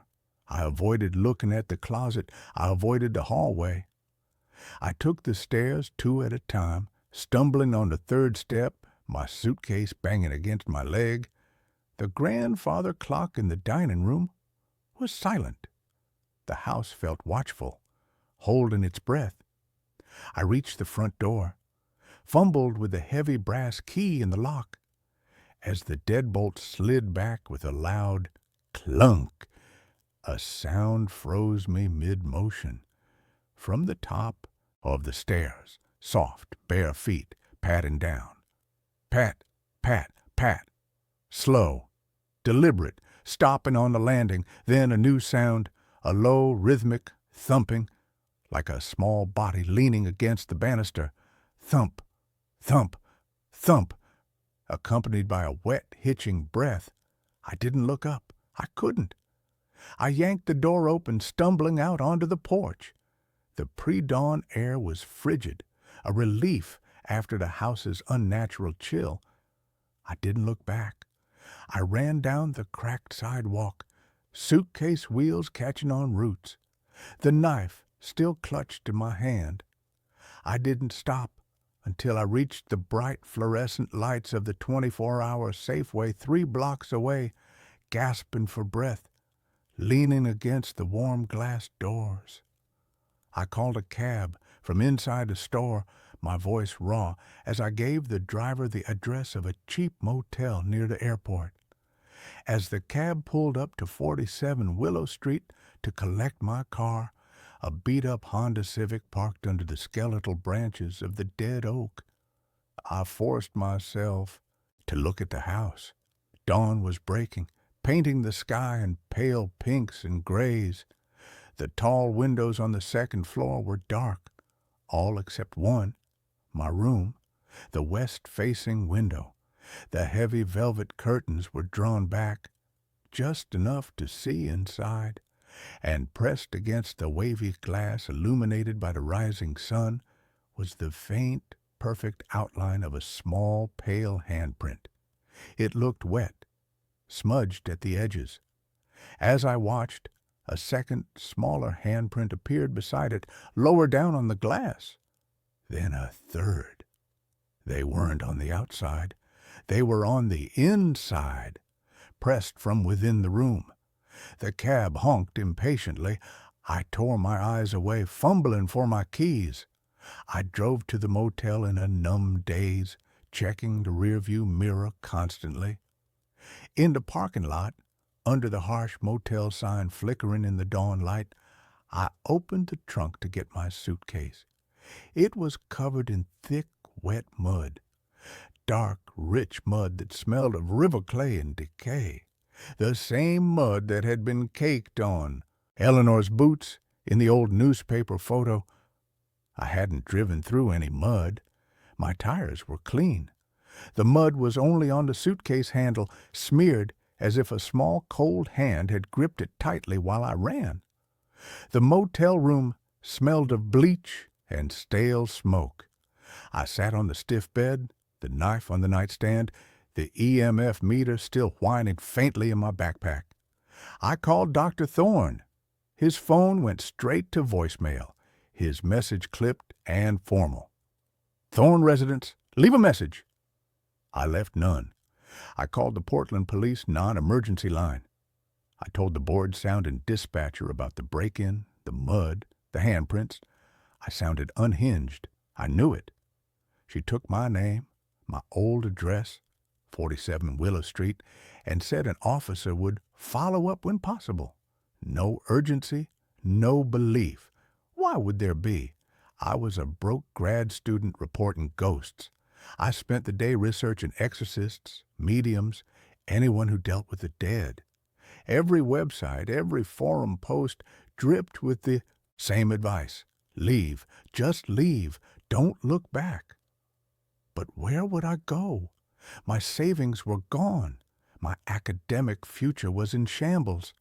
The weight of Eleanor's loneliness, her desperate, cold grip on my wrist, pressed down on me heavier than any rational fear. She hadn't wanted to hurt me. She'd wanted comfort. She'd wanted someone to stay. That was the true horror, not the cold, not the whispers, but the profound, aching need radiating from that small, trapped presence. The house wasn't haunted by a monster.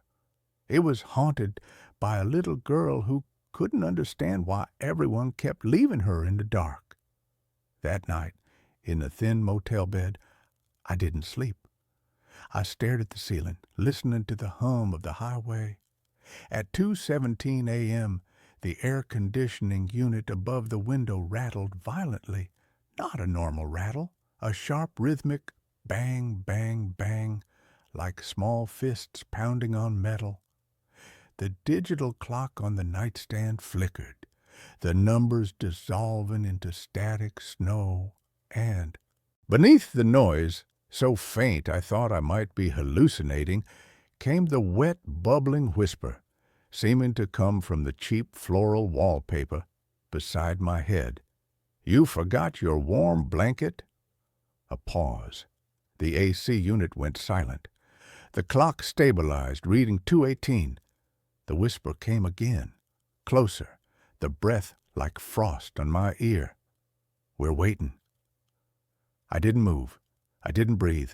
I just lay there in the suffocating motel room dark, the knife slick in my sweating palm, the smell of wet earth and decaying lilies thick in the air. The $400 a month had been a steal. The cost of staying had been my peace.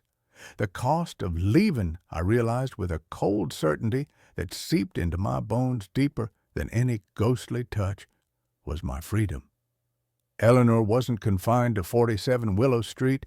Grief, that old, that deep, doesn't respect walls. It follows, it clings, it waits. And in the crushing silence after the whisper faded, the only sound was the slow, steady drip of muddy water falling from the handle of my suitcase onto the cheap motel carpet. Plink, plink, plink, like a countdown, like a heartbeat, like small bare feet padding closer in the dark. I'm not safe here. I won't be safe anywhere. She's right. They're waiting. And the worst part, the truly, devastatingly realistic part, is that a part of me, the part that's been lonely too, that's lost too much, that part understands why she won't let go. The cold on my wrist doesn't fade. It never will. It's a brand, a promise, or a sentence. The dripping continues. Plink, plink, plink. I close my eyes. I don't pray.